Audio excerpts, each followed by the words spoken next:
будучи розумним, вибір несумнівно є. Нерви втома, але хтось чекає вдома. Вітер музику несе. Тримай мене, не дай мені піти, навіть не на хвилину, бо не зможеш більш знайти. Під цим дощем, дивись, я можу ще, ректайми без зупину, ми розіб'ємося вщент. Жити, битись, разом скиглити на місяць, спільне, несумнівно я. Щастя, доля, до хліба сльози замість солі. Вітер музику несе. Тримай мене, не дай мені піти, навіть не на хвилину, бо не зможеш більш знайти. Під цим дощем, дивись, я можу ще, ректайми без зупину, ми розіб'ємося вщент, лишимо живими, лишимо живими, лишимо живими. Щастя ретушоване в смартфонах, води наші в рамах золоте. Тисячі небачених знайомих. Мила моя, скажи, чи я один із них, чи я один із них, один із них. Розфасуй кохання по флаконах і приймай, коли так б'є піддих. Бач, солдатів садять по вагонах. Мила моя, я один із них. Тримай мене, не дай мені піти, навіть не на хвилину, бо не зможеш більш знайти. Під цим дощем, дивись, я можу ще, ректайми без зупину, ми розіб'ємося вщент, лишимо живими,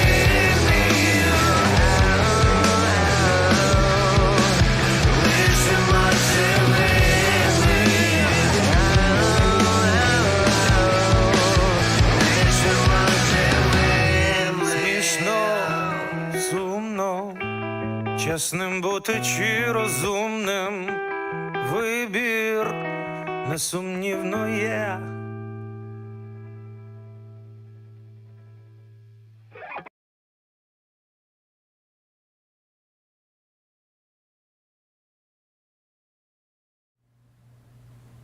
Hello guys, this song is playing in my head for the last week, and it is so fucking powerful, and the meaning, I will translate you a few words from this song. Okay, let's add Secai. Hello my friend, how you doing? We can't hear you. Hey, yeah, sorry, I was just unmuting. Yeah, I'm good. Can you hear me pretty well?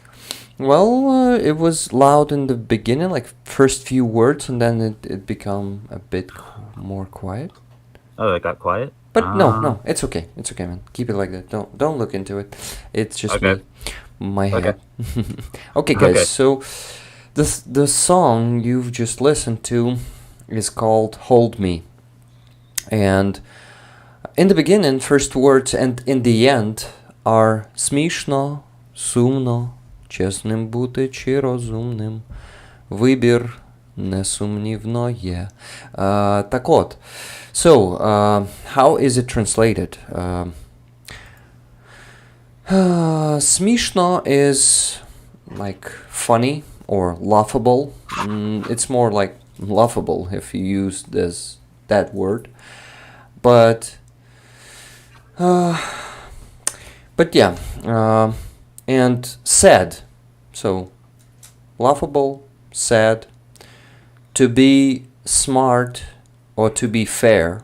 Like, when I say fair, I mean to be decent. Yeah, probably this. To be decent or to be smart, there's definitely a choice. So, for me, this song is about serving your country. You can be smart, you can avoid danger, avoid death, but those who went to the army and risking their lives every day, they are the brave, the honest, the decent, and they have my 110% respect. I just... and why is this song not about speed? Because they are talking about hold me, don't let me go, because I will fully break, like in the car catastrophe, something like that. Not catastrophe, you know what I mean. Car accident, yeah. Because this song was actually released 4 years ago, and it was before the full-scale invasion, but the war in Ukraine was already going. And as you know, the leader of this band, Boombox, Роман Хливнюк, he was the one singing «Ой, у лузі червона калина похилилася» in the beginning of the full-scale invasion. You remember? «Ой, у лузі червона калина похилилася». Yeah. I still listen to that song a lot. Yeah, so he was the one. It's his voice. It's his song, and you have seen him in a clip driving one of two cars, and the other guy, Gitas, the Gitas is the second voice in this song. And I was actually, guys, you should see my face when this song was playing. I'm just like, just like so emotional. And yeah, in this song, he's actually, in the end, he's saying, do you see? The soldiers are being packed into the wagons of the train. I am one of them. Yeah. So this song is definitely about serving your country and getting in danger, like physically, and of course mentally, because there are some consequences after the battlefield, and those consequences must be fought, and a lot of support must be provided to our soldiers. Yeah. Thank you guys for listening to this explanation of this song, because it's in Ukrainian, and I think you wanted to get this one. So if you are happy with that, give me a thumbs up or a plus or some javelin emoji there in the chat. I'll be grateful to you. Okay, so it's day 711. Today we're gonna have special guests. They are the Project Konstantin. We're gonna have Pete, we're gonna have Yana and Halyna here, all three of them. So it's gonna be 5 people stream, a new record, I think. And if Andriy Sermacha will join us as he promised on the last stream, then we'll have 6 people here. I wonder if Streamlabs CollabCam has the limit of the maximum number of people. We gotta look it up, probably before inviting someone who can be invited. If I may ask you, my friend Secai to look it up, and I'll be sending links to Pete, Yana, and all the Project Konstantin. Well, I think I have only the contact of Yana, so I need to send that link only once. Okay, guys. Also, I forgot to apologize for being late on the stream. Where was I? I was meeting with Roman Trohimovets. Trohimets. Why the hell am I always saying Trohimovets? He's Trohimets. What the fuck? It's my brain. Sorry, it farts a lot, and yeah, that shit happens. So, yeah, I see a lot of plus plus. Thank you guys. Happy to see all of you there in the chat. Oh, Yeah. I just looked it up, and Streamlabs Collab Cam, the limit is 11 guests. Oh, nice, nice. So we can also invite Greg today. We can also invite Roman, probably. If you're gonna include everybody's tag on YouTube in the title, it's gonna be a long title. Well, there's actually a limit of 100 symbols. I won't be able to put everyone there, believe me, my friend. Okay, gotcha. That's the problem. Okay, no, guys, I'm joking. This is why I'm not inviting Aziza today, the Crimean Tatar painter, who is actually going to be joining us on the next stream. I'm so excited about that. Yeah. Me too, honestly. I really love her work. Amazing. Yeah, you even have one of the paintings. I'm happy for you, my friend. Yeah, so we're gonna have an author, an artist on the next stream here. So, yeah, about that. I was finally getting Roman's sign on the paintings today. Not all of them. I apologize, guys. Those 3 from Aziza weren't signed today because I had no chance to take them from the exhibition. You see, this was a busy week. El Greco was also coming to visit for a day, so yeah, no chance. Sorry. I will try to get them before sending them to you, Secai, because I'm sure that you're gonna be happy to have a sign of Roman on the painting, right? Oh yeah, absolutely. Wait, so will both Aziza and Roman be signing it, or just Roman? Would be cool to ask Aziza. Well, I think Aziza's sign should be there already, because when painters finish their paintings, they usually put it there. So I think it's gonna be there. So yeah, it's just we should just add Romans, and also we were signing some flags as some people requested on Starsky stream. So me, Starsky, and Roman would sign the flags, and we will be auctioning them in the future, like on, I think it should be on Starsky streams, maybe one of them here also for you rollers. And definitely if Roman starts streaming on his own channel someday, definitely it should be auctioned on his channel also.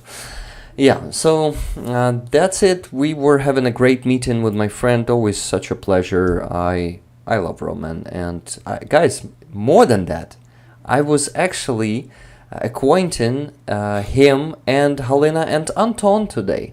So now they know each other, and I really hope to gather all of them together in the future. I think it's inevitable. Yeah. They are all amazing people, and I just want them all to be united. Did you hear it, Secai? What happened today? Who I've acquainted today? Oh, no, I'm sorry, I missed Halyna, that. Anton, and Roman. I gathered them all together and acquainted them today. Oh, yeah, that's fantastic. Introduced them to each other, not just acquainted. Yeah. That's fantastic. It's always good when people meet for the first time on camera and in person. Yeah, yeah. Really good. So it was just in person, just like a friendly meeting in a cool bar that Roman knows, and invited us there, and just like a short meeting because everyone is so busy. I got to run to the stream, and the guys had to run to meet their friend. So a lot of stuff is happening, and every day. Yesterday I was meeting another friend who is helping me with subtitles, and so everyday meetings, a lot of stuff. This is why, guys, I'm always late for events like even my streams. I really apologize for that. By the way, Marino, thank you very much for 10 gifted memberships. This is very appreciated. By the way, 20 from Chris Lundy and 10 more from Chris Lundy and 20 from someone else. It was before. Yeah, I just cannot see it anymore because the chat has updated and now I don't see all of it. Okay, so I needed to send the link. Just give me a second. And Secai might be for now commenting on an amazing event. 207 Ukrainian defenders came back from Russian captivity this week, and I was so happy, and I even made a video. It's the first news video from me ever.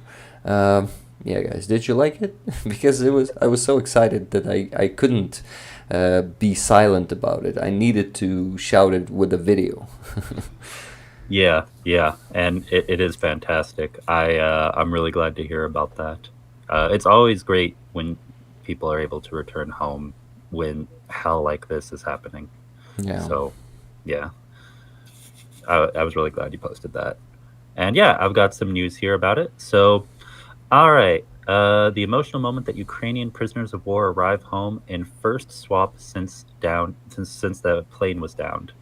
Zelensky shared a video capturing the return of hundreds of Ukrainian soldiers and officials. The caption read, "Ours." About 200 Ukrainian prisoners of war returned home after the latest round of prisoner exchanges between Russia and Ukraine. The first since the deadly crash of a military plane, which Russia alleges carried Ukrainian soldiers, which sparked tensions between the two nations. The key word there being Russia was the one alleging this, everyone. As many as 207 Ukrainians were freed on Wednesday in the 50th round of prisoner exchange since Russia's full-scale invasion in February of 2022. President Zelensky said. The Russian Ministry of Defense, however, claimed the countries exchanged 195 POWs. I mean, I'm going to trust Ukrainian sources over Russian on this one. So 207 Ukrainians. And so, good news. The one we've been waiting for today. We were able to free 207 more Ukrainians from Russian captivity. 180 privates and sergeants, 27 officers. Almost half of them are Mariupol defenders, Mr. Zelensky said in his nightly address. So, yeah, guys, very good news. Okay, yeah, that's so cool. It's the best news always. By the way, Niels G, just without Knudsen anymore. I shouldn't pronounce that because you hide it. But that was the name before, and I think a lot of rollers still remember that name. So, pardon me. 20 gifted memberships. This is so generous. Thank you very much. Okay, guys, fundraisers. Before the team of Project Konstantin joined us today, I need to remind you that please send your donations because we have a goal of $1,500 at least on the stream. Of course, we're going to be auctioning this awesome patch today, Azov patch, which is actually the original one from back in the days, I think. And it is also been given to us by Greg Terry, amazing supporter of Ukraine. Not just supporter, I think he is not just half Ukrainian now. He is like 78% Ukrainian. I'm sure that man was... That's a very specific number. I do that shit. Like guys, you gotta believe it. 78.8% Ukrainian already, and that number is growing because it's not about the blood. It's about being involved into Ukrainian matters and being really helpful to Ukrainian army. So someday that man will become 100% Ukrainian, I'm sure. So this one is also from one of the Azovstal defenders. You gotta, you know that one is pretty cool and valuable, and a lot of people want that. I know. So because on the last stream, some of you were already bidding like 500, 600. I've heard that. So we can actually begin with probably that. I'm not sure. But anyway. Yeah, guys, by the way, Roman today gifted me with this hoodie, this awesome new hoodie from St. Javelin. This is an embroidered. I think it's Morse. How do you call it? Morse code. Yeah.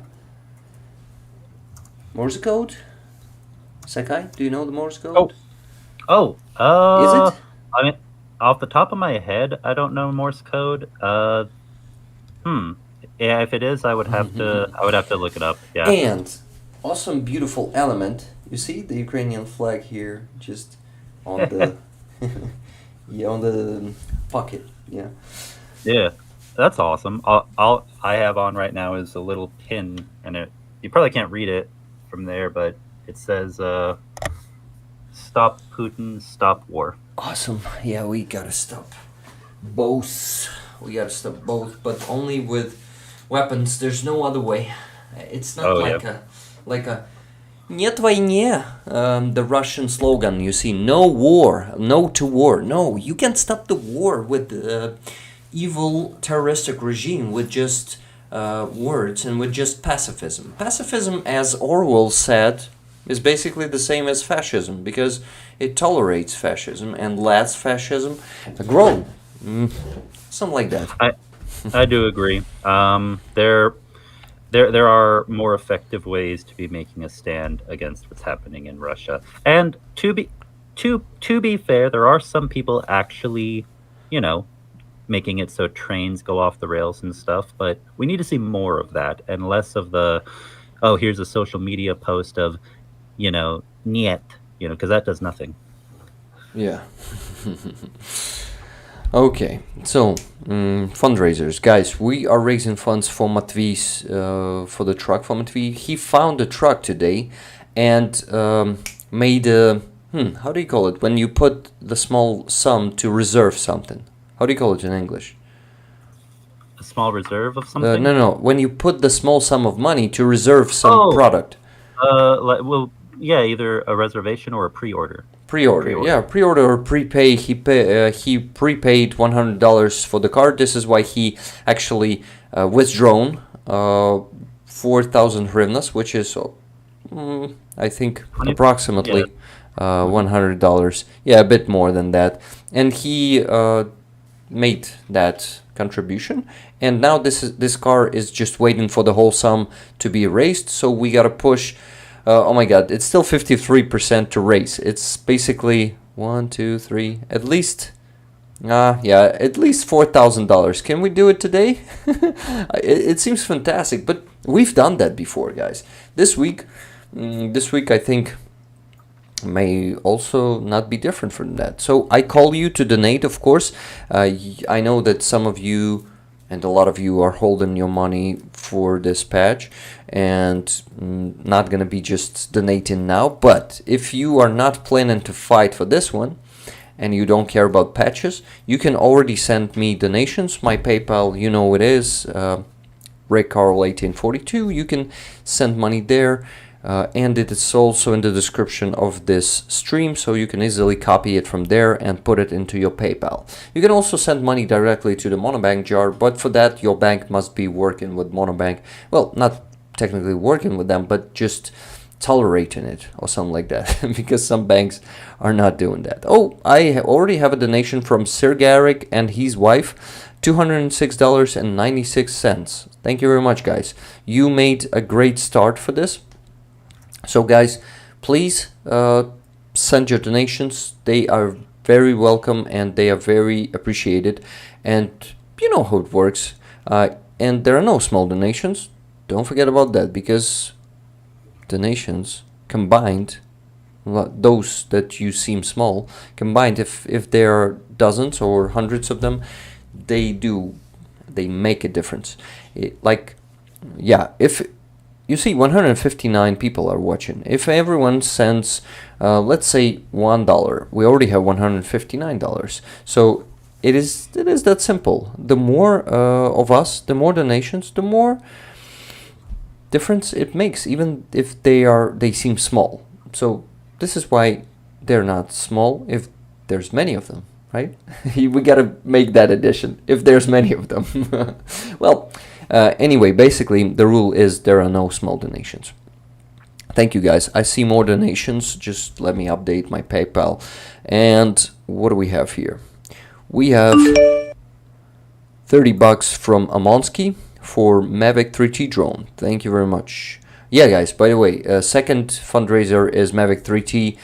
Only 36,000. Why? Why so small? Because that's the addition to the sum of money that we've raised for Andriy Siromacha's Mavic 3T. Remember, it was 169,000 hryvnias, which my supplier promised me this price, and actually after a month he wasn't able to provide for that drone, provide us with the drone, and he gave back the money to Andriy, so it's now we have no drone and just 169,000.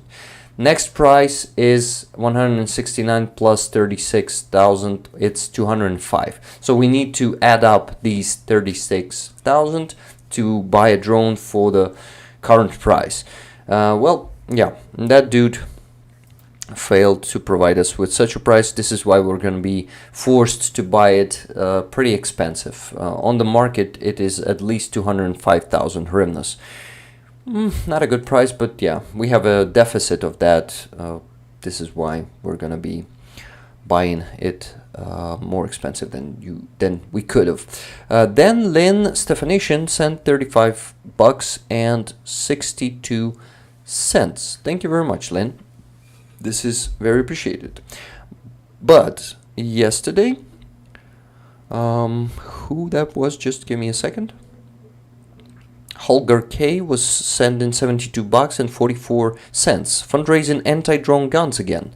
Thank you. Great job you're doing. So, Secai, we have $72 and 44 cents for your fundraiser for an anti-drone gun already. Oh, fantastic. Yeah. Thank you. And also, I sent you 5 coffees and confirmed that the alert does come up on the stream. Oh, did it? I didn't hear the sound. I saw, well, okay, I have it muted because I'm only listening to you in our stream audio, yeah. But it visually came up. Chat. Awesome. Yeah, chat, let me know if there was a ping when that popped up. I missed it. I mean, I heard the sound, and it probably was it. Thank you very much for 5 coffees. Yeah, we've added the alerts for coffees. So if anyone wants to become a member and get this patch, this one, or this one, you can actually choose whether it be Abrams or Rig the Ukrainian. So go to the membership tab on my Buy Me a Coffee page and become a $3 member if you're ready to support me long term. $3 per month. It's not big money. Of course, you gotta be sure that you want to support me long term, but 46 people already thought that and subscribed. Thank you guys. This will help me. You see the progress bar? No, not there. There.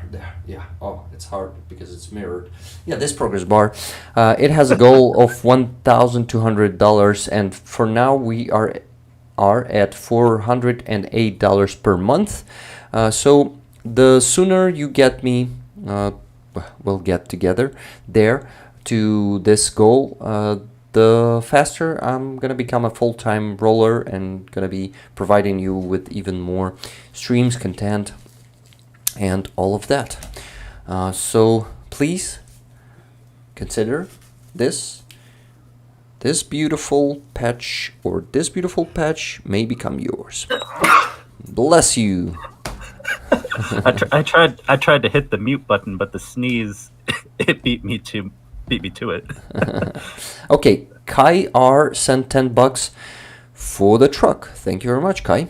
Okay, so it's 30 minutes, like 8:30 here, so we should be getting our guests here already. Let's see if they are. Let's see if they can use the link and everything works for them. It should. They also may be late.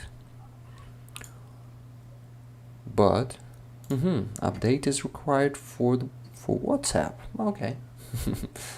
I just got a message. Okay, guys. So, what are we? yeah, we're talking about our guests, but while they're not here, hey Manu, thank you. Rick, your dream is going to come true. Thank you. Okay. Greg, sorry. Yeah, I gotta do it. I gotta read Greg's message because it might concern what I'm talking about. Well, I think... Yeah, Greg, it's not that simple. If you can hear me, those guys on OLX, they might not be very transparent or providing us with a price that is actually there. So yeah, you always gotta call and check. It's not that simple. You really gotta spend some time to find some good suppliers and really, or some shops with Mavic drones. It's not that simple here in Ukraine. Okay, guys. So, what do you think, Secai? What time should we be auctioning this patch? In an hour or in 2 hours? Maybe 2 hours is too... maybe not. What do you think about this? Let's see. What time is it right now? I mean, we're going to be doing this stream for a good while. I mean, I think maybe in an hour and a half. Yeah. An hour and a so. half. Awesome. It's going to be 10 p.m. here in Ukraine. Awesome. We have a guest joining us. Just a second. It's Halyna. Halyna, just a second. I'm going to switch the scene. Hello. Now we can see you. Nice to meet you. Nice to meet you too. Добрий вечір. Доброго вечора. I am the Ukrainian here. This is Secai, my friend. He is from top secret country. He hides, well, he's gentle with his identity. Let him speak for himself. I'm from North America, so I like to. It's just a game. I have people guess which country in North America I'm from, because I travel through all three. Yeah. Yana, hello. Hey, hi. Happy to see you. How are you doing? Good, and you? We were just introducing ourselves to Halyna. She's already here. You can see her. Hey, welcome. Oh, and we just got 5 coffees from Jumpy151. Hey, Melchio is now a member. Thank you very much, M. Melchio. And also, yeah, there were some coffees and were notifications, but I didn't want to interrupt anyone. So, thank you everyone for coffees and for the new membership. Okay, guys, so we are waiting for Pete, right? Yeah, he is going to be like 5 minutes. He's on his way. Awesome. Awesome. So let me just get rid of all of these frames here because I think there's too many of them. Yeah, guys, I'm amateur, like not a professional streamer, so just relax and we have a chill atmosphere here. We usually don't stress too much, and we can have some sudden guests also sometimes. But I want to focus on your project, on what you do. And of course, who of you want to begin and tell us what your project is about? Hala, you want to go? I can try. My English is so Rick, я буду просити вас інколи щось мені допомогти. Of course. It was okay. Yeah, I will definitely provide help for you. No problem. Okay. I'm in project 11 months, and for now I am co-director, co-founder of project. Mostly I do paperwork, and sometimes I visit our team in the east of Ukraine, and I keep connection with volunteers, with donators in Ukraine mostly, and Yana do this with English-speaking world. Okay, awesome. Yana, maybe you want to take the mic now? Yeah. So I've been part of PK for since May last year, and I do the online stuff, social media, and fundraising. So when Pete joins, he'll obviously, I'm sure, like, he's the main event kind of thing.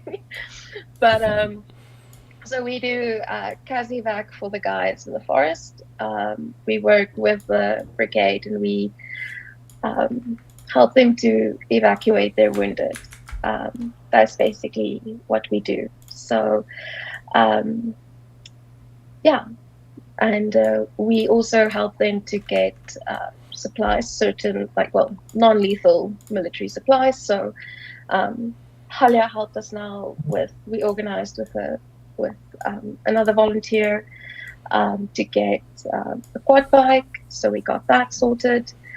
So we got the guys 2 quad bikes for medevacs. That was now recently donated, and through our donors, we often get help the guys to get Starlinks and backup batteries and all of that as well. Yeah, on top of doing the CASEVAC. Mm-hmm. So yeah.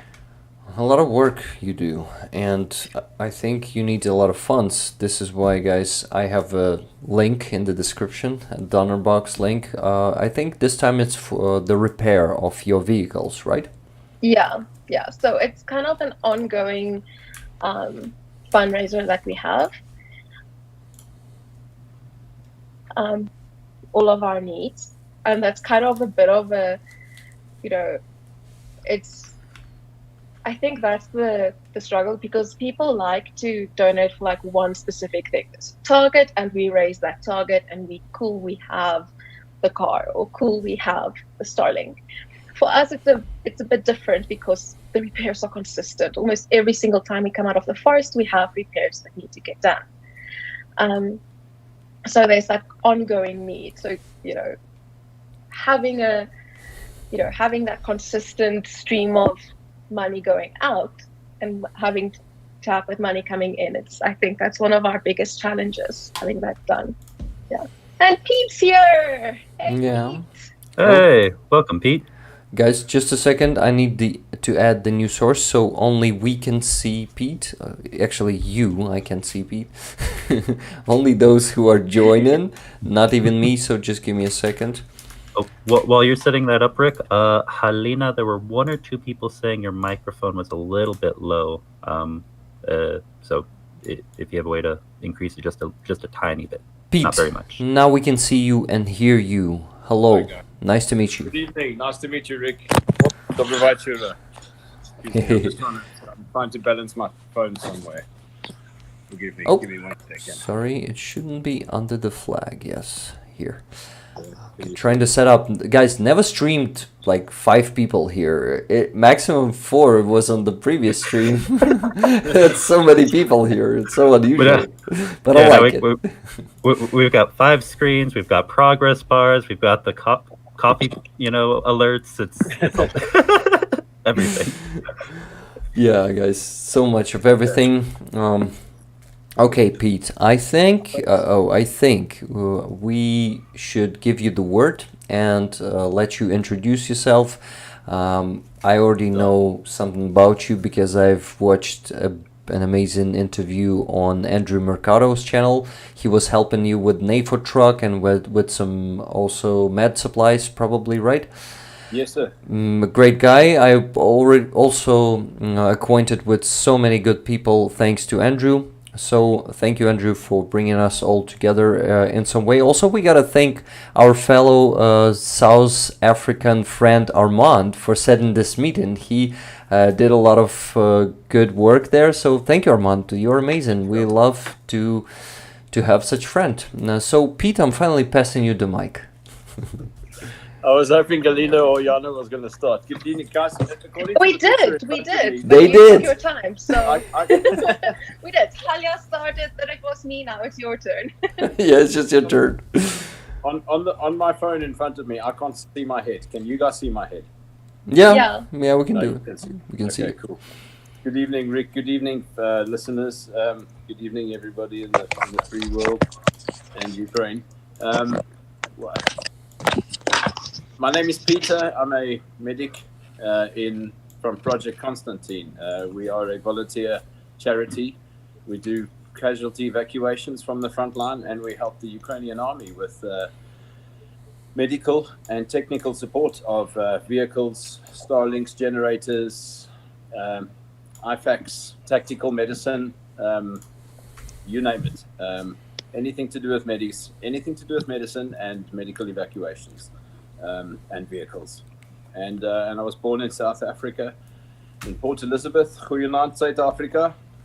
Hoe gaan dit met julle? And sorry, Rick, I was just greeting South Africa in I know. Africa there. And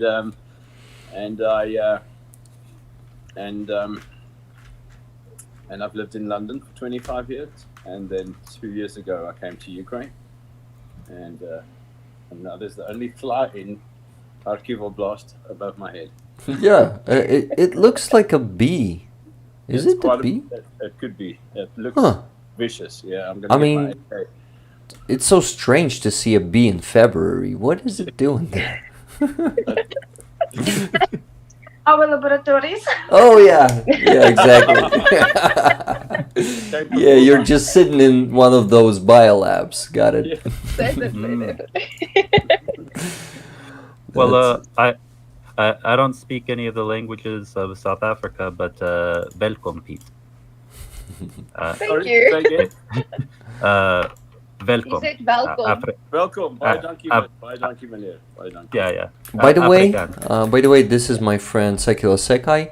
He's from North America. As he, do you know him? By the way, no. I know him. I've watched your stream a few times, so I know him. Trident. I don't have time. Yeah, of course. I totally understand that. Maybe I don't know. Maybe you've acquainted some way. If everyone here had time to be watching the streams all the time, I would be concerned. Yeah. But it's really good to meet all of you. Very good to meet all of you too. I'm just gonna open my window once. Yeah. Let it fly out. Yeah. And yeah, guys, I remind you, those of you who are watching the stream, our awesome rollers. Yeah, guys, by the way, community members here on Rig the Ukrainian, they are called Rick Rollers. So we actually roll to provide some supplies to our soldiers. We are raising money right now for the pickup truck for Matvey. He's transferring from Kulchitsko battalion to another brigade. So, well, we all know him as Matvey from Kulchitsko battalion, which is a battalion in National Guard of Ukraine. Also, we are raising the additional $1,000 for the Mavic 3T drone for my friend Andriy Siromacha. By the way, guys, I definitely gotta introduce you and him to you. My friend Andriy Siromacha, he's the Ukrainian hero who lost his right arm and right leg in this war, but he's never given up. He wants to go back to the army, of course, after rehabilitation, after prosthetics, and he is involved in so many projects. He started a lot of his own projects, like rehabilitation for veterans. Right now he's starting the FPV drone production for involving Ukrainian youth.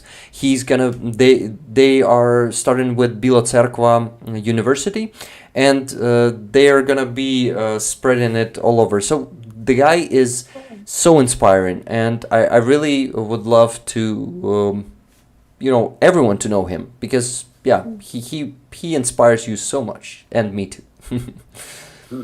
Maybe so he's also in the Netherlands going through rehabilitation, and he might be joining the stream today also. Maybe we will actually introduce you to each other today. Who knows? I'll ask him, because he was meant to come to the previous stream last week on Sunday, and he came here, but he only got 15 minutes because he was involved in some what activity? It was poetry. It was poetry. You know that. Yeah. Because you were watching the previous I was stream. watching. Yeah. And you are more damn it, уважный. Halyna, can you help me with the word? Tired. More careful. More attentive to what people say than I am. So you actually know it much better. Yeah, it was actually Pavlo Tychina, right?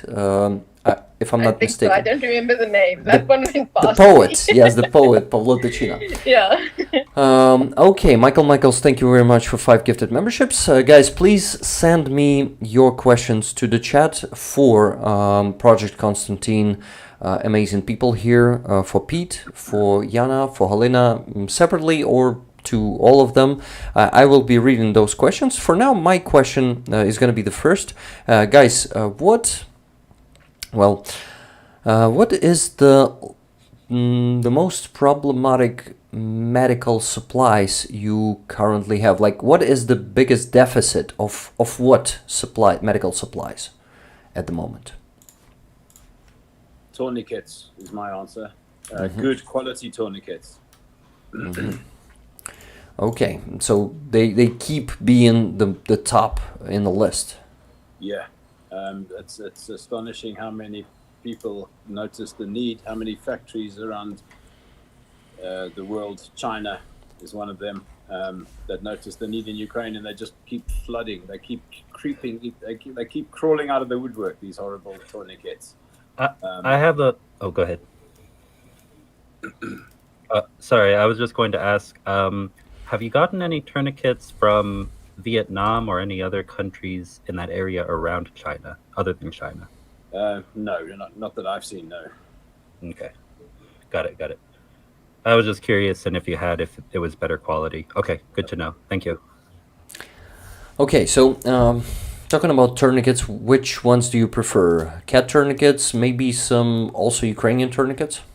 Cat and Dnipro are my favorites. Yeah, Dnipro is a famous Ukrainian one, and they've really they started off good, and now they're excellent. So Yeah, they're actually becoming better. Oh God, yes, yeah. I think we're on the level 3 now, or edition 3. Cat level 3, I think they're called. Sorry, Dnipro 3s. Yeah, they are very good. They're excellent. Good, because I've heard some... okay, let me tell you the background. I have a friend, also Halyna. Everyone here in the channel know her. She is actually making IFAKs for our soldiers. She's a doctor herself. She knows all of it about this and was going through the March protocol.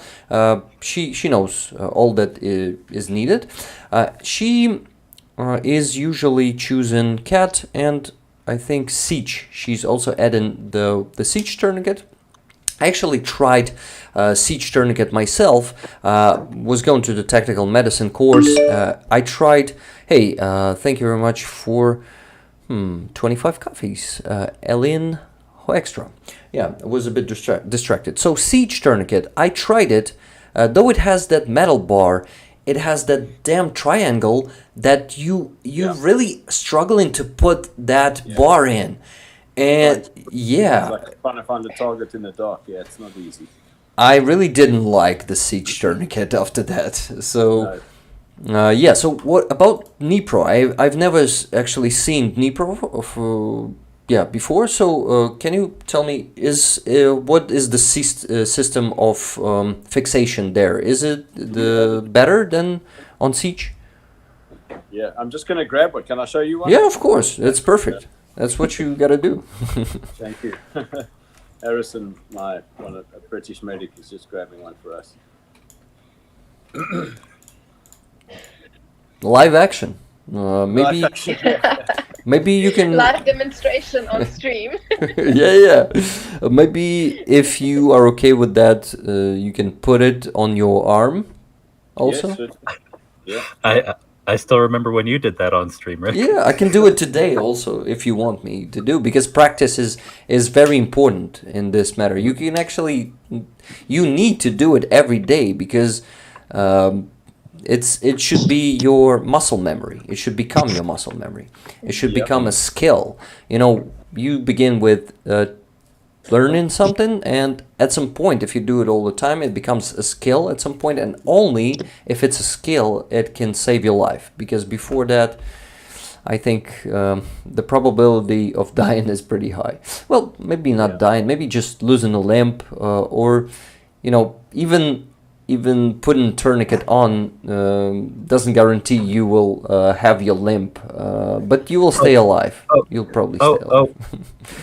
And Rick, also the pronunciation is limb with a Limb? silent letter at the end. So Yeah, it's limb biscuit, not limb. Oh, Okay, I know. There's also a play of words there. There's P, a letter in the end. It's not. well, actually, it's a B at the end. So there's limb and there's limp. And a limp is when you hurt your leg and you can't walk properly. A limb is like your arms and your legs. Okay. And English is a weird language. In South I- Africa, we have the excuse. In South Africa, if we struggle with English, we just say, no, it came on a boat. We don't need to know it that well. No, I've told Rick many times, if I had a time machine, I'd go back in time and slap the person who never fixed English spelling. I want to slap them. No, but there's actually a really cool guy who like explains and breaks down where English messed up. And I'm like, yes, but can you go back and fix that? No. Yes, exactly. Literally. Okay, guys, I'm making Pete bigger. I mean, his webcam. Yeah, this is gonna be a demonstration now. Just watch, guys. This is very important. Generation 2. Mm-hmm. So the Dnipro tourniquet, everybody, has got the winder, and it doesn't have this triangle that you were talking about before, Rick. It's got the two clasps, and you have to put the winder between these two clasps over here. So once you put it on your arm or on your limb, once you've reached your effective tightness, the winder goes in between these two clasps, and then you put your, what I call the timestamp, you seal it in place, and you write your time there, and that also prevents the winder from popping out accidentally. So mm-hmm. it is basically the same as cat tourniquet, Yes. as I see. Yes, it is. Mm-hmm. Yeah. Amazing.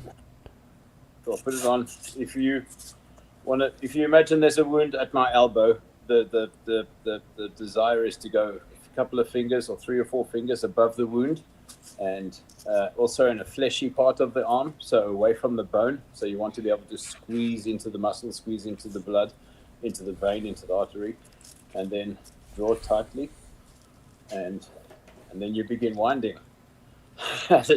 You begin winding until you cry, and that's one turn. You can go 3 or 4 turns.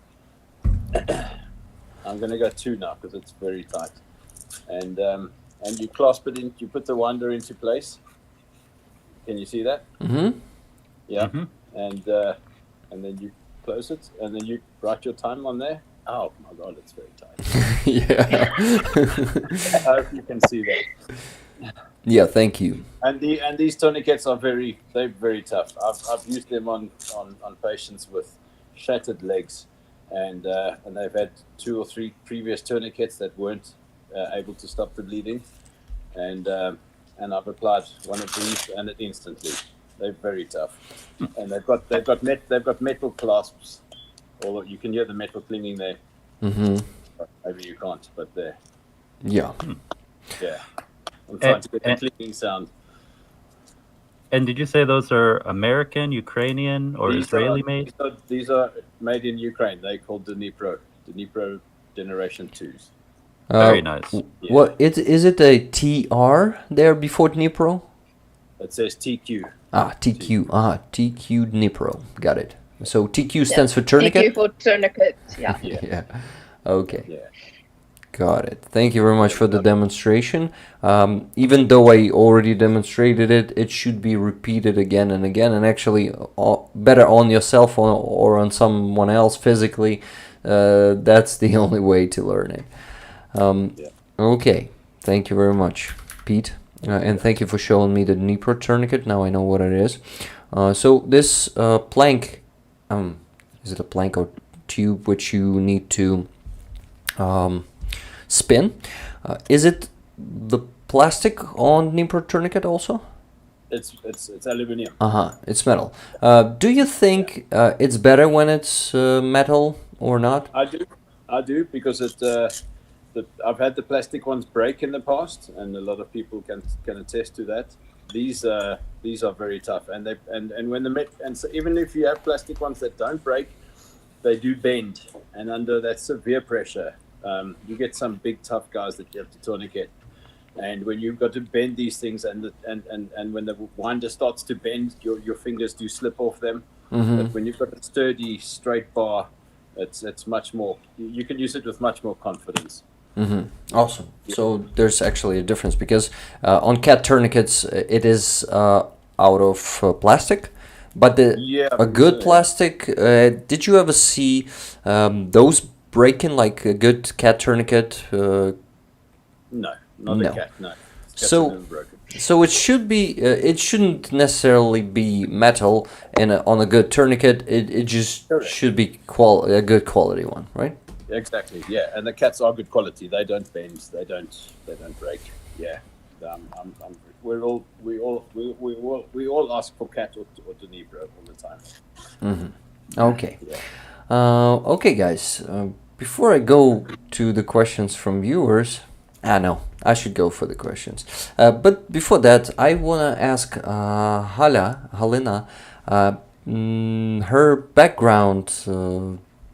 I'm just curious. I don't know. I'll ask you one after another about your background, what you were doing before the full-scale invasion. I just want to start with you, as you were first today to start talking to us. I'll help you with the translation. Background is, what do you mean? Чим ти займалась до повномасштабки, а може там і до 14-го року? Взагалі, розкажи про себе, будь ласка. A little bit about me. I was architecture and building civil engineer last 18 years, but also I always was volunteering and studying in psychology for the work with children in orphans.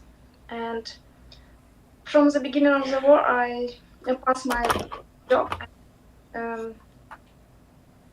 And for now, I changed my life and my job fully. I'm studying at university for psychologists, and also I'm studying for psychologists for militaries.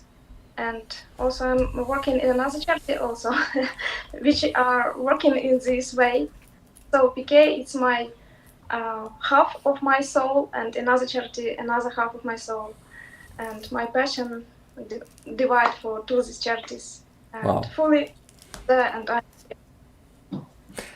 this is amazing, and I think, guys, all Halynas are like that, because my Halyna is living with that.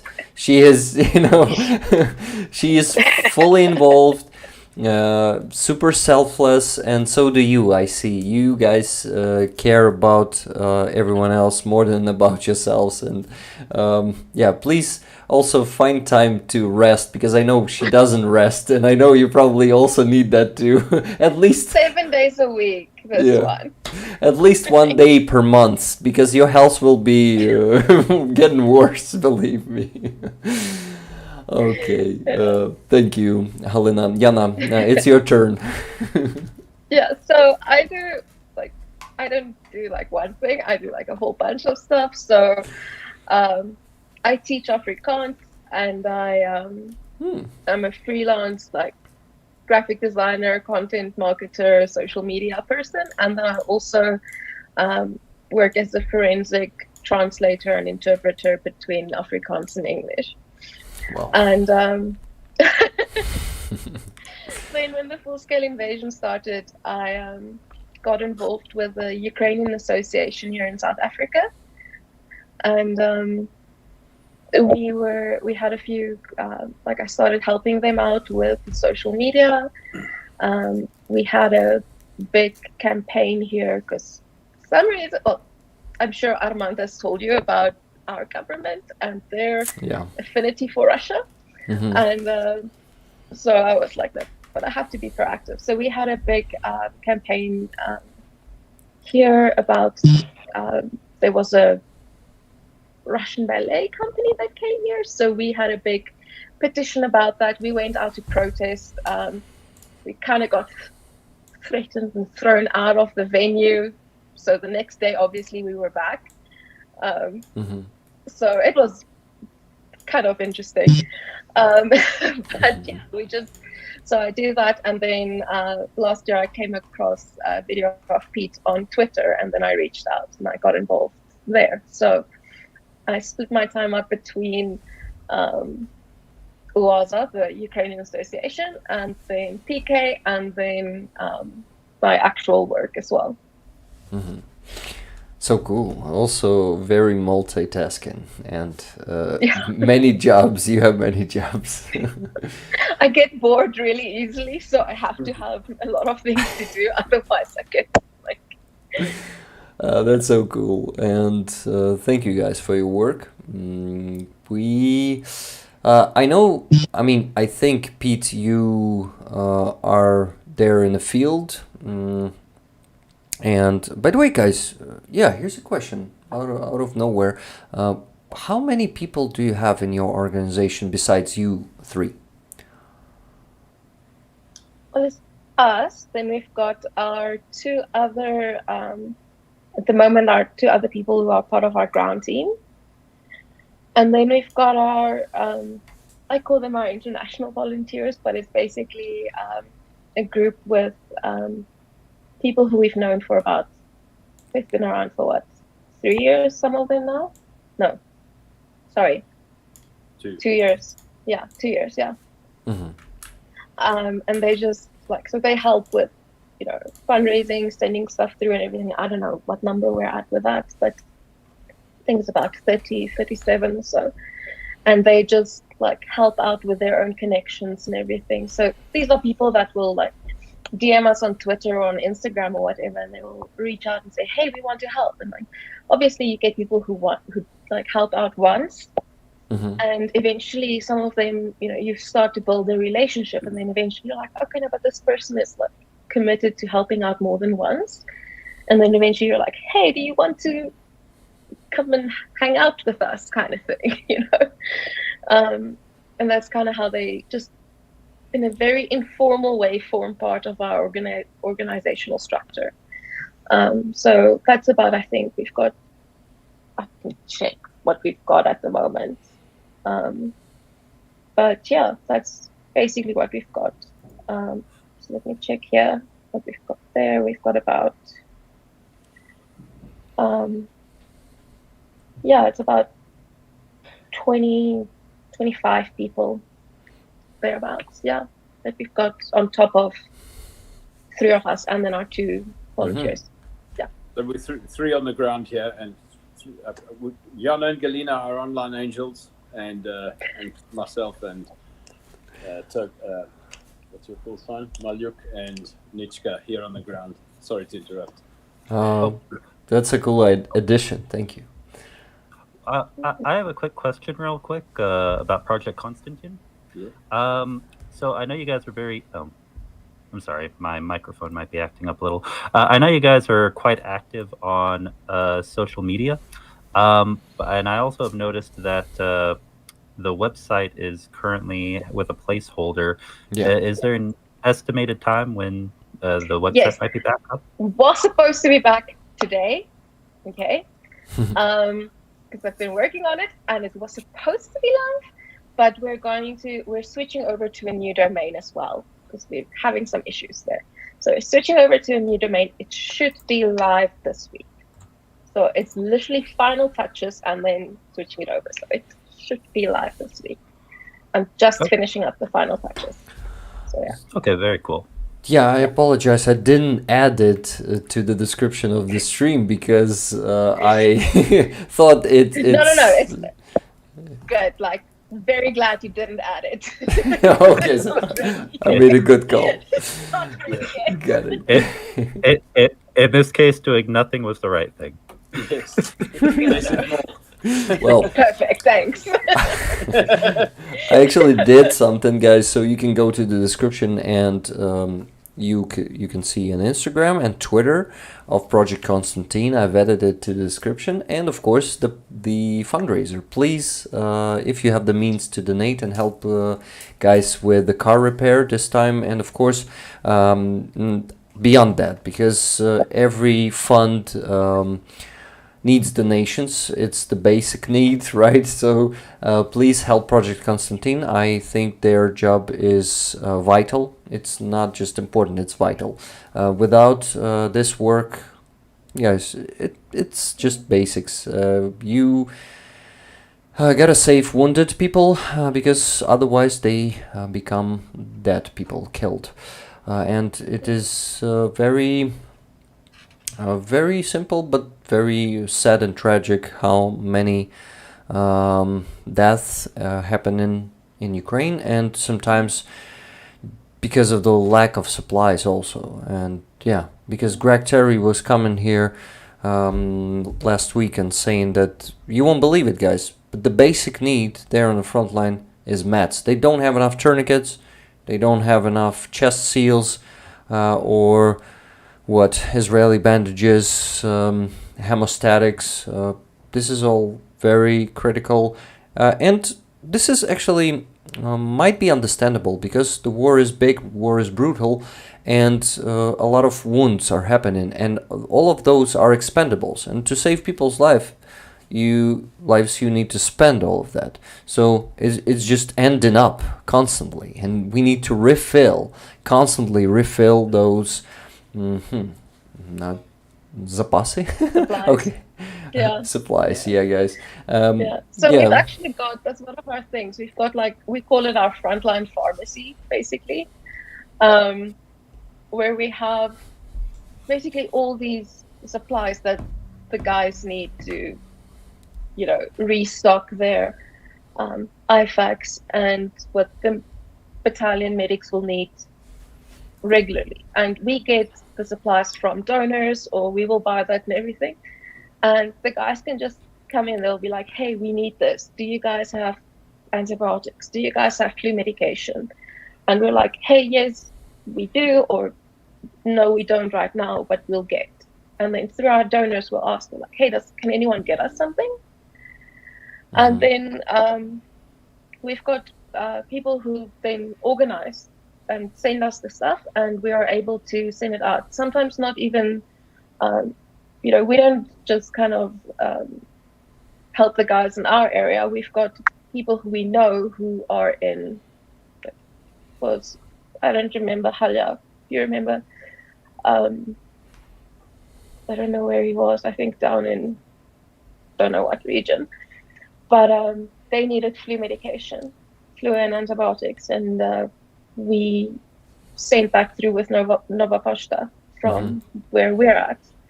And we're in the east, and that's like more down towards the south. And we were like, yeah, cool, there you go, sending it through to you now.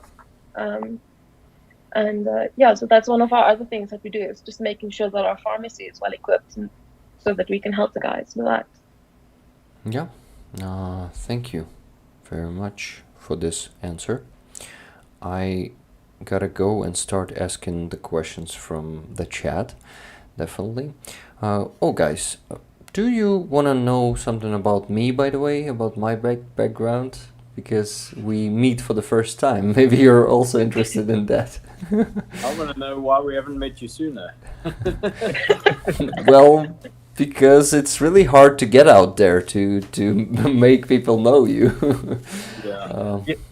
Well, also, just as a positive aside, there are a lot more streamers, creators, people supporting Ukraine than people give credit for. I mean, there's a lot of us trying to do what we can to help. Yeah. So, yeah. You know what I found astonishing? I've got a deep affinity for Ukrainians. When I came to Ukraine, my first request was to join a Ukrainian exclusively only Ukrainian battalion. I wanted to embed myself in the culture, learn the language, understand you Ukrainians, and because Ukraine is at war and being invaded, it was always me reaching out to the Western world for donations, for support. I never ever thought of infringing upon or laboring or burdening Ukrainians any further by reaching out locally in Ukraine for support and collaboration, like today, Rick, and I forgot your name in America? Secular? Secai. Oh, Sorry. yes, just and- Secai. Secai, sorry. And I'm intrigued, and we've been really blessed in the past by Ukrainian support, and it's like I say, I didn't want to burden Ukrainians any further, but they are very generous. Ukrainians are very generous, and we have received good support from Ukrainians, and we thank you for that. And hopefully we can collaborate further. Yeah, so I know that Ukrainians are very generous. In the first days of full-scale invasion, I was traveling from Kyiv to the western Ukraine, because first days, like it was day 2 or day 3, oh my god, Ken Pedersen, 50 more memberships gifted. That's crazy. And 20 before that. And Apatox just gifted 50 more. That's insane. Thank you. Thank you, guys. That's it on more often.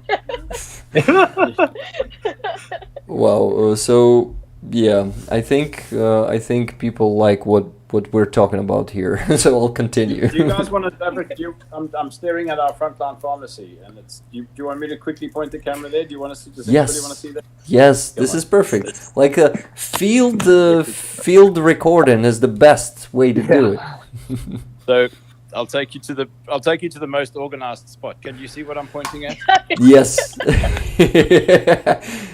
So we've got everything from SAM splints, oral medicine, there's TXA, there's a massive amount of drugs, gauzes, dressings, binders, abdominal dressings. It's all labeled: burn gels, tape, Dnipro tourniquets, Penthrox pens, those are Entonox pens, blood pressure monitors. And if I point down at the ground where it's all cardboard boxes here, but we've got extra tourniquets, we've got extra IFACs, we've got training tourniquets, and it goes on and on and on. And it goes around here to other technical supplies. It's camouflage nets that we supply. There's fire extinguishers for the blend arches. Those are bunkers.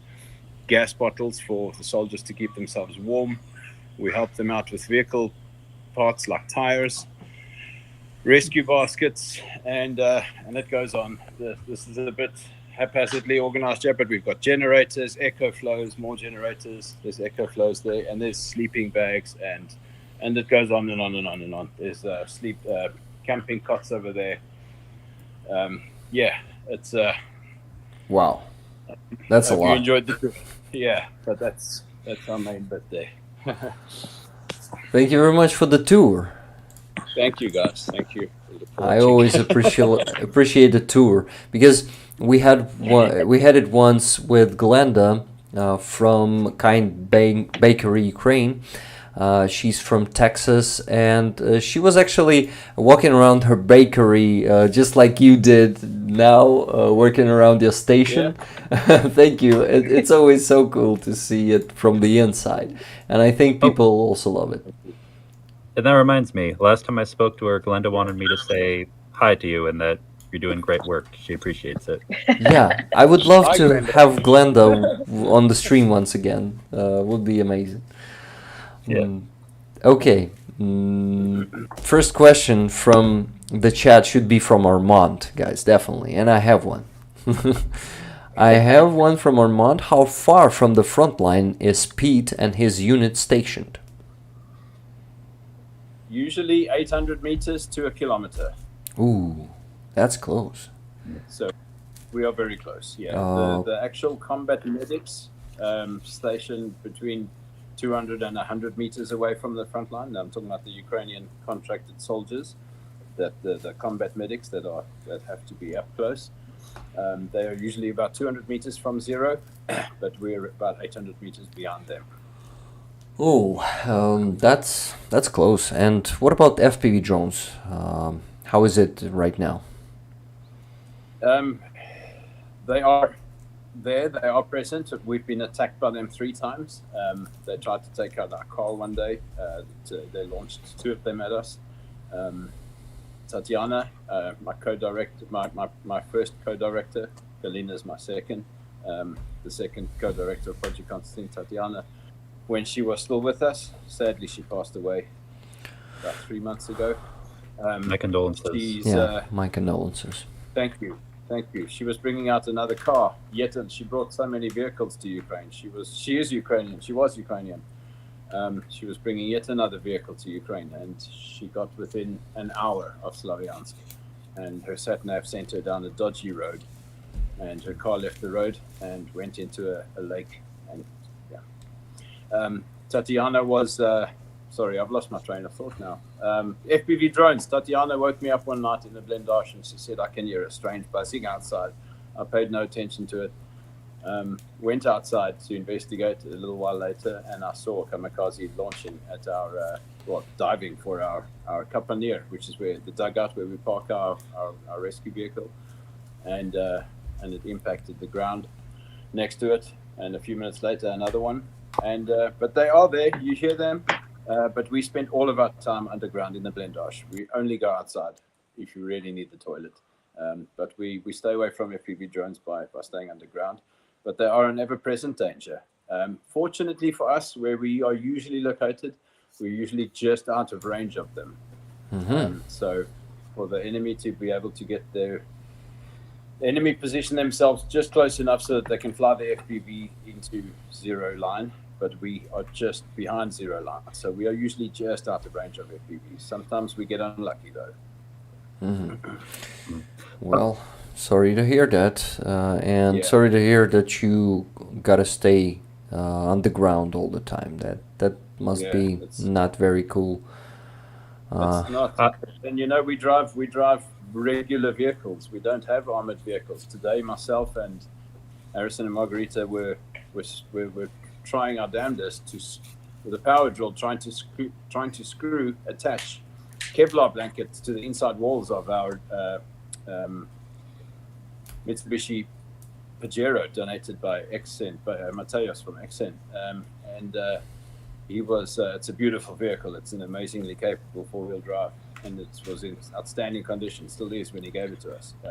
Takes a lot of maintenance though. But we were trying to attach Kevlar blankets to the inside, but try get any screw or staple or rivet to go through a Kevlar blanket. Good luck to you. You know, they're made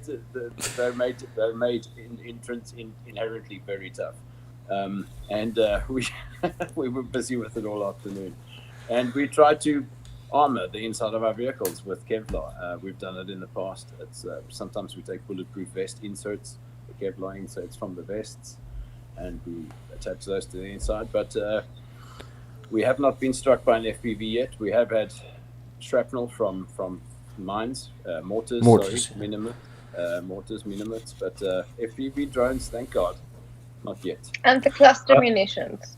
Don't forget about those. Oh, God. Helicopter, rockets, cluster munitions, bombs. So we've had it all. Yeah, guys. As far in Ukraine, we call mortars mines. This is why it usually is confusing. Well, like mines were flying down and hitting us. Yeah. Gravity works opposite in Ukraine. Okay, guys, just a second. Secai, before you ask your question, I want to quickly go to the bathroom. I'll be back in a minute. Okay. Thank you. Bathroom break. Continue. So Pete, I was going to ask actually. Well, first of all, can you still hear me pretty well? Because yes, I think okay, good. I think I fixed my audio issue from earlier. As far as the enemy drones go, I know that as foreign medic volunteers, you know, the rules might be a little different for you guys as far as defensive equipment. Are you at least allowed any electronic, like anti-drone guns, for example, for disabling enemy drones if they come near you? Yes, we could. We actually tried. It's a very good question. When Tatiana was with us, bless her, she started. She started at the same time that these kamikaze drones attacked us. I mean, these kamikaze drones, they're scary things. It's a quadricopter with an RPG warhead sellotaped underneath or strapped underneath. It's an intimidating piece of kit, let me tell you. It's like watching an RPG rocket flying around in the sky at leisure, and it's just quietly hunting for you. Well, it's not quiet, but patiently hunting you.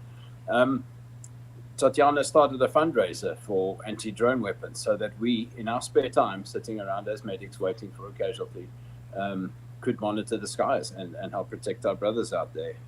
We raised almost £10,000 for an anti-drone gun. We wanted two.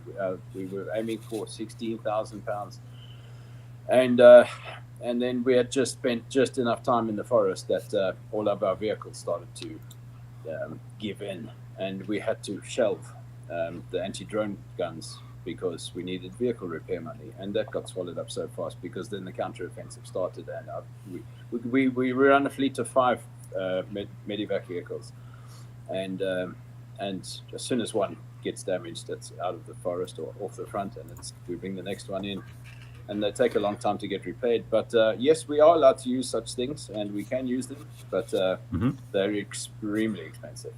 I have a contact who we're just now finishing up a fundraiser, and it was only a little less than, I think, when converting 6,000 US dollars for 2 anti-drone guns. If you want, they're made in Ukraine. If you want, I could put you in contact with them. Oh gosh, yes please, Secai, with a capital P. Yes please. Okay, I'll contact him and get you in touch. Thank you, brother. Much appreciated. We all Yes, do. absolutely. We all appreciate it. Thank you. He's going to be the favorite now when he goes back after this. He's going to be like, everyone's going to be like, hey. Yeah, we've shot at them many times. With I've got videos of Tatiana standing outside the blendage, drinking tea, and I'm on my knees outside shooting at drone with my AK. Yeah, It was hilarious. Yeah, Yeah. and it's not just the kamikaze drones. It's their reconnaissance drones. There's the Orlans and the quadricopters, and they're horrible. They're a plague, because as soon as you see one of those, within a couple of minutes, there's going to be heavy metal following that. So And it happened to one of the medics who were with us. He was in the bunker the whole time. Just went out to the bathroom, and in that time they attacked him, and we had to Pete and the guys had to evacuate him. He had to his leg got injured to a point where he had to get an op, and it was Viking. Yeah, it was Viking. Yeah, Viking from the National Guard. Yeah. I will say this. I'm not an expert on the exact operations and the details, but I have heard from some people that the enemy has occasionally, if you do get your hands on an anti-drone gun, the enemy has occasionally been finding ways to adapt to certain frequencies so they're less effective. So if you do get one, just make sure you have an operator who's able to evaluate and adjust accordingly on your side in case that happens. Thank you, brother. Thank you. Mm-hmm. Thank you. Yeah, we'll give it to the drone guys. We'll have them play with it. We're like, hey, new toys for you. Guys, I was actually watching the stream, listening to it, okay? I told you never to call me from there.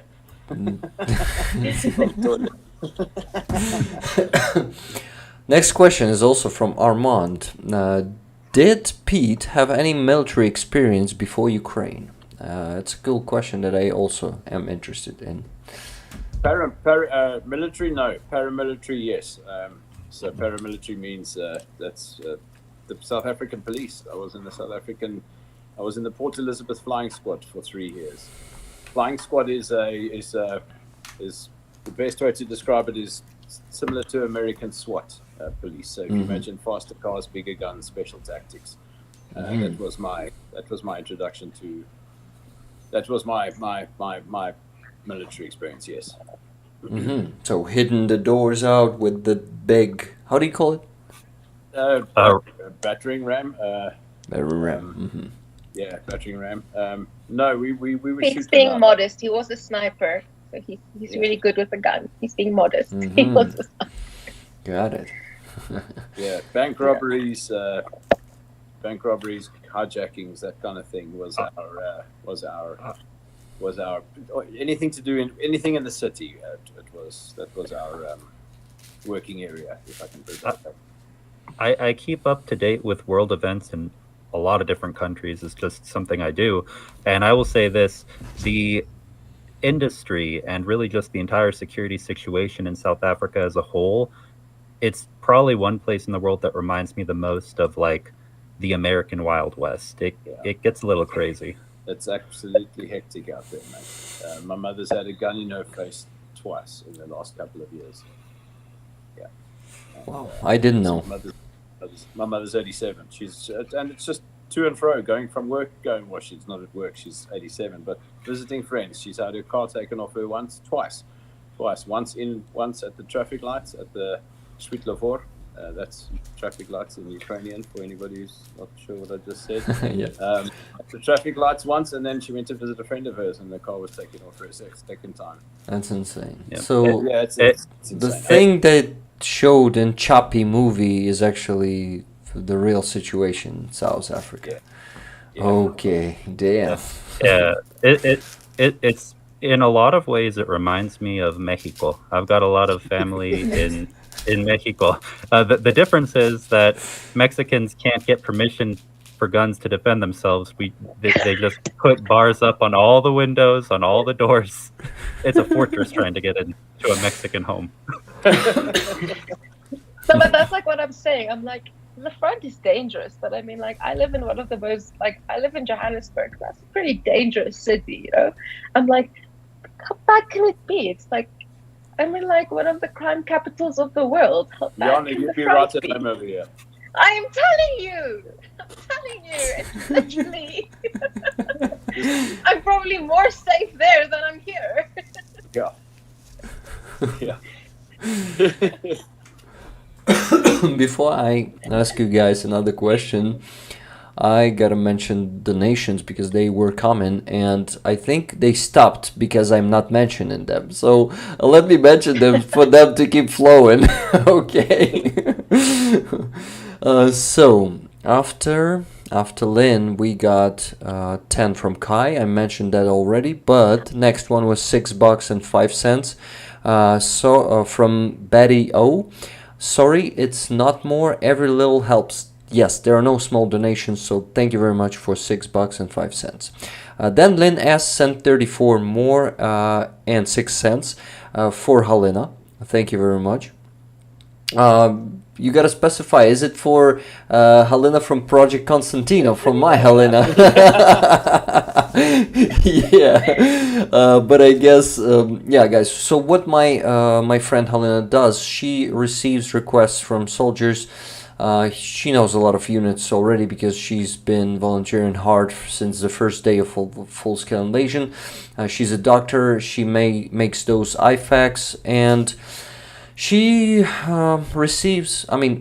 she provides with around 50 medkits per month. Yeah, so Wow. that's a big number. Yeah, she does a great job, and she told me, She does and it all on her own.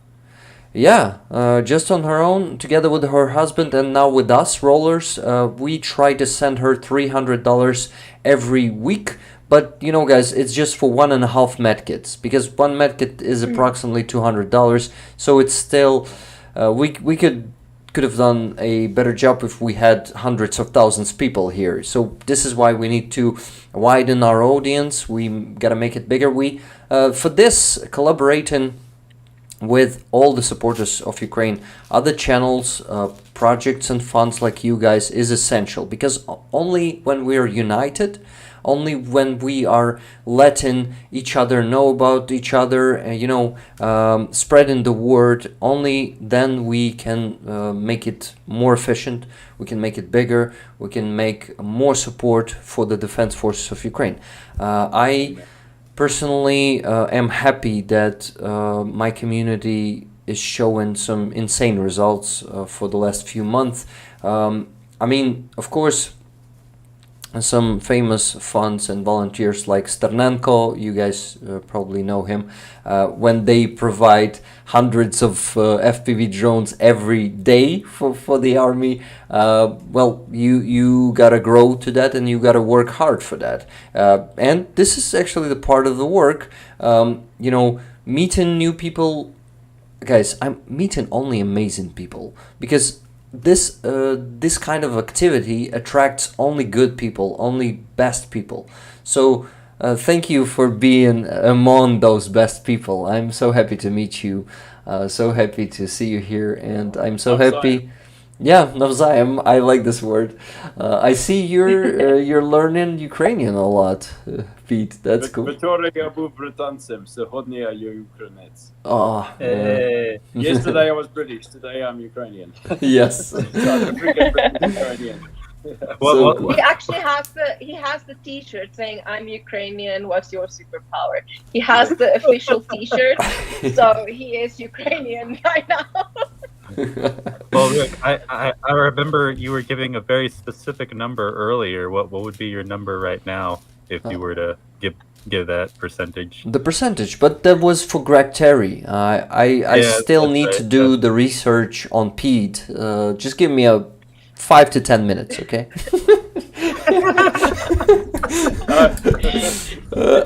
I was saying that Greg Terry is probably 78.8% Ukrainian now.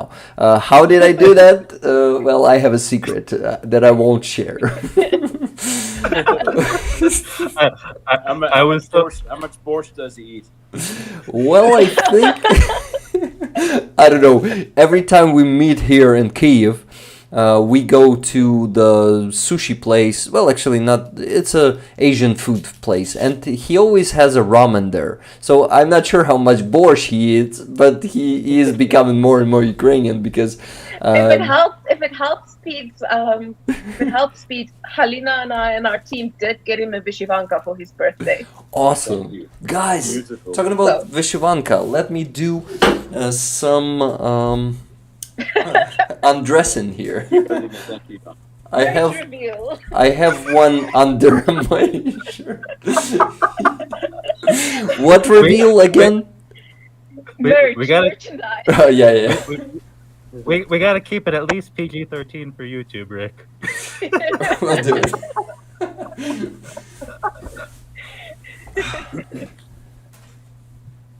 Oh, Nice. Wow. Beautiful. So, here's one. Awesome. I would grab mine, but it's 2 kilometers away. Ah, damn it. Now, this one is a fake one because it's a synthetic t-shirt, but this one is really embroidered.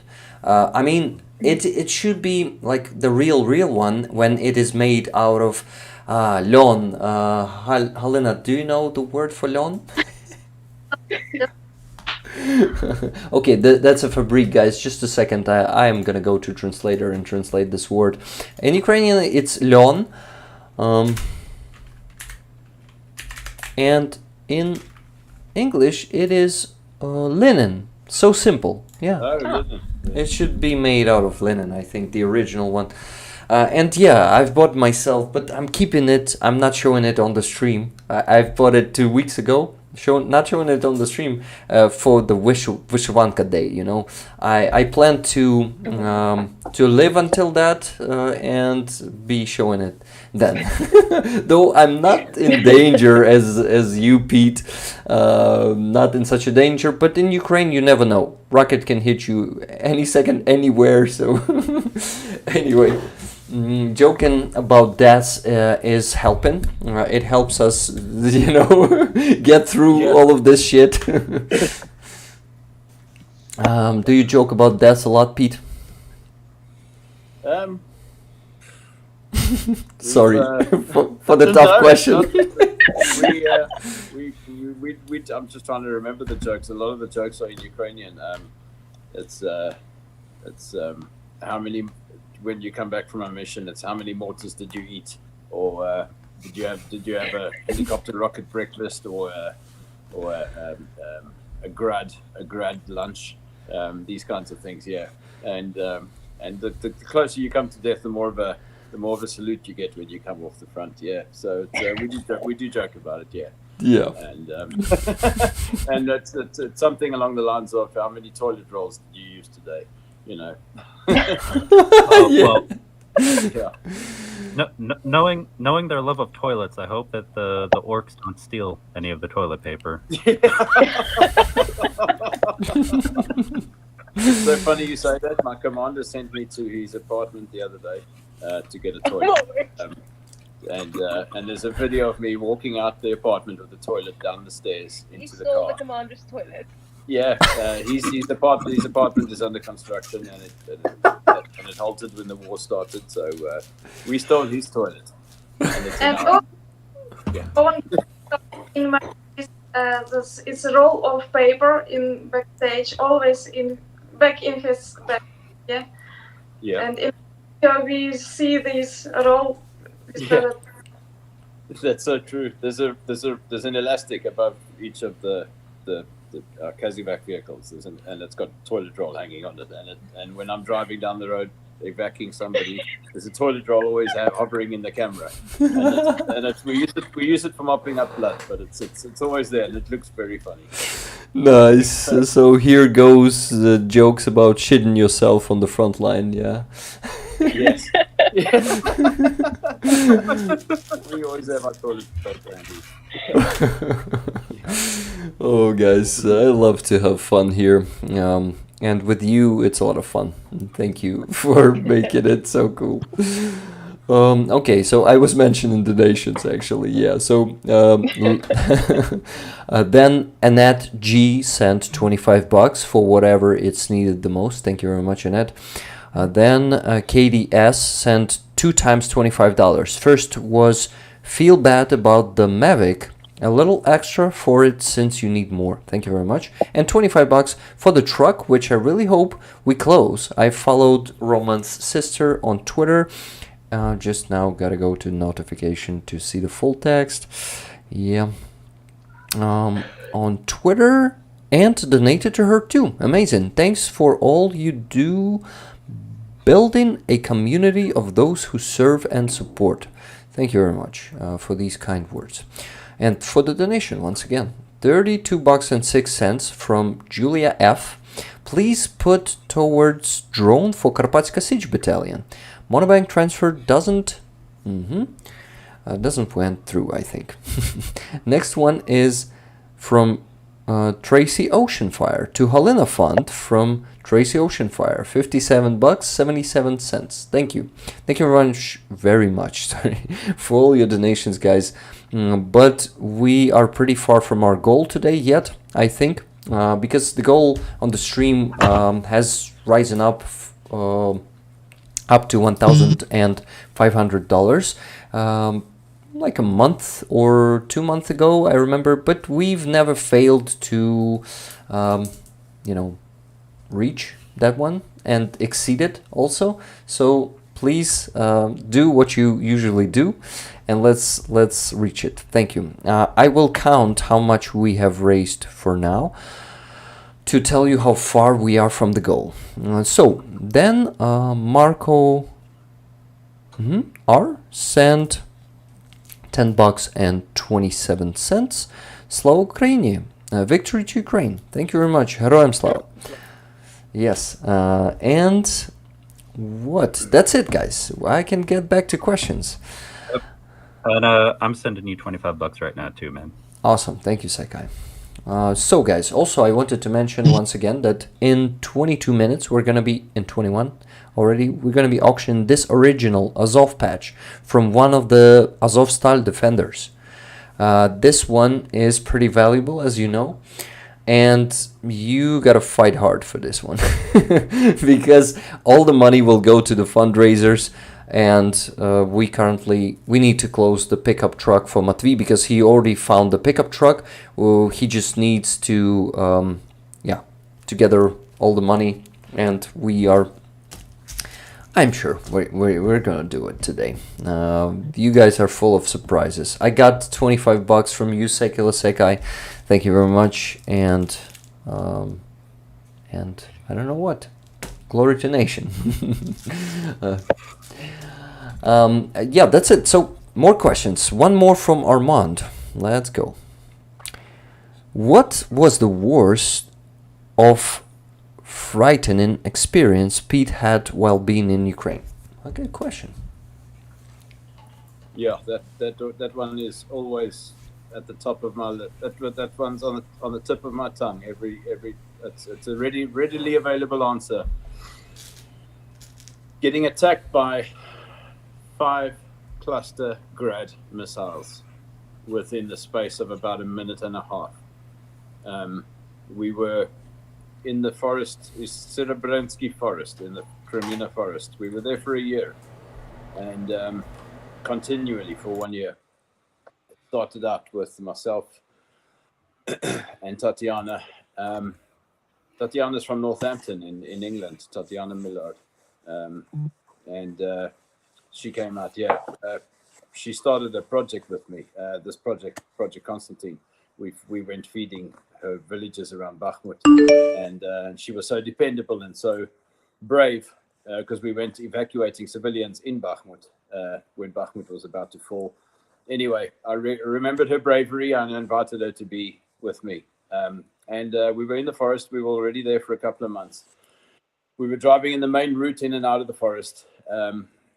There was a tree that had fallen across the road.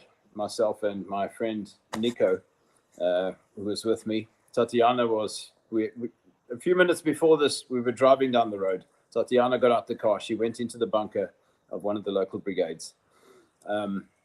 We had heard about an attack happening that day, but the attack we heard on the Russian radio, information that it was going to be late that afternoon. They were going to attack the whole area. But somebody, a mortar landed and dropped a tree across the road. I needed to go to my bunker to get the chainsaw. Nico and I went to get the chainsaw. We came back and we drove just around this tree. And I said to him, park about 30 meters away from me. And I jumped out the car and I walked up to the street to start chainsawing it to get it out the road, because the other medevac vehicles can't get around like our four-wheel drive could. As soon as I got out that car, Armand, I walked just a few meters and you just hear this rocket sound above, and cluster munitions fell on my position. Tatiana happened to be inside that bunker 80, 90 meters away from me. They had a drone up. Our drone boys had a drone up a couple of 100 meters above us. They were watching this area.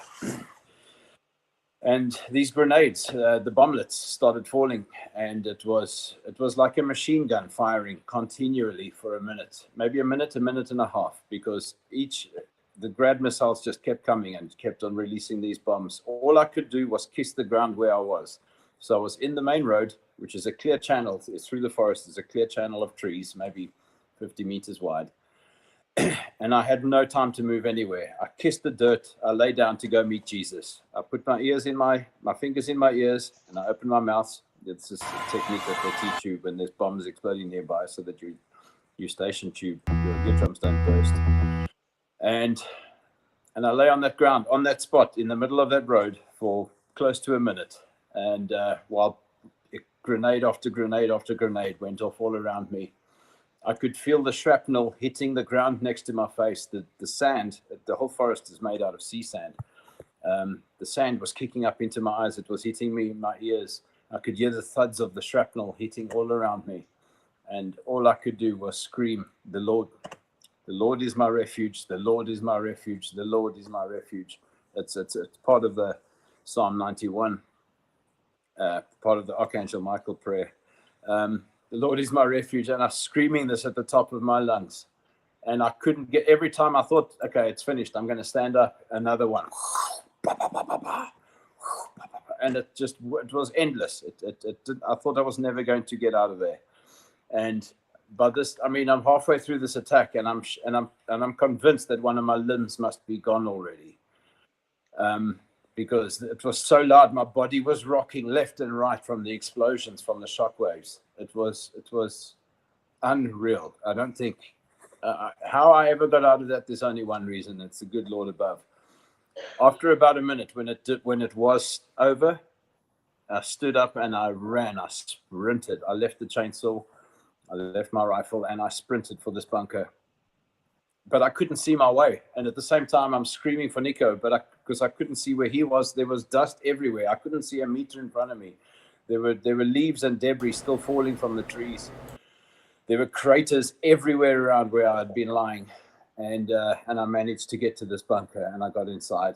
And I was drenched. I was soaking wet. From a minute of lying in that terror, my body just squeezed out every bit of sweat that I could. I was literally soaking wet. And I stood there and I was white as a ghost.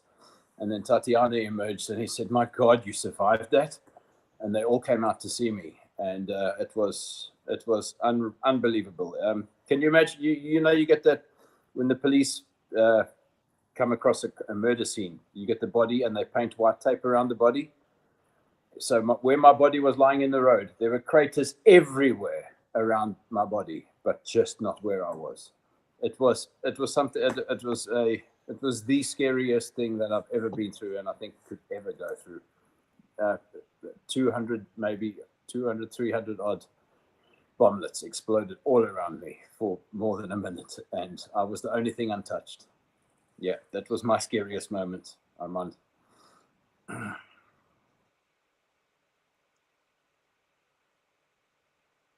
you guys still there?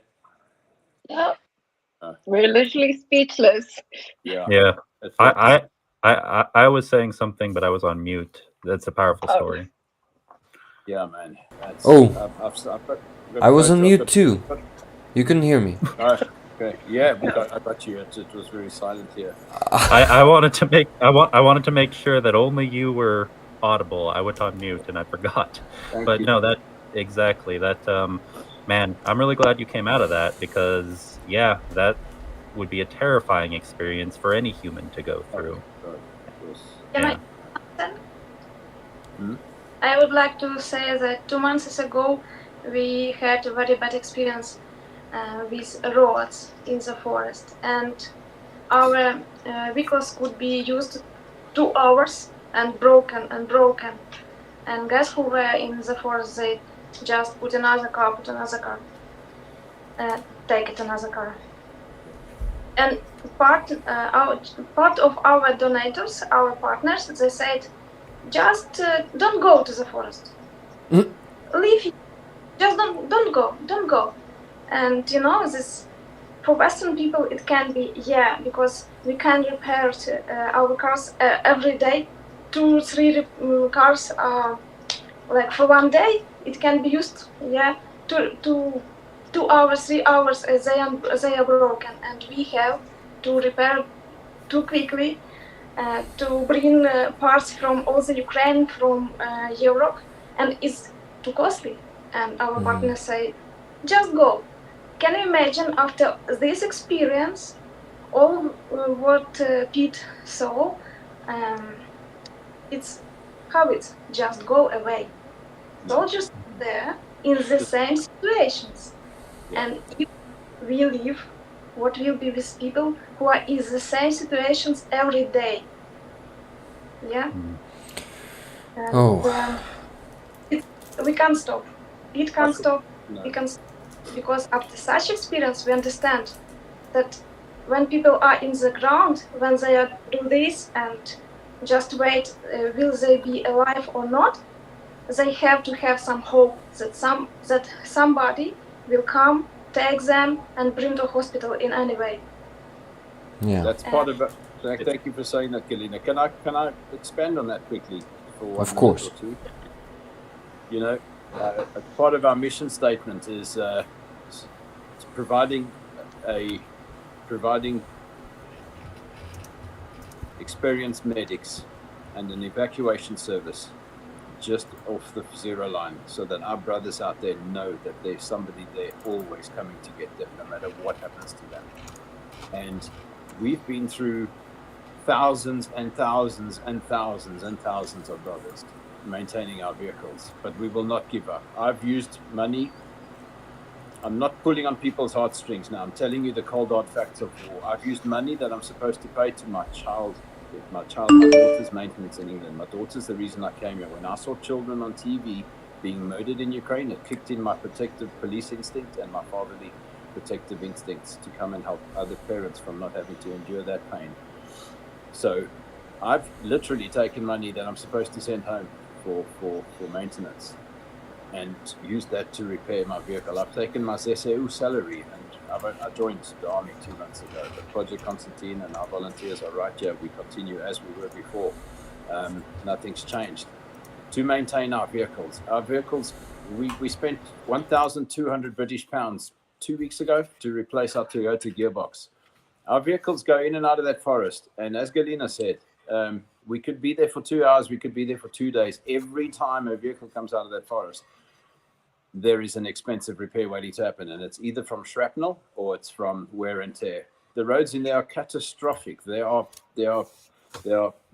mud is so thick that it rips the tires off the rims. It's absolutely, it's a catastrophe, as you say in Ukraine. And the repairs are astronomical, and it's usually things like suspension and gearboxes that are going first, because the vehicles take such a beating. And if we are not there, the army has to rely on BMPs or BRMs or BRDMs, massive tracked tank-style medical evacuation vehicles that are very noisy, they are very large, and they provide a huge target for the Russians. So they are reluctant to use them. They are slow. They are not very maneuverable, and they always have to park them at a great distance away to stop them from being bombed. So the patients, the injured soldiers, have to wait a longer time. More chance that they're going to die, more chance that they're going to bleed out, more chance that they're going to suffer from hypothermia, more chance that they are not going to be evacuated in time. We need to focus on getting those soldiers out as soon as possible, and having a small light vehicle like we have is the way that we do it. So it's an expensive mission, but it's something that we would never change for the world. That's our biggest cost. We don't have any other outgoings other than vehicle maintenance. All of our medical things get donated. We sometimes have to buy them, but 99% of our donations go on massively expensive vehicle repairs, and it's a never-ending thing. And if I could please appeal to the world to help us with this, we have, after spending a year in the Serebrinsky forest, we pulled out 231 Ukrainian brothers from that forest. 200. That's Wow. 231. That's a massive number, and very soon we will redeploy back to the front. Right now we are undergoing very expensive vehicle. I repeat, it's 214, not 231. Thank you. And Yeah, 214. I wasn't counting. I was adding, Including one prisoner of war, yeah. one Russian, including one Russian. Wounded Russian prisoner of war. Yeah, he it was badly Russian. He was wounded. He was shot through the stomach and through his hand. I saved his life, they said, he was brought before me, and it was an emotional job, but he's a human, and I had a few words to say to him. I asked him politely to please leave our country and tell all his brothers to go with him, but we sent him on his way. We gave him pain pills. I took him to the toilet. He needed a number 2. Provided him with toilet paper. Yeah, we took good care of him, and sent him on his way, because it's just another prisoner for the Ukrainian Prisoner Exchange Fund. Yeah. So with his life being saved, it could mean another brother of ours comes home. Yeah, we were discussing about the 200 soldiers, 207 who were returned here recently in the large exchange. Mm-hmm. Yeah, very important. Wow, 207. Yeah. What was the name of that Russian, if you ask him? What was his name? Yeah. My gosh, I couldn't remember. He told me his call sign, but Maybe you remember his call sign? I don't remember it, no. Okay. I don't know why I need this information, but...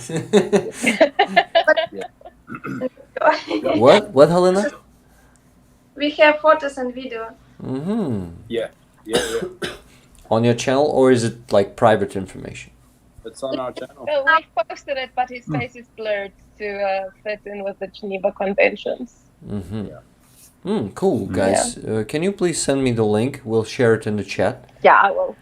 Yeah. I will. Because it's very important. I'm very, interested in the topic of prisoners of war. And, guys, if you didn't know, I dub the interviews of Zolkin and Karpenko, Ukrainian journalists who interview prisoners of war. I dub them into English because I think this information is very, very valuable, and it gives the understanding of how Russians think, how they live, what's inside their heads. Sorry guys, spoiler, many times it's empty. There's nothing in their heads, or complete propaganda. So yeah, those guys are sometimes telling some ugly and unbelievable stuff, and you gotta know. So I think 10 interviews I've already dubbed, and I'm planning to do even more this year. Especially when I become the full-time roller. For now, I need to work here on YouTube channel to do the volunteering job, and also work in IT sector. I have a regular job, so it consumes a lot of time, and my dream is to start working here full-time, because this is much more important than some IT. Well, of course, there's IT. If you work IT, that is very important if you work for SBU or for the military intelligence of Ukraine. Of course, it's important, but my IT sector is not that important. Believe me, it's just a product for some entertainment. So I think it's totally achievable this year. I will reach that goal, I'm sure, and we'll do even more, and we'll meet even more amazing people like you guys. So. Oh yeah, you're already a third of the way there, man. You'll definitely get there. Yeah, thank you. 34%. There's a progress bar somewhere in here. Yeah, here it is. I actually have a goal. Okay, Rick, about the POW thing, I sent you our Instagram post about it on Discord. I see I didn't upload the video. It's very, very short. So I'll send you the video as well. Mm-hmm. I did have to remove the sound though, because I didn't want Pete called him a not so nice name, and I didn't want that P name audio, right? like on. Yep. The P word. Yeah. The P word. It is a slur. It is a slur, but the more you live in Ukraine, exactly the same word. The more you live in Ukraine. I mean, I'm not saying it's not deserved. I'm not saying it's not, he didn't deserve it, but I was just like, you know what, let's just be nice. You see, the meaning is different. In Ukrainian, the meaning is different. It's not the same. No, I understand that. I'm just saying, like, You see, I'm still not saying the word, so I understand you. I know. Well. You have to be. Yeah, we thought the misfortune of Russian propaganda sometimes picking up our posts and flipping it around and twisting it. So I have to be very careful with what we put out, and phrasing certain things need to be phrased correctly. So I have to be like, hey, please go retake that and make sure you phrase that specific thing this way for this reason. He's like, yeah, but everyone in Ukraine talks like this. I'm like, I don't care about Ukraine right now. This is about the international image of Ukraine. Yeah, I mean, well, yeah, you have to be careful because there are unfortunately vatniks and Russian trolls who watch this kind of content online because they don't want the Ukrainian information sphere to grow. They want it to shrink. They want to sabotage it. And so you have to be aware of, what rules different platforms have, because part of information warfare is disrupting the information dissemination of your adversaries. Exactly. Yeah. Guys, I've just sent the link. Sorry, I've just sent the link to the chat so you can follow it. It's Instagram post, and you see some just body parts of that Russian because his face is blurred for obvious reasons. But thank you for sharing this. And sorry I interrupted you there, Yana. Continue, please. No, it's fine. So I mean, about roads and massive attacks through the evacuation, through the process of evacuation. If you will scroll down in Instagram, like a helicopter attacked us one day with rockets, and our dash cam was rolling, and it's all on there. And these rockets are affecting the ground in front of our vehicle and into the tree. I'll send you that one as well now, Rick. You get that. And we had 3 injured patients in the back of the Pajero at the same time. Yeah. And 2 medics. It was hell. By the way, guys, I was reacting to Pete's story about him surviving, like miraculously surviving that shelling. And I want to thank you for sharing this unique experience. Guys, have you ever heard anything like that before? Because I haven't. That's the first time I hear it. And you told it so detailed. And I'm really grateful to you for that, because it gives us at least a slight understanding through what our soldiers going through daily. This is a very valuable and unique experience that you shared. So, Pete, from the bottom of my heart, thank you. Thank I you. mean, Yeah. And you were right, it was nothing short of a miracle. And these miracles have happened to us a lot, countless times. And it's and I give all credit to God, because He's my protector, He's my bodyguard, and He's my big bulletproof vest for all of us. Okay. Definitely. Thank you for being here, because it makes a big difference. I think people, people need to hear these stories from someone who's actually been there, who's experienced it, because I know a few people. There are a few creators who I'm in contact with who are in the International Legion, who have seen combat, who make content here on YouTube. But yeah, it's always important to remind people, this is a war, and there are realities on the ground that even hearing about it, none of us are going to understand, but you understand it. So we appreciate you being here and giving us your time. Yeah. Pleasure. 100%. You guys are my brothers. Ukraine is a family, and that family is somebody's trying to kill a family, and the rest of the world needs to stand up to defend that family. And I'm embarrassed that there aren't more people like us out here. I've started saying something. People will be remembered for what they have done and not done to support Ukraine. And there are countries and governments out there in the world that will be remembered for what they have done and not done to support Ukraine.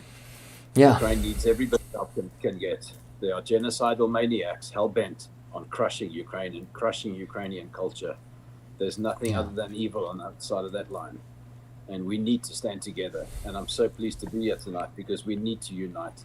If we stand united, we can do this. I mean, there are people like your Halyna making IFACs. There are babchas in Tourniquet that came from Kryvyi Rih sewing camouflage nets. At the beginning of the war, you remember every second person was making Molotov cocktails. This is what we need to do. We have to stand together. We have to unite. And there are people out here fighting. There are battalions and soldiers out there that have been there for months and months and months and months and months without rest. And they won't stop, because they've got a choice. But I've got friends out there on the front who won't pull away, because it's what they want to do. It's what is right. It's what has to be done.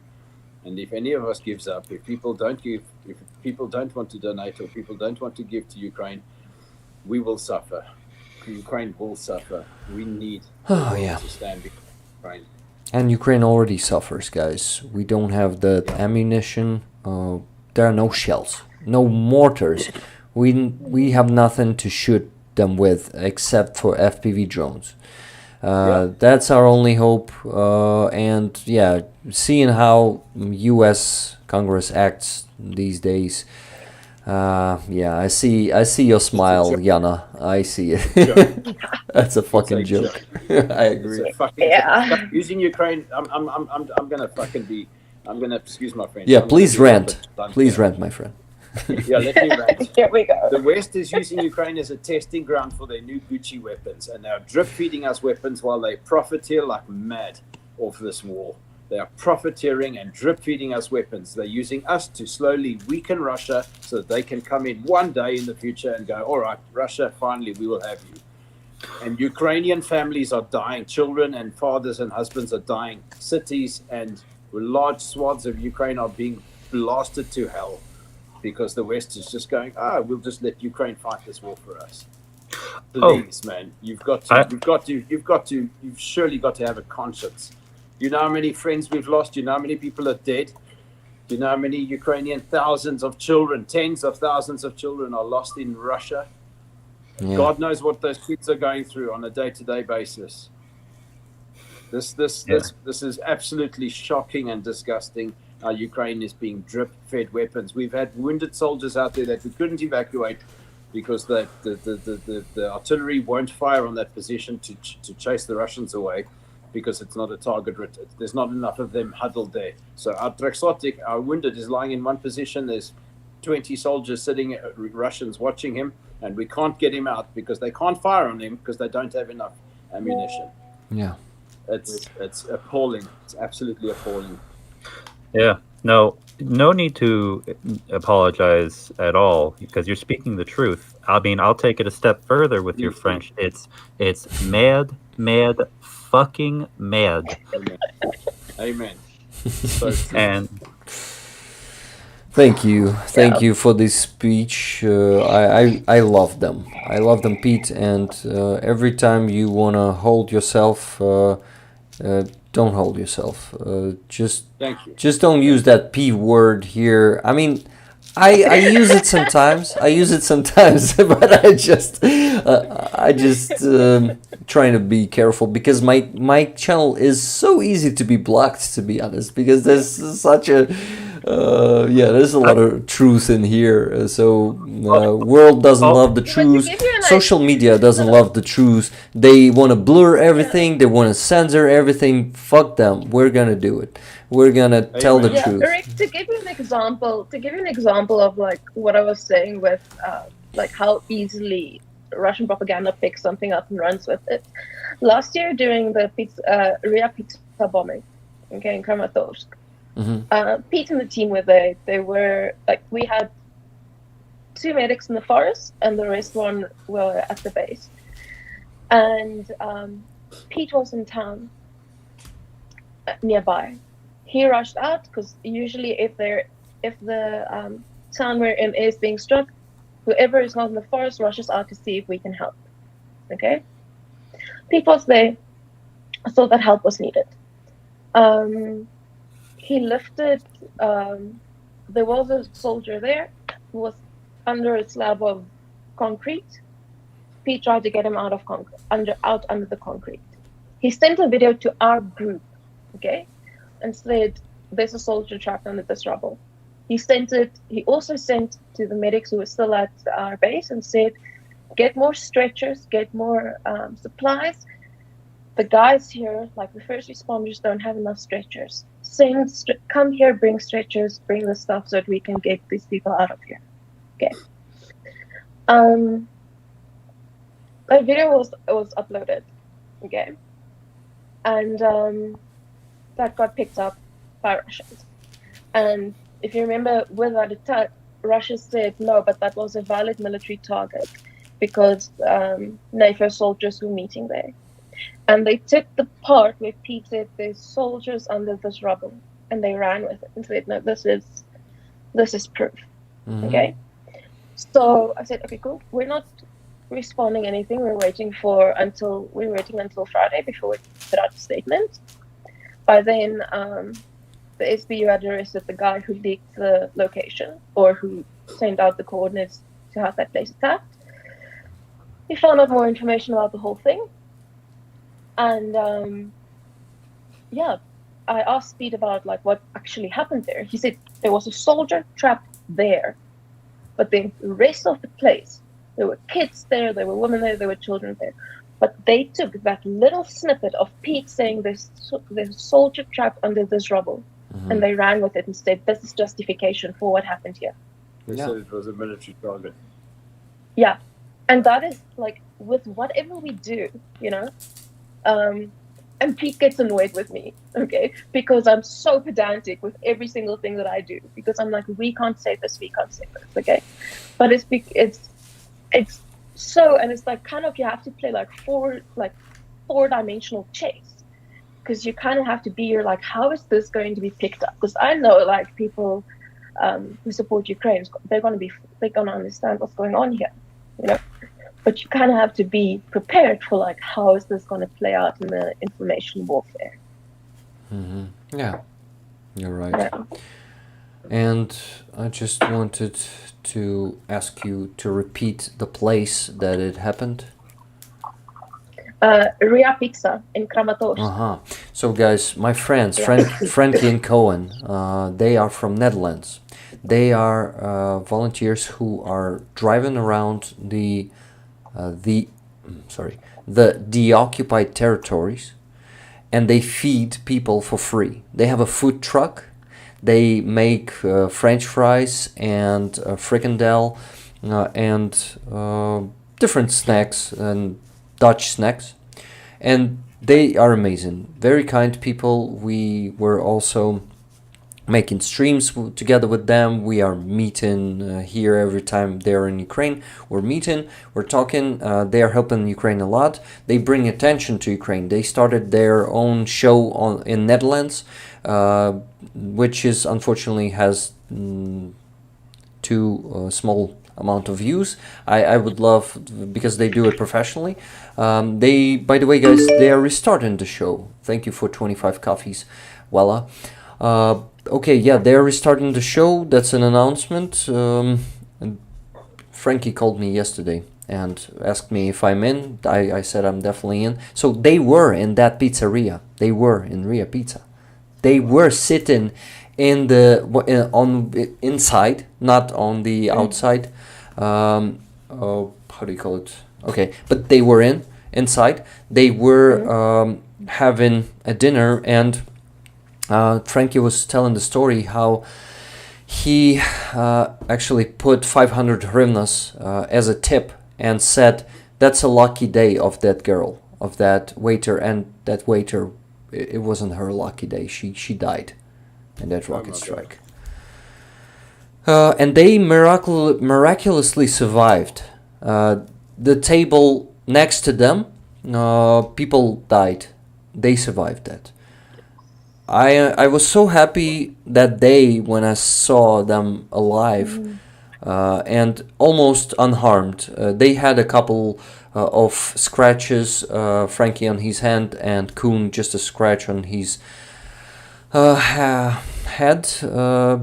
But yes, guys, that's what's happening in Ukraine. And also my other friend Roman Trochimets, the Ukrainian military, you may know him. He's a soldier from 3rd Assault Brigade. He was on vacation. He had a day off that day, and he was on that pizzeria too, with his sister, if I'm not mistaken. He was on. Yeah, with his sister. Yeah. He was here. He was there too that day, and he survived. That man is also so lucky. He survived so much. He was storming Bakhmut for the whole summer last year. No, not for the whole summer. Beginning from 1st of January or something like that. They started that assault operation in the beginning of the year. So he was fighting there in trenches for half a year. He was fighting Yanukovych goons in 2013 there. He was among the people who were actually like facing those goons, so-called militia back then. Berkut, yeah, and Berkut was shooting them down with all they had, with guns, with sniper rifles, and Roman survived that too. He was on the very front of that fight. And then he was fighting in 2015. Then he was fighting here in Bakhmut, survived Kramatorsk. Well, guys, I'm kind of not a very religious person, but I still believe in I don't know, in some higher forces, and they definitely saved this man and you, Pete, for something even greater. Yeah, because you damn, I'm so happy that you guys survive all this, and that you're with us to tell all these stories and to share your experience. It is just priceless. Thank you. Anything that saves you, I think that higher power that you are with us and telling us this. Thank you. That's very kind of you to say. Galina and I were recently working on a, with all this disappointment from the West, I've been searching and soul searching and trying to find a solution. And I pray every day. I pray every day for God to put my feet in a good direction. I pray every day for God to bring good people into my life. And He's blessed me with Yana and Galina and our team here on the ground and the outstanding, amazing battalion that we're inserted with. And we recently came up with a slogan, we printed some stickers because we want to get people to embrace God, because let's face it, Ukraine is struggling, and we came up with a slogan, and it says Ukraine needs two things to win this war: soldiers and a miracle. We've got the soldiers. Now let's stand together in prayer for a miracle. Thank you, Galina. Well, Yeah, I also wanna make an addition, guys, like you, Pete, make that miracle also happening, because all our defenders, all medics, everyone who is there risking your lives, you guys make that miracle happening for the second year, almost for 2 years, and it's just I thank you very much from the bottom of my heart for your service. I never miss a chance to thank a soldier or a medic or a volunteer for their service. Oh, nice one. What is his name? What is his name? Let him stay. Bonnie. Bonya. Nice. Now, is it him or her? Yeah. Mm-hmm. It's her. Mm. Yeah, she's Oh, good she's girl. gorgeous. Okay. Oh, and A fella. Now we have a fella here with us, guys. Look at this. The evil fella. Well, the actual fella. We're all naval fellas. Okay, guys. Just wanted to quickly mention something. Greg was contacting me, messaging me directly, and he wants to contact you, guys, and help you because he supplies military and not only. Well, you're actually officially a part of ZSU, the Armed Forces of Ukraine. I am. Yeah. Oh, So yeah. It is signed 2 months ago. Yeah. Yes. Players work side by side. We work together. We collaborate together. We go to the front together. We rescue together. Amazing. But there's just not enough of us. That's why we've got our volunteers from Project Konstantin and all our equipment and all of our vehicles that follow us around. So, and we provide them with technical support and medicinal support. So yeah, we're all together. Yeah. What were you saying about Greg? What does he want to do? He wants to contact To help you us. and provide you with supplies, with anything you need. Thank you, Greg. He does that. Thank you, brother. He managed to raise really strong force around the world together with his friends. I'm one of his friends also, so I'm a part of that. He is supplying many units, and he really is amazed by your story. He was putting comments. I just don't want to interrupt anyone. This is why I'm reading comments sometimes, but I'm not reacting to them. Guys, I see almost all of them there. Well, I'm lying. At least 50% I see them.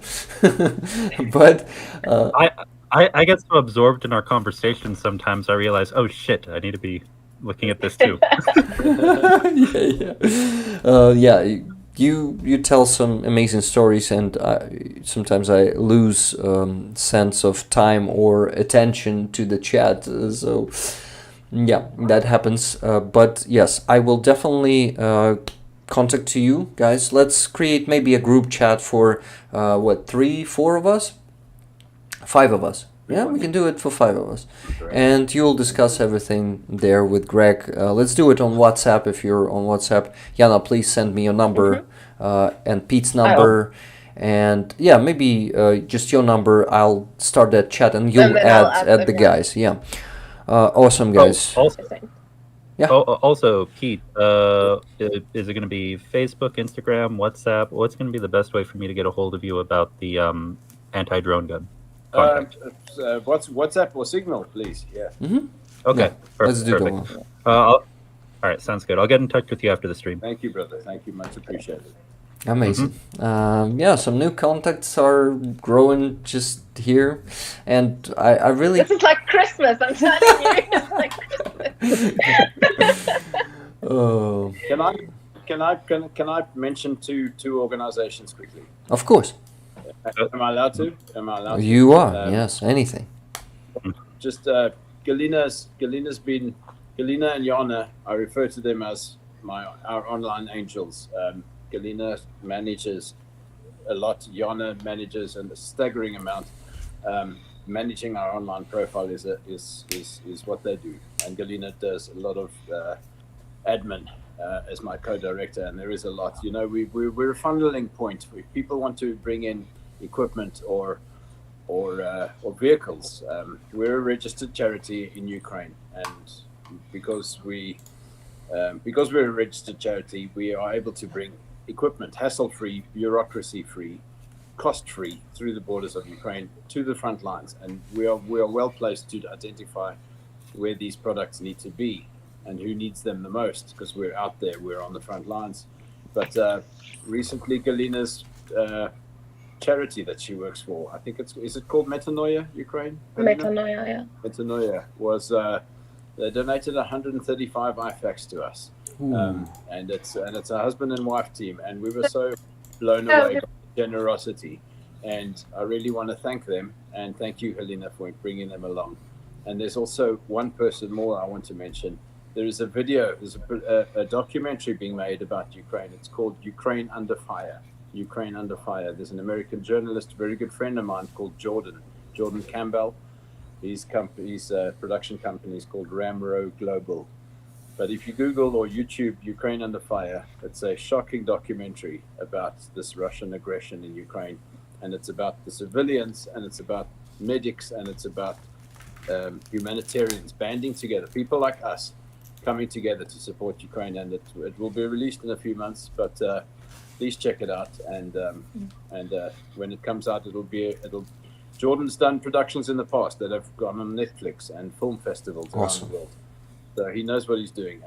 So thank you to Metanoia, and thank you to Jordan Campbell and Ukraine Under Fire as well. So I just want to say, with the Ukraine Under Fire, it is not released yet. So it's just the trailer that's out. Jordan is still working on some fundraising for that to get it released. So it's not released yet. Please make But he's sure got to send Pete me on the it. link when it's done, okay? I will.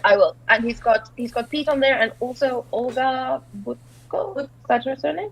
Olga The Butko. Ukrainian newsreader. So she's also there. She's also one of our she's also part of our team. She's also raised funds for a car for us and everything. So she's also super awesome. Olga has been amazing. She donated a car. We've got one Jeep that Olga donated, Olga and her supporters, and the Jeep it's a moving memorial to Tatiana. The Jeep is actually called the Angel of Bakhmut. Which is our name, which was what we dubbed Tanya, yeah. This is a patch that we made in honor of Tatiana, and the vehicle has got that logo on it. It's an angel, Ukrainian soldier medic with angel wings embracing Bakhmut in her arms, and this logo is on the vehicle donated by Olga. Thank you, Olga. And everywhere you see this Jeep, it's got the Angel of Bakhmut written on it with angel wings and that logo. That is a fantastic way to honor her memory. Yeah, that's beautiful. Thank you once again, Olga Butko. Now you have Ukrainian sister. you have one more angel to protect you. Yeah. Yeah, and she does. Yeah. Oh boy. And let me also add this, kind of like Rick was saying earlier, to everybody, whether they are religious, not religious, spiritual, Christian. I know I think among Tatars there are a few who are Muslims, who serve in the Ukrainian armed forces. To anyone who is helping and serving Ukraine right now, to all the heroes, thank you. Thank you. Thank you. Thank you to them as well. That's I'm seconding you. Thank you. Thank them. Yeah. Everybody donates. Guys, I gotta mention the nations because they are coming, and since I want more of them coming, I need to mention them.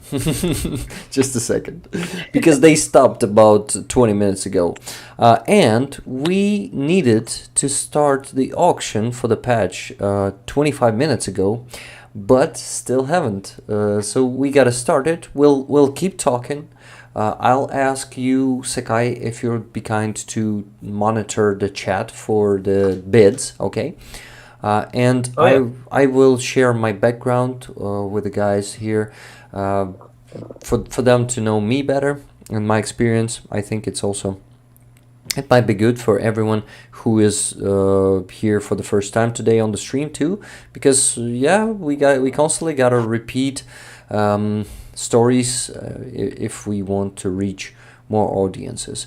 That's totally fine. But first, mention the donations. So after you donated, Secai, there was a donation from Tourniquet, $50 for Project Konstantin. Now. Slava Ukraini. Героям слава, my friend.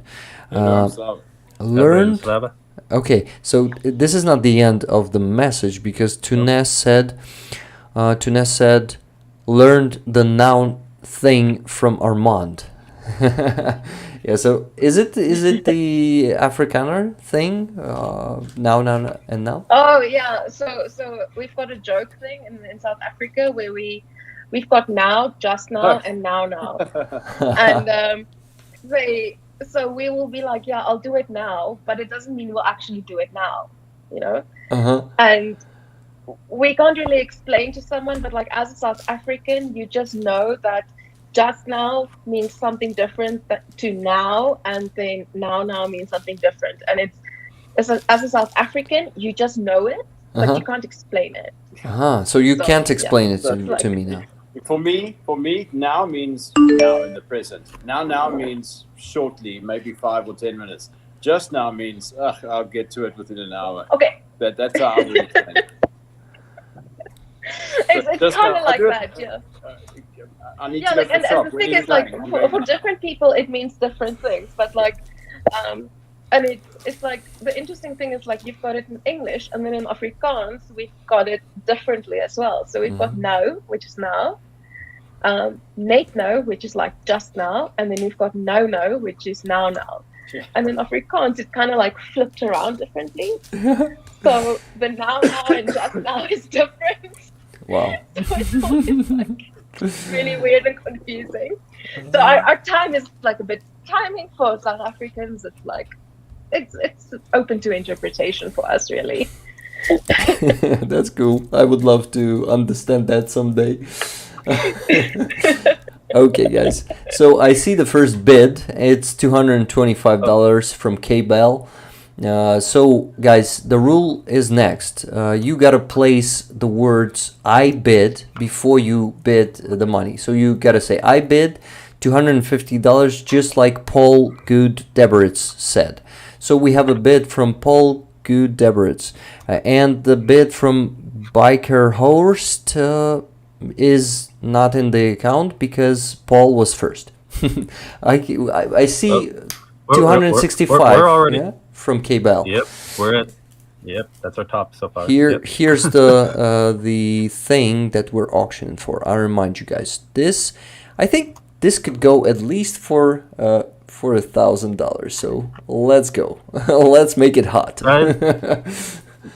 Guys, so I'm gonna tell you guys, this is a piece of history. This is not just any patch. This is a patch that belonged to someone who was at the Azovstal Steelworks, if I'm not mistaken, correct? A soldier who served there. Yeah. So this is not the simple if you remember all the news about Mariupol and how long they held out fighting against the Russians without any chance of reinforcements coming, breaking through the Russian lines, this is that history, okay? I see 1,500 euros. Yeah, I see 1,500 euros for the patch. We have a bid, guys. Wow. Oh wow, Dr. Tuso. Dr. All right, Tuso. I'm gonna put that as up. That's insane. That's insane. All right, so we got to convert that to U.S. dollars because we got to keep it in one currency, guys. Yes. So one because it's gonna get confusing if we start getting U.S. and Canadian and Australian and euros. So we're gonna keep it there. Let me convert it right quick. Yeah, by the way, no, he said, I'm not joking. 1,500 euros. That's crazy. Oh yeah. Dr. Tuso, absolutely. any It's competitors there? 1,617. It's 1,617 and 75 USD. Awesome, Okay, thank you very perfect. much. I'll put that. Yeah. Oh, and Sujak, thank you very much for 50 gifted memberships. You made it harder to track the bids because it's going now too fast. But I'm very grateful to you for making it harder because it's very appreciated. The support for the channel, it actually brings me to the point where I can quit my not so important job and start working here full time. Also, guys, making more dubs for you. So thank you. This is very appreciated. What do we have there? Heinrich made a joke in chat and he said 7 billion rubles. That's like $10 or something.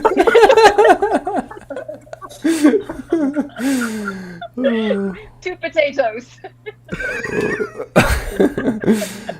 Dr. Tuso, did you just kill the competition there? Did anyone just got super frustrated? I'll be honest. I was about to put in a bid, but I'd have to take out a loan now at this point. So,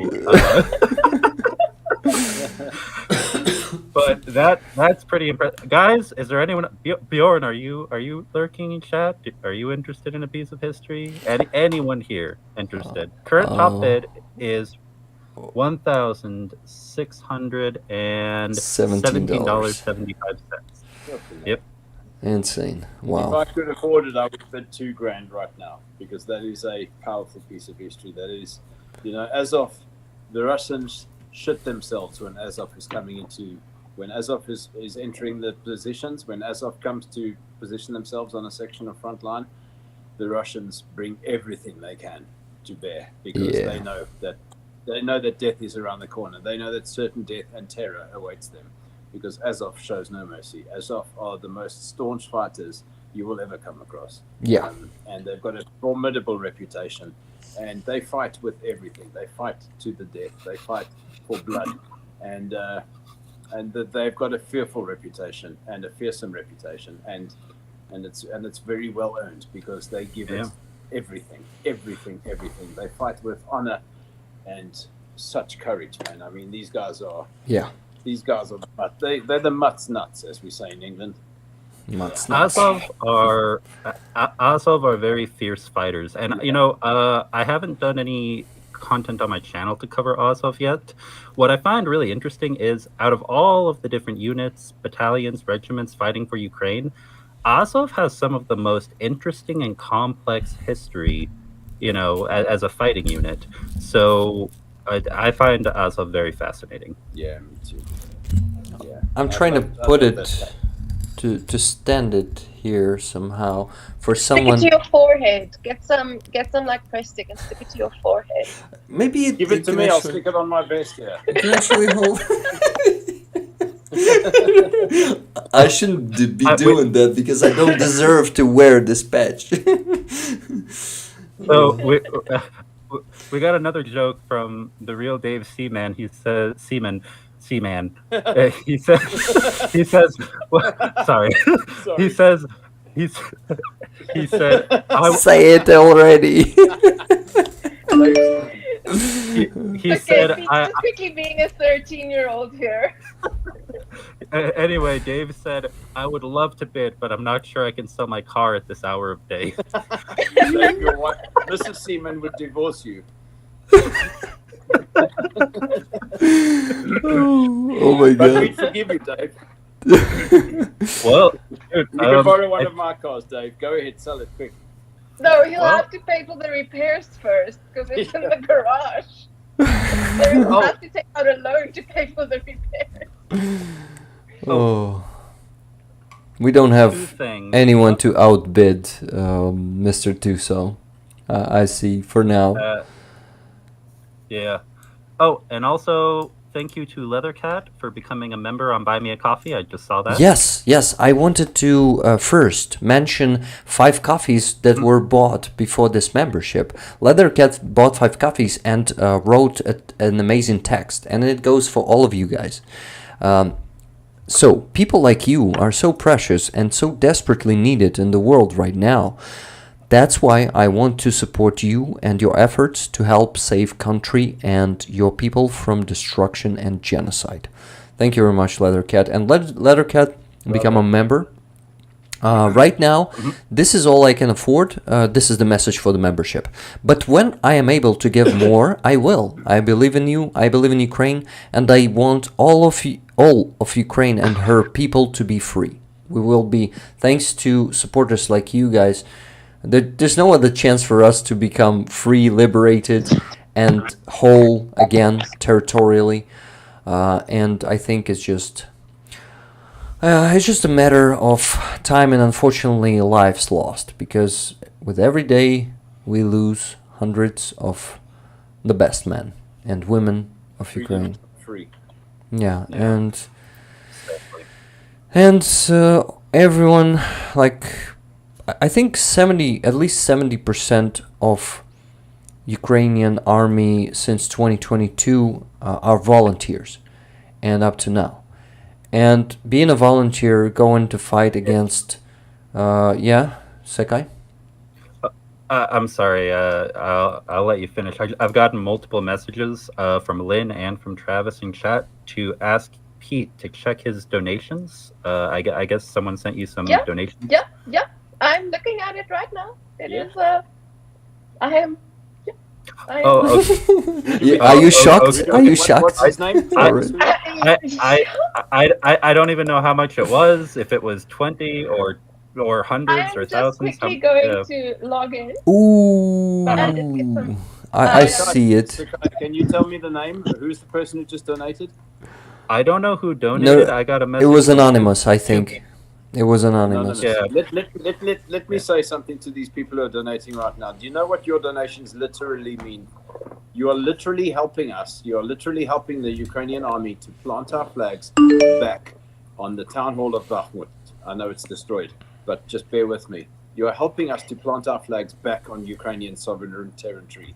We keep our soldiers alive. Project Konstantin and medics like us all around Ukraine, we keep our soldiers alive. How many times we've taken soldiers to the hospital and they report back to us a month or 2 or 3 later, I can't wait to come back to the front and help defend my country. You are helping to maintain the defenders of Ukraine with your donations. There's no other way to put it.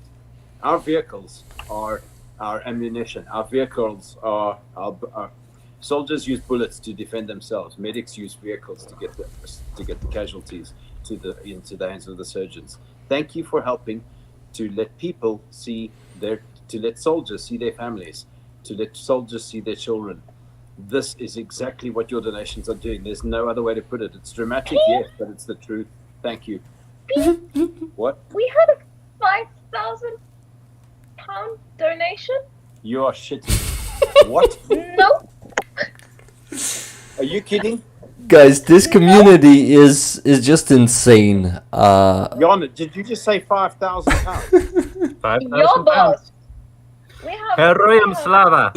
Heroyam Slava, yes. Oh my god. £50, £10, 50, 5,000, 10, 57 pounds and 77 cents, 50, 5, 20, 5, 20, 50, 20, 50, 40. I think 55, that man is 60, crying. 100. I thank you so much, guys. You good, Pete? That's okay. That is unbelievable. That's not unbelievable. That is, oh my god. That's okay, man. I also am. My eyes are already wet too. To that person who's just donated, just say that one more time, Yana. 5,000. Yeah, boss. 5,000. 5,000.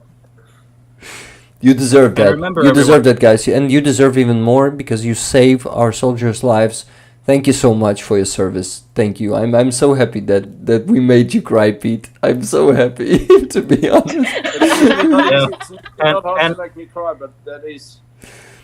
Oh And- my God! May God bless you for Everyone else as 1,000 well, years, man. like to Yeah. everyone else as well. Thank you And- so much. Thank you, From guys. every Ukrainian in Ukraine, from all of us volunteers in Ukraine. You know, And- I've often referred to Project Konstantin as the Mechanics Retirement Fund. We are the Mechanics Retirement Fund because we Project Konstantin Mechanic Retirement Fund because we contribute a staggering amount of money to mechanics. I mean, there's He only wanted one to way rename get us to soldiers. Slava Mechanics. Hmm? He wanted to rename PK to Slava Mechanics. Yeah, So yeah. mechanics. Nice. Folks, Yeah. to the world out there, I mean, my goodness, do you see what unity brings? Do you see what Rick and his friends are doing here? Bringing together good people to help other good people. Thank you so much, man. Thank you so very much. You This is guys, absolutely. We are just about to redeploy to the front lines. The Russians are planning on another massive attack. We are preparing for that, and it's going to be busy. It's going to be bloody, and it's going to be sad, and it's going to be hard. But we can only do our job if we've got if we've got vehicles in tip-top condition. I mean, these vehicles. You ask any one of us anytime, and we'll gladly show you our vehicle repair bills. It's shocking how expensive it is. We actually But we posted do it recently on gratefully. Twitter. We There's posted, another yeah. 20. I've just seen 20 from Oh. Travis Erickson. Travis Erickson. I've just seen your £20 donation pop up. Thank you for helping us to save lives, man. It's the most rewarding job on earth, folks. It's one of the most dangerous jobs in the world, but it's one of the most rewarding jobs in the world to be able to give, to be able to bring somebody back from the brink. I Thank you for wanna. helping, man. You guys are part of the volunteer. Sorry for interrupting. You guys that are donating now are part of the volunteer army that are helping to sustain Ukraine. When Ukraine wins this war, you will count yourselves as one of the people that contributed. You will count yourselves as part of the people that contributed towards victory. You know how fucking well you can sleep tonight and tomorrow and the day after. You know, So God cool, bless man. you, man. Thank you so much. Yeah. I So- just And- I just And want to to poor say people, I just want to say, I just okay, want to say, to poor people like me who can't donate, liking and sharing and commenting, Yeah, poor people, you're also helping. yeah. oh, Just want to say that. 100%. We're all poor, but yeah. Oh yeah. Oh, yeah. We wouldn't be Bursting here- helps. I just want to say We- that. we wouldn't be here and able to get this message out to so many people who are able and willing to donate if it weren't for everyone's support in Exactly. any way they can. Absolutely. Yeah. thank you, Chuck. So- Can I tell and, you guys a quick funny story? Can I tell you a very funny story? Yeah. very quickly? You guys, Yeah. you're gonna love this. So picture the scene. Tatiana and myself are in the forest of Serebransky Forest, Kremina Forest, better well known as, and and we were positioned with the National Guard. We were 800 meters from the zero line in our blindage, which is a bunker. We've got two caponiers outside. There's a bohanka in one, and it's full of dead corpses. It's full of corpses, and the bohanka is broken down, and they can't evacuate anybody because it's full of corpses, unfortunately. And we've got our Mitsubishi Shogun, and Tatiana and I are ferrying Traxotic injured in and out of the forest, one after the other. And the vehicle's coming back, and there's another one, and it's just non-stop. We've been awake for 2 days. This is during the counter-offensive. That was insane. I needed to stay in the blend. We had so many injured coming in that we were using our caponier, which is the dugout in the ground. It's a ramp dug into the ground where you park your vehicle, just below the ground surface to protect it from shrapnel. This is where we're stabilizing our patients, okay? And we've got guys lined up there waiting to evacuate, and we're what do you call it? We're triaging them. Priority gets evacuated next, and there's a guy coming in there. He's about 50, 55. He's minus one arm, minus a leg.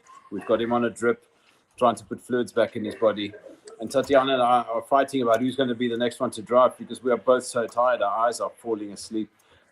Tatiana and one of the combat medics take the next injured out of the forest, but it's so muddy close to the edge of the forest. There's a swamp there.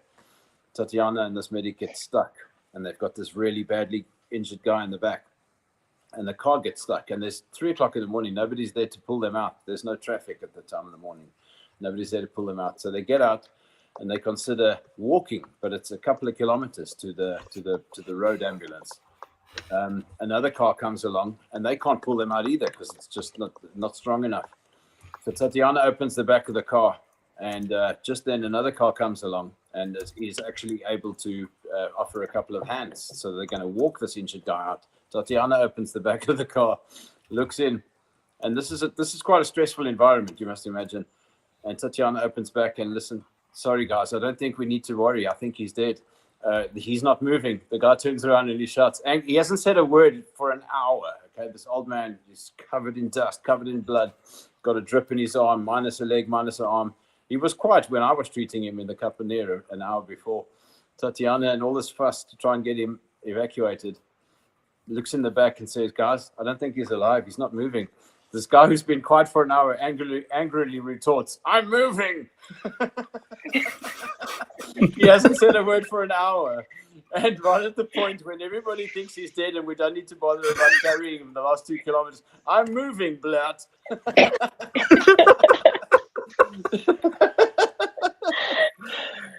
And they carried him for 2 kilometers to Periprava, which is where the road ambulance is waiting, and he survived. Oh man. Okay, yeah, that's pretty funny. Yeah. I can only imagine that feeling of no, I'm good. Don't put me in any box yet, all right? Rick, you're muted.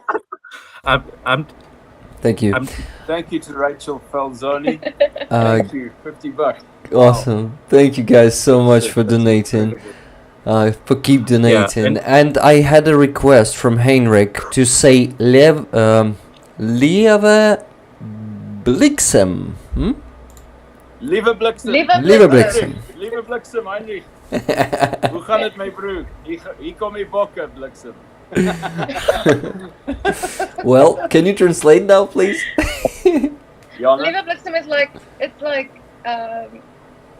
Lieve Bliksem, it's like holy cow, eh? Or yeah, it's like, yeah.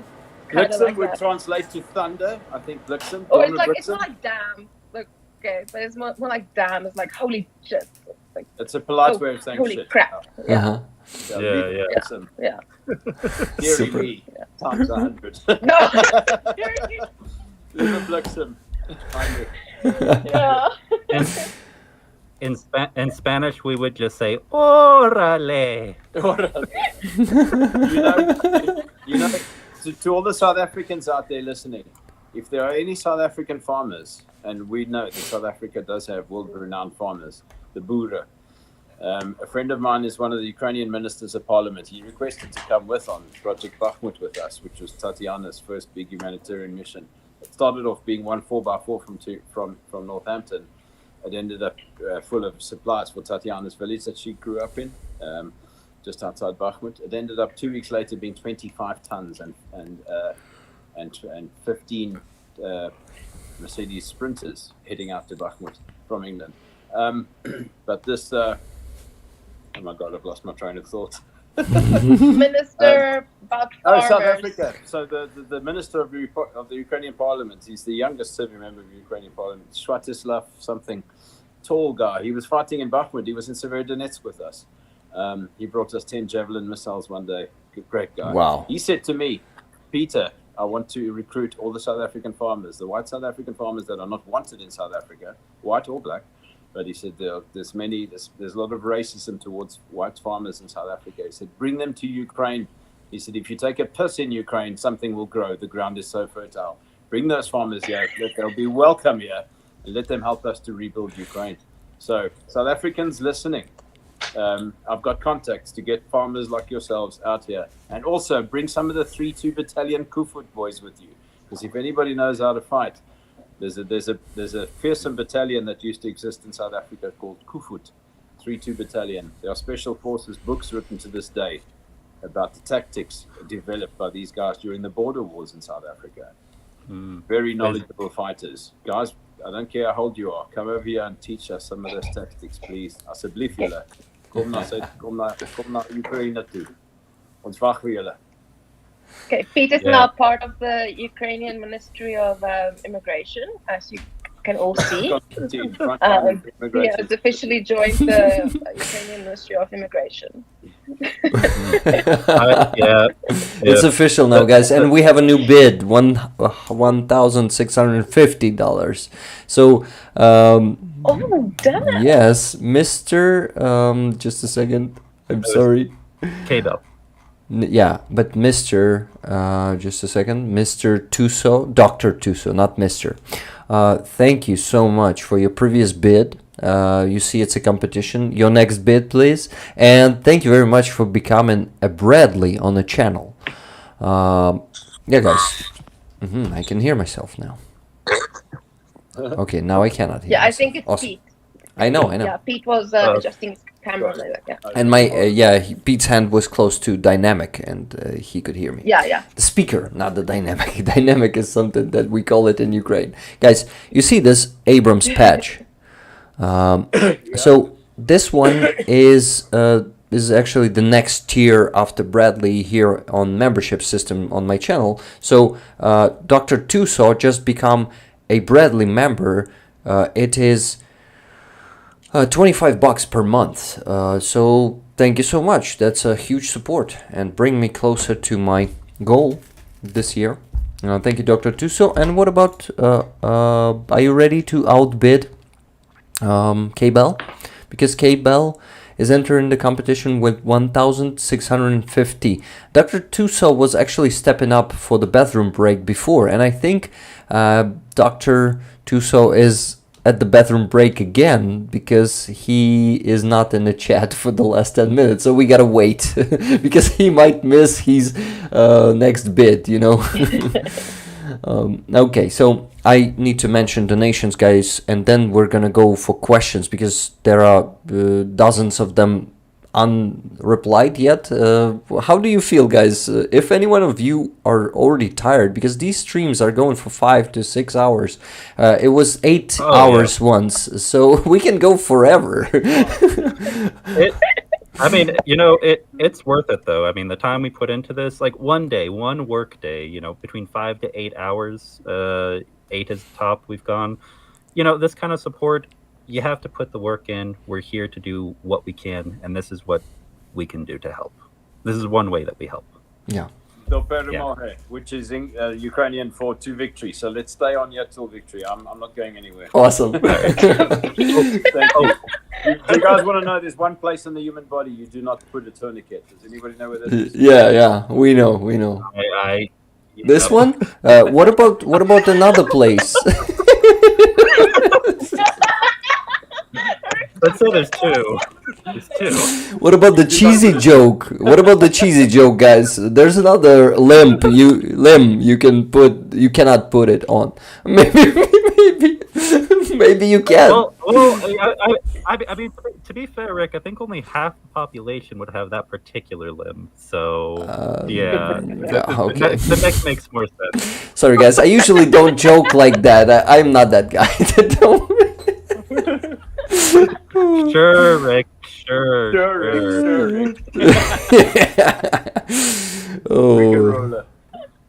Yeah, we're rolling. All right, so just a second. I'm gonna start mentioning the donations, but Dr. Tuso is back. Yes, I see it, and asking what's the last bid. So, will you be competing now after this one? Let me ask you, Secai. Yeah. No. We just got another bid in, and your mind's gonna be blown. I don't see it. Because we got a 5,000 euro bid. What? For the What the fuck? 5,000 euros. Hectic. So I cannot even be shocked now. I'm hysterical, guys. I cannot be shocked now. Fantastic. Does that mean you can get your vehicle or two? Well, at least one. I don't think two. Wow. No, I'm joking about two. Yeah. Oh, that's all right, insane. I gotta convert this to dollars. So 1 sec. Well, to US dollars. Wow. Yeah, we gotta convert So that. that All right, everybody. So that's $5,393 and 50 cents. Can you place it in chat, please, my friend? Thank you. Yes. Wow, 5,393 and 50 cents. Ooh, Dr. Yep. Tuso, And- I'm speechless. You see, that's insane. So, I think we were all curious if anyone would outbid that before. Now I'm very curious if anyone will outbid that now. Because, yeah. I mean, okay, guys, to give context, so the 5,000 British pounds earlier, that equates to $6,317 US dollars. This 5,000 euros is 5,393 US dollars. So altogether, we're at more than what, $11,600 raised here. That is insane. That is absolutely fantastic. That's the new So- level. Oh my god. I think that's a record on these streams, Rick. So It is. Yeah, to everybody, again, from the bottom of our hearts, thank you. Whether it's My a hands donation or you're taking part in the auctions, whatever it might be, thank you. Gosh. Goodness me. Thank you. Wow. Thank you so much. I'm speechless. Rick, do you want to wait for other bidders? Yeah. Дуже дякую. Dr. Tuso is asking me, do you want to wait for other bidders or do you want the money so I can prove this is real, my PayPal is ready? That is an important thing to take into account in an auction. Yeah.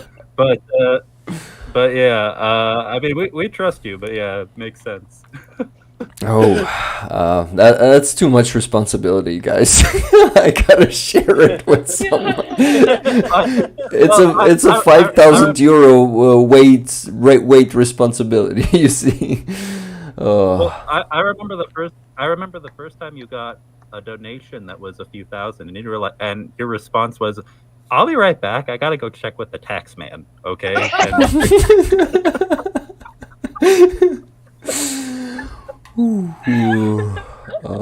Rick is gonna give it a moment here, says John Boulder. Well, I think the probability of someone outbidding Mr. Tuso, Dr. Tuso is pretty small. Yeah, what should we do? I think we could go ahead and I think we should do the first count. So Yeah. going once, and then give it a few minutes, and then we'll keep going from there. So 2 at the seconds. amount, In this case. yeah. You're so you're like, I can't deal with it. I can deal with that pressure. Yeah, I can. I just am a good actor, guys. No, I'm not. Oh, okay, got it. Could have fooled us all here. Yep. Yeah. Just okay. So going once to Dr. Tuso for 5,000 euros. 15 seconds. Let me just start my timer there. Guys, why am I doing 15 seconds? Because there's a delay between us talking and stream is being broadcast. It's always 15 to 20 seconds delay. This is why people won't see it right away, won't hear it right away. So they will probably hear it about now or in 5 seconds. Okay, and I haven't started the timer this time, but I'll do it next time. I've talked for 15 seconds, but I prepared it. And so this beautiful Alpha, guys, follow my finger. Alpha 30 Bravo patch. Alpha 30 Bravo patch. That was one time someone said Azov patch and what? A30B patch? Yeah. Rick was half asleep and he forgot his own language and his own alphabet. Yes.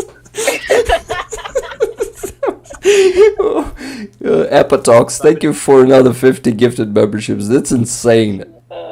Somebody said to me one day, "Hey, have you noticed that ZSU has got a new code name?" I said, "No, I've never heard about this." Yeah, ZSU's got a new code name, 3CY. So for the folks who don't understand Zosu? the language, the alphabet, 3CY. Oh, ZSU in Ukrainian, yes. ZSU, yeah. Oh my word, no. 3CY. Okay, guys, that's it. Going twice to Dr. Tuso for 5,000 euros. I've launched the 15 seconds timer, and only 10 seconds left. 8, 7, 6, 5, 4, 3, 2, 1. Do I see 5,100? Okay, guys, we actually can say it. We can say it going twice. And sold to Dr. Tuso for 5,000 euros. I just woo! Fuck. Congratulations. Congratulations, that's insane. Your auntie bought 15 coffees. Ukraine and their defenders deserve every penny. Wish I had more to give. Thank you so much. Matvey is gonna be just, his mind is gonna be blown. I'm sure. His truck is being funded today. We closed the fundraiser with these 5,000 euros, and we have some spare money to also close the one for Mavic 3T, and also I think for the next fundraiser. That's insane. That's something. And I'm still going to get you in touch for that anti-drone gun. Yes. Thank you, boss. Thank you. Yep. Much appreciated. Oh, We need it. Sekai, Yes. we will close your probably also today Oh! for an anti-drone gun. Ah, yes. By one, please pick by one which you can. All right. Yeah, I see Ukraine, USA, South Africa, Canada. Yeah, that is fantastic. So Scotland. beautiful. Hey, fantastic. Scotland. There's one in the middle there. There's a special edition one in the middle there. Project Konstantin with the big mosquito carrying the injured soldier. Because the forest of Crimea has got such big bad mosquitoes. Galina, bring it closer to the camera. Yeah, that one. You can see that. Yeah, there you go. Wow. Yeah, there you go. Oh, yeah. So Project cool. Konstantin frontline medics. Battle mosquitoes. Mosquito carrying the Drexotic. Oh, that's Yeah, right. big bad. Oh, That's the right. famous That's Russian the size of propaganda, drone battle gun, yeah. mosquitoes. I just Yeah, we remembered have a that. drone gun full of mosquitoes. Oh man, I can't imagine. Every time I hear that in particular, I just think of some guy in St. Petersburg, like a gopnik, hunched over with his phone, looking at videos of mosquitoes in Ukraine. Ooh. So, guys, Halyna, what did you propose for the guy who donated 5,000 to pick one, and just we're gonna send it to them, right? Awesome. So I think we gotta do 2 patches to both bigger donators for the 5,000 pounds and for 5,000 euros, right? So We gotta throw something extra, definitely. definitely, guys. Oh, and also, Yeah. if you're listening, Henrik from last week, your flag has been sent in the mail. So, yeah, that'll come to you soon. So, yeah, continue, Rick. I just want that person to say it in the chat which one you want, those 2 people, because but the first person preferred to stay anonymous, the one that donated 5,000 pounds, right? I think I heard. Well, there were 2 people who pinged me and said check the donations, but I don't know if either of them were the ones who donated. The 2 people who told me about it were Lynn and Travis, but I think it was anonymous. No one told me I'm the one who did this. Okay, yeah. Oh, yeah. I got $5,200 from Dr. Tuso. No, I received it. Okay. Ooh, Dr. Tuso, thank you very much. Wow, Dr. Tito, thank you for supporting Ukraine. Thank you for supporting Azov. Thank you for supporting the defenders. Thank you for supporting Rick and his amazing team and Secai. Wow, that is thrilling, man. Thrilling. Gosh. Slava Ukraini. Героям слава. Heroin Slava. Okay, Yana is back. Just a second. We lost her there. Hey, Okay. welcome back. Yana, Thanks. welcome back. Thanks. Guys, can I run to the toilet very quickly, please? Yeah, of course, of course. I also need to do the same. So just, I think you guys will. Actually, also quickly need to go. I'll be right back. That's totally fine. Okay, I'll also be right back.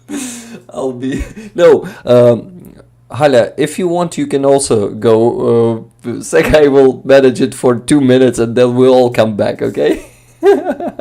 But if you want to stay. What? In the order with them. Okay. They annoyed me all. So let's say go and then I. Okay. As you wish. I'm not telling you to go. Stay, please. It would be awesome. Secai, please get some question to Halyna before we all come back. Okay. Thank you. Okay. Oh, Yeah, I can. oh, You wait, can wait, ask. wait. Questions from Discord? Yeah, Yeah, let me take from a look. Discord. Thank you. Oh, also, we got a message from Andrew Petri. He says he donated $2,100 and maybe would like a Canada-Ukraine patch. I don't know if that was this stream or not. Oh, he already. Oh, Rick's already gone. Okay, we're gonna come back to that. I'm gonna keep that in my memory. But I did see your message, Andrew. So we'll discuss that soon. All right. So questions for you, Halyna. Yeah, I just realized we haven't been going through a lot of them. So let me take a look. 1 second. Server. Okay, cool. Questions. Okay. Wow, we have a lot of questions. Okay. This one's for Rick. For what can we buy? Okay. What were tourniquets? Do men and women on the front need here? Here's a question that might be good. From Mertzy. Do the men and women on the front, and I guess this could be the zero line or just the front line near the zero line, do they need ear protection? Do they need what? Ear protection. Ear protection. Surely they need, but as I know, don't like to use because they also have to hear each other. So it's if we have request, we can to give. Yeah. Usually for everybody, but not everybody used. Okay, got it.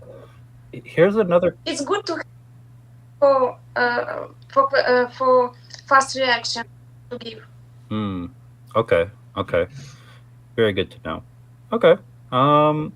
Another question. This one is from Lauren, and I don't know if this is a call sign or not, but it's related to the unfortunate passing of Tatiana that was mentioned earlier. Was Snake the lady who passed who was mentioned? I don't know. Did Tatiana ever go by a call sign? No, she was Reese. Reese. Yeah.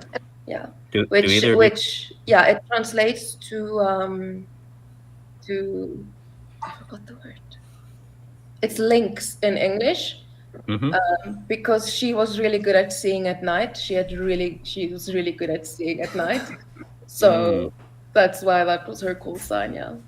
But I'm not sure who the Snake was. Okay. I can't stop smiling, guys. Oh my god. I just I've got walk more around. good news. I've got more news. Pete.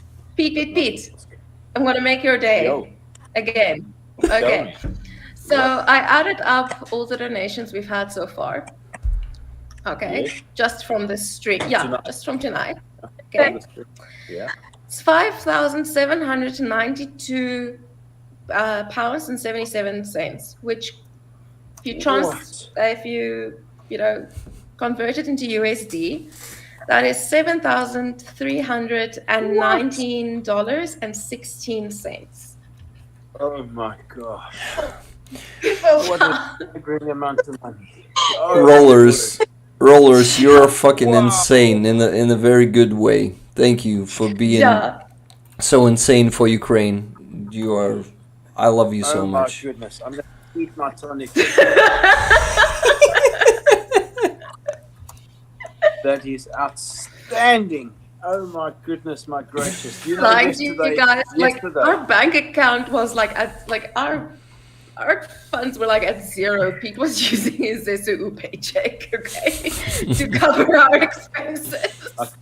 Like I sent a message to Harrison and Margarita yesterday. Sorry to interrupt you. I sent a message to our two frontline medics here. I said, from now on, it's one trip a week to Nova Poshta, because we often have to go there to collect supplies. I said it's crucial purchases only. We are at ground zero with money. We don't know when the next donations are going to start coming in.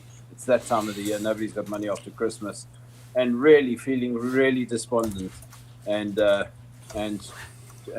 my two medics over here have been digging into their own pockets to help keep us going.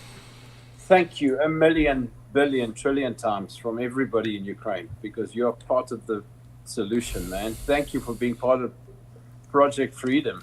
Thank you so much. This is beautiful, guys. To each and every single one of you, thank you, man. You're supporting medics on the front lines, and it's just a beautiful thing to be doing. Thank you. Yeah, Halia? Yeah, I want to say, can I ask Halyna? Sorry?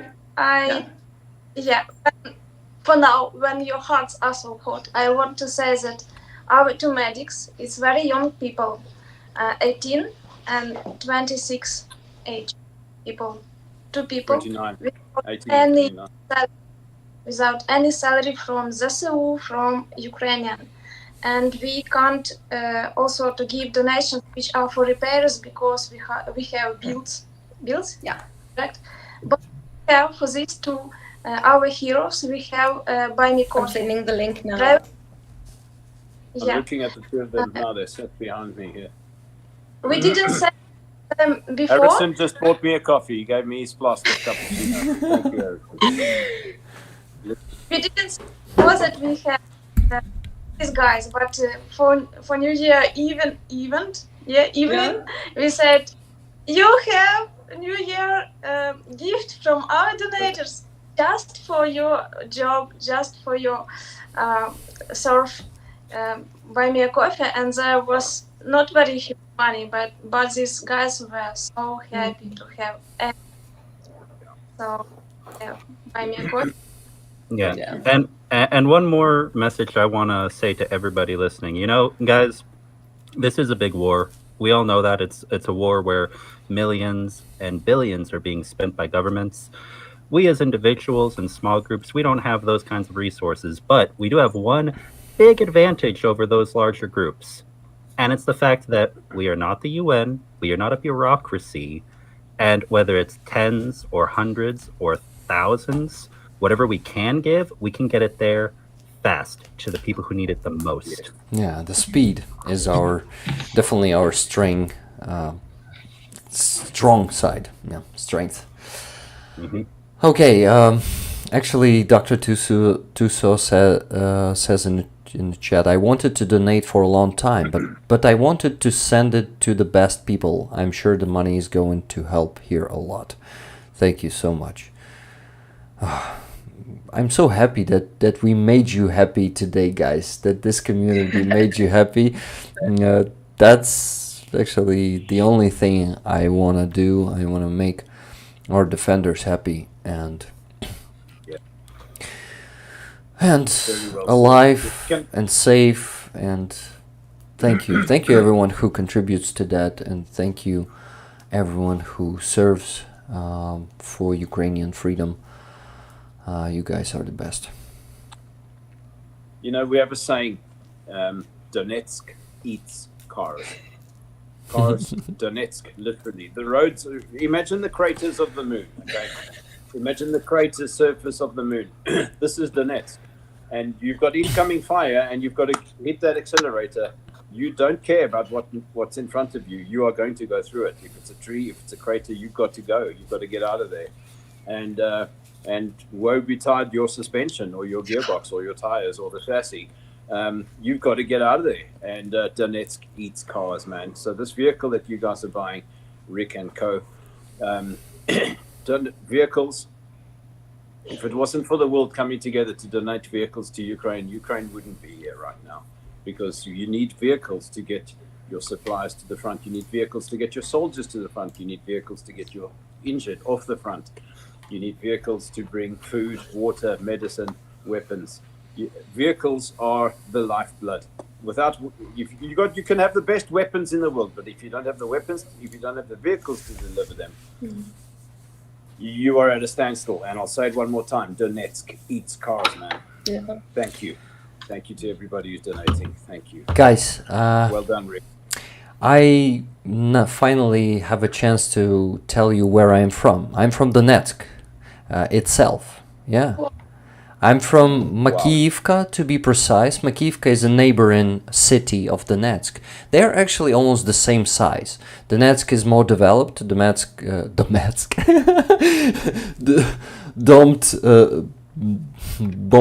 Bombetsk. Okay. You know what? The new version. They domed Bombetsk.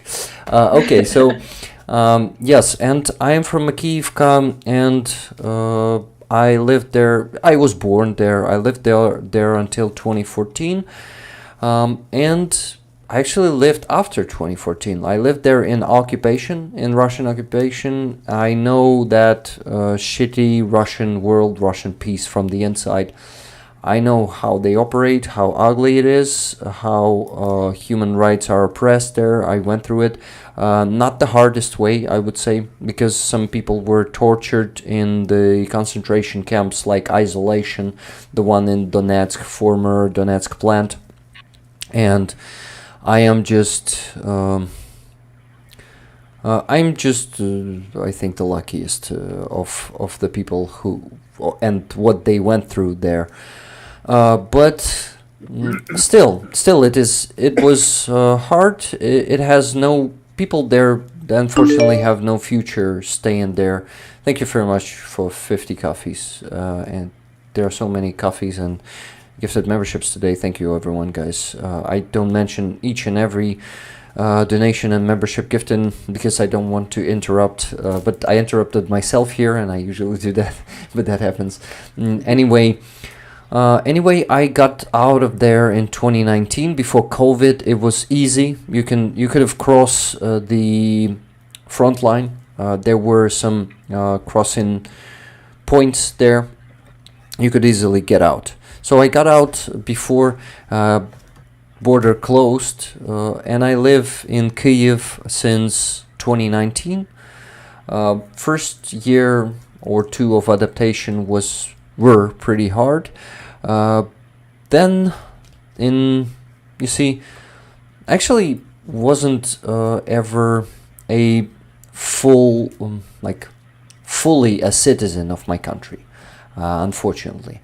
And only in 2022 I realized that that's the only way to make some difference, to make some change. You got to be a citizen of your country and no otherwise. And when Rick says that, I think he means in spirit, because legally you were always a citizen. Legally, I was a citizen. I was always I was always for Ukraine. I never wanted any Russian world in Donetsk. Donetsk is Ukraine, and Makiivka is Ukraine. Yes, and they will come back home. They will come back to Ukraine. They will be deoccupied. It's going to be super hard. It's going to be super challenging and hard. Donbass, Ukraine. Oh my yes. God. Yes. That's me and Tatiana. Oh, really? That's Tatiana, the Angel of Bakhmut. We wrote every member's that we posed on a wall that's just outside the forest of Kremenna, just where the road ambulances meet us. Yes. There's a bombed shop there. Thank you to Tomasz Oleksiy for the £50 you've just donated. We wrote Halyna and Yana and everybody's name on that door in a black pen one day to say thank you to them because they were keeping us going. Thank you. Yeah. Absolutely. Oh, I just realized, guys, We have a bunch more questions to go through. Do you want Yeah, to? just a second. Let me finish. I want to show you something, guys. Just a second. I'm just checking some information to not appear fool. Oh wait, sorry. Yeah. I sent it to. That was not meant. That chat was not meant for you. Okay. Yeah, sorry.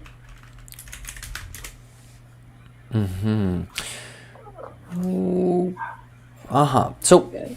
do you know this flag?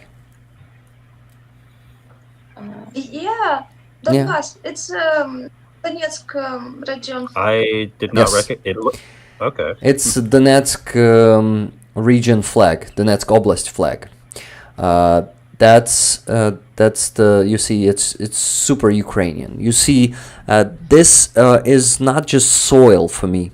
This is the coal. This is the mining region. We have a lot of coal there. We have a lot of miners there, and this is the coal, and this is the sun, the yellow sun of Donetsk, and actually Donetsk Oblast. So I definitely gotta buy myself a flag and hang this flag there, because it will be even more,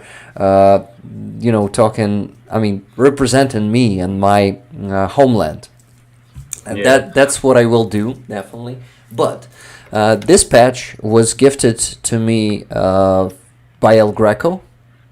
And guys, what about we raffle it on the next stream? So you'll have time to prepare and to buy more tickets. We're not going to be doing it today, but we'll do it on the next stream. Let's raffle it. What about $10 standard price for the ticket for the raffle? Yeah. Oh, we also need to make a decision on if we're gonna always have a limit for number of tickets, or if we're gonna sometimes have limits for number of tickets for raffles. Did we It's- decide on rules for that? It's pretty tricky. We gotta talk about that together with our mods, with admins there, guys. Yeah, we definitely gotta discuss it, and We'll get it. Yeah, We'll get it figured out. let's figure it out. So let's auction this patch. It's a smaller patch than usual one, guys. For example, you see the Abrams patch size, and you see the Donetsk Oblast flag. It's a small one, but it's a very valuable one. And this one came from the Frontline. El Greco was wearing it on his shoulder, and guys, you still don't know who El Greco is. He's also from Donetsk. He's my friend. He went to serve into the border guard in the beginning of full-scale invasion. He defends our country. He's a sniper. We are constantly raising money for him for equipment. The last thing we raised for was a .338 caliber rifle with a good scope. As a sniper, Pete, you will definitely like that one, because El Greco says Ex sniper. ex-sniper. Yeah. Okay, as an ex-sniper, you will definitely enjoy that setup. Just go on my channel, one of the latest videos. It says El Greco's beauty. El Greco's beauty. You'll see it. I've The posted. top caliber. It's top sniping caliber, and the most popular sniping caliber. Yeah. And El Greco is in love with that rifle, guys. He was actually he went on vacation for first time since the spring, so he was like 9 or 10 months there fighting non-stop, and he went through Kiev, going to his wife in the western part of Ukraine.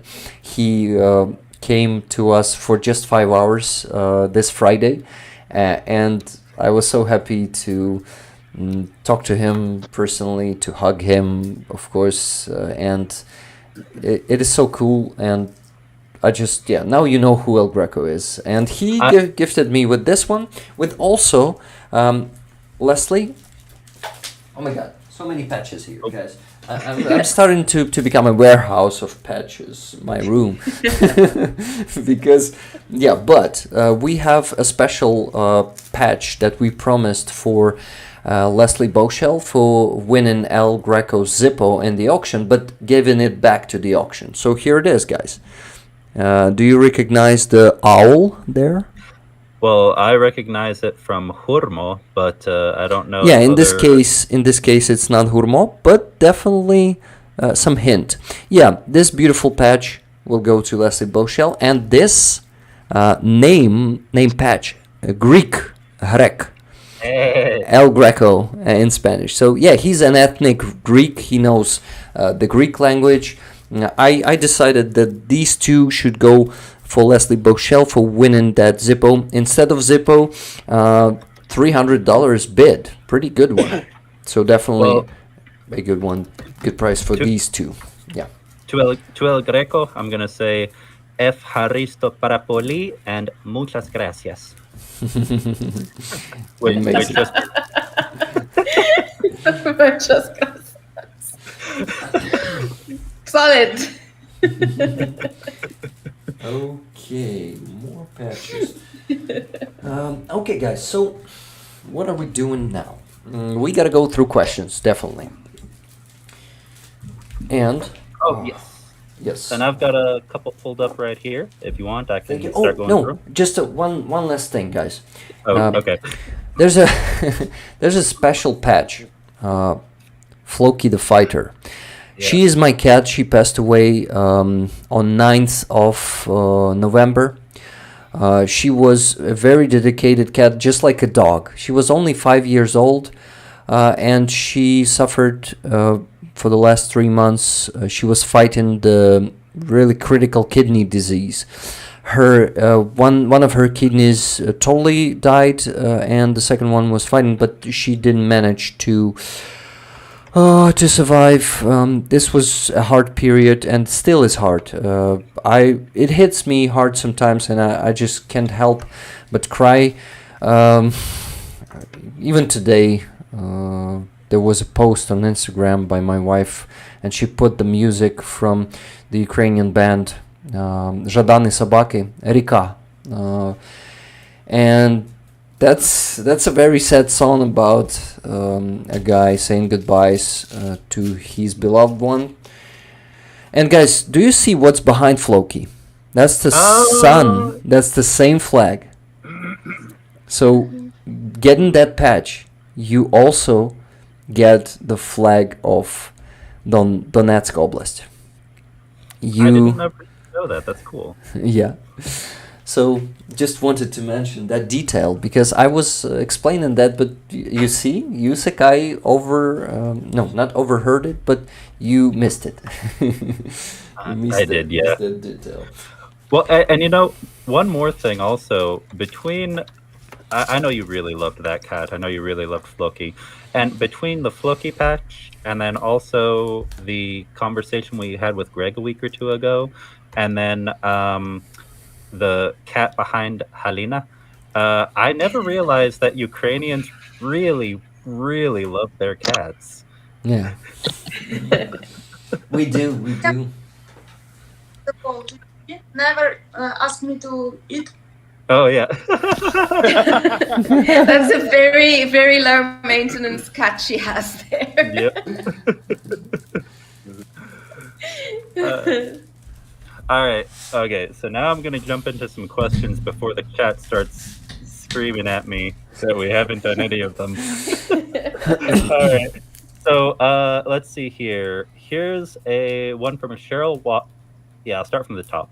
From Cheryl Watley for you, Rick. Can you get Pitashka? I don't know who this is. Pitashka? Is it supposed to be Pasha? To sing on stream sometime? Ptashka, yeah. The girl, she's amazing. She was in Azovstal. She very hard way. And now she is in supplying army. Does she have a very good voice? Yeah, she sings beautifully, and she was singing in Azovstal. Remember those videos from Azovstal? A girl singing. If you can find that one, this is Ptashka. She has a beautiful voice, and I would love to invite her to the stream someday. If you guys know her, if you can get me her contacts, and I'm right now talking to you. Halyna, Yana and Pete. I don't know her, sorry. Halyna?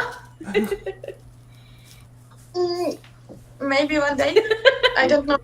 Write it down. I will ask my contacts in the army. I will call my friends in Azov tomorrow. Yep. He's like, Can you yeah, write I that know down? them. Thank you Yeah. very much. Jan, please note that down, and I will contact my Azov friends tomorrow. Awesome. Thank you, guys. Would be cool. Yeah, so Have to do it.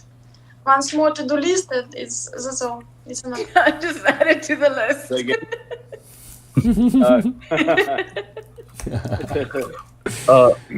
Let's see. Another question we have is from, I think this one is for you, Pete. From Tracy Oceanfire 777. She donated to us. Thank you, Tracy. Oh, thank you, Tracy Oceanfire 777. Thank you. Wicked. She asks, what is the most patience you have had in a day? Oh.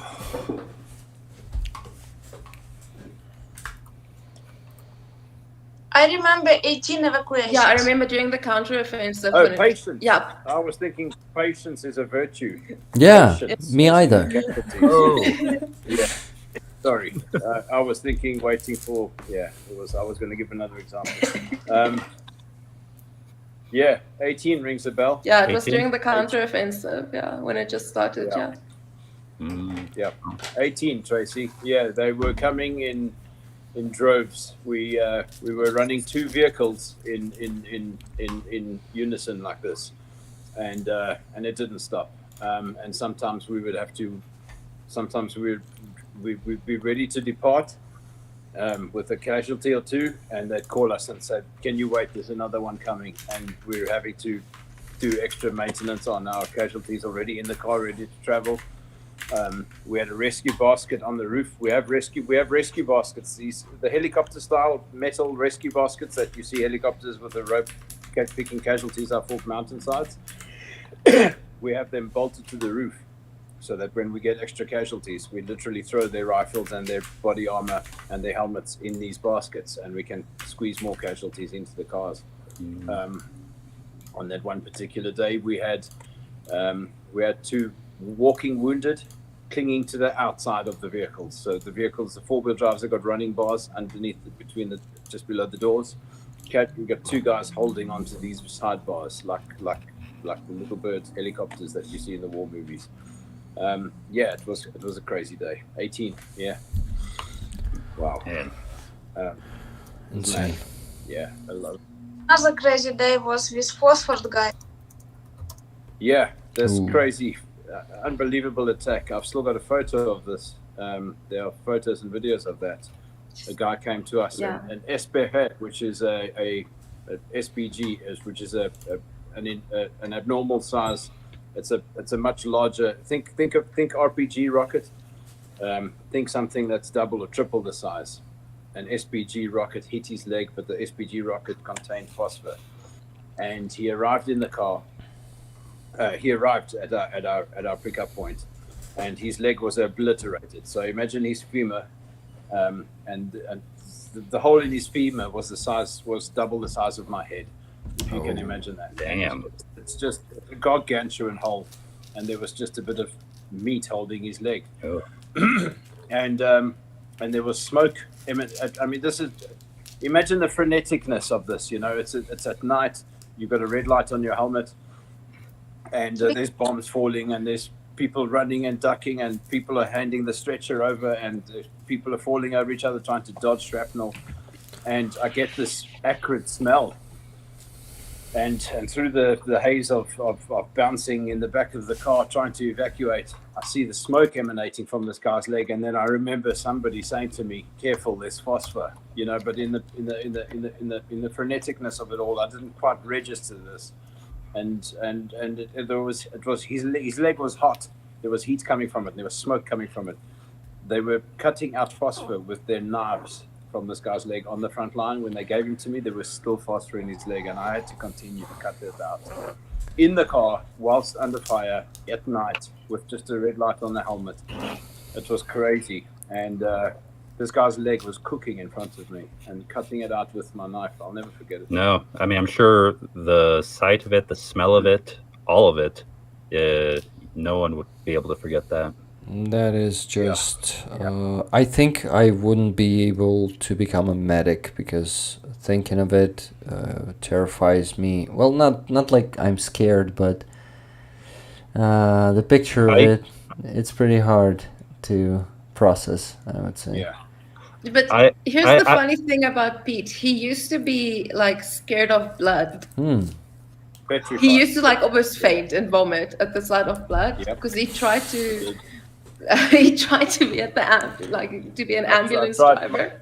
Yeah. Yeah, So my brother you died never... in a horrific motorcycle accident.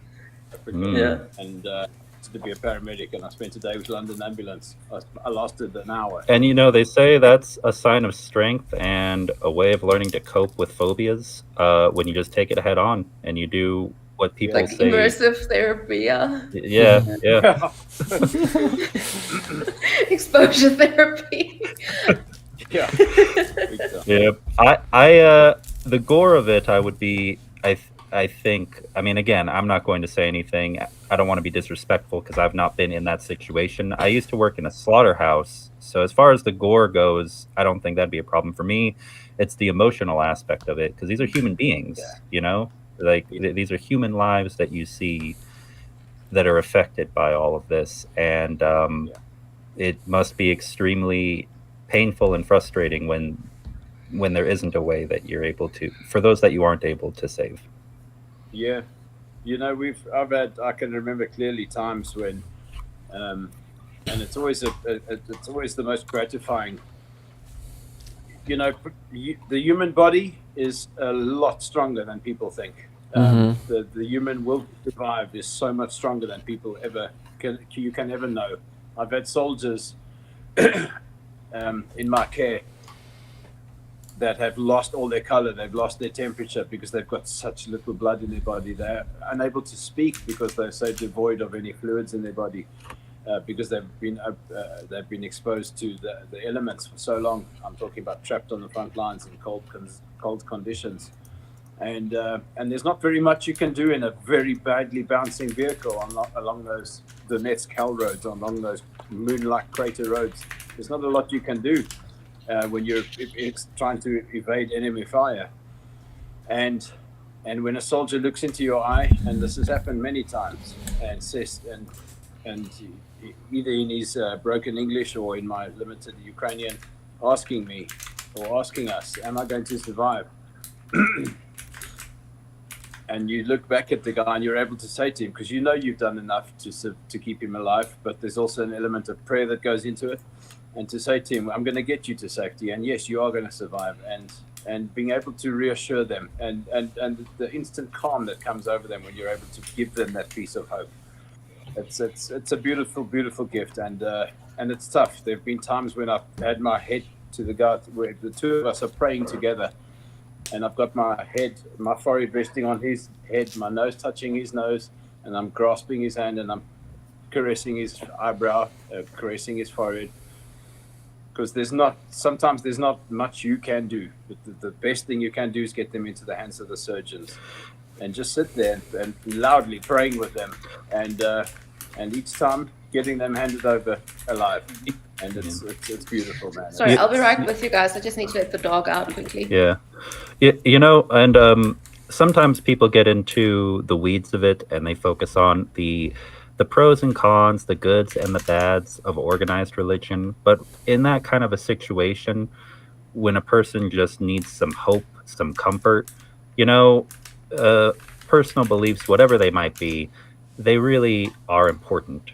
They're crucial to people. Absolutely. Yeah. Absolutely. I cannot agree with you more. So thank you for saying. Yeah, absolutely. All right, so let's see. The next question I have here, actually, wow, we got a bunch of questions all in a row about tourniquets. So I'm gonna ask two because they kind of tie together. First is from Martin Rue. Where can we buy Dnipro 3 tourniquets? That's probably pretty quick because I think they have a website. I was looking it up. I think they've got a website. Yeah. And you can- Harrison's website, yeah. And this other question is, on average, how much do they cost, the tourniquets? I'll quickly get that as well for you. Pick up $14 to $15. Okay, about 14 to 15 bucks. And well, Thank you. and I guess, and obviously that's just the cost for the tourniquet there in Ukraine. Internationally, well, yeah, what's most important would be the cost there in Ukraine, getting it to soldiers. Yeah. Because we're a charity, if you want to contact us about that, we do get free Nova Posta, I think, or we get very discounted Nova Posta. Yeah. So we could really help you with shipping there too. You actually just read my mind because the next question also from Martin was, wait, or, I don't know, it's either from Martin or Lauren. It's confusing how it's set up, but where can I send money so they can buy them? Referencing tourniquets. So where can they donate to get money to soldiers? Anything to us or to soldiers? They just said they, so I'm guessing either one. Okay, so for us, it's literally just the same as our vehicle fundraiser thing. So it's a general donation fund. Mm-hmm. So we use that for any of our expenses. We only have separate. You want us to buy tourniquets with them? If you could add tourniquets to that, we will specifically allocate that money for tourniquets. Okay. Absolutely. We do work like that, don't we, Yana? Yeah. Yeah. Okay. Thank you. We are a funneling point for medicine for the front lines. So thank you. Fantastic. And it is greatly needed. So you guys, what the work that you guys are doing, again, you have my respect, immense respect. Thank you. Guys, just a second. I want to mention what I'm doing there, guys. You've probably noticed that I'm typing something on my keyboard. So what I'm doing is actually filling the spreadsheet with donations. I have a spreadsheet that where I put all the donations for different fundraisers, and I show it on the screen.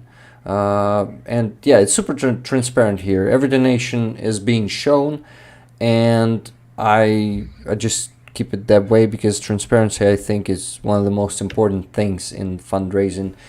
And absolutely, transparency is key.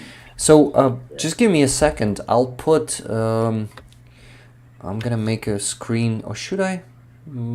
Okay, guys, I'm gonna fill it like that, and then I'll show the result.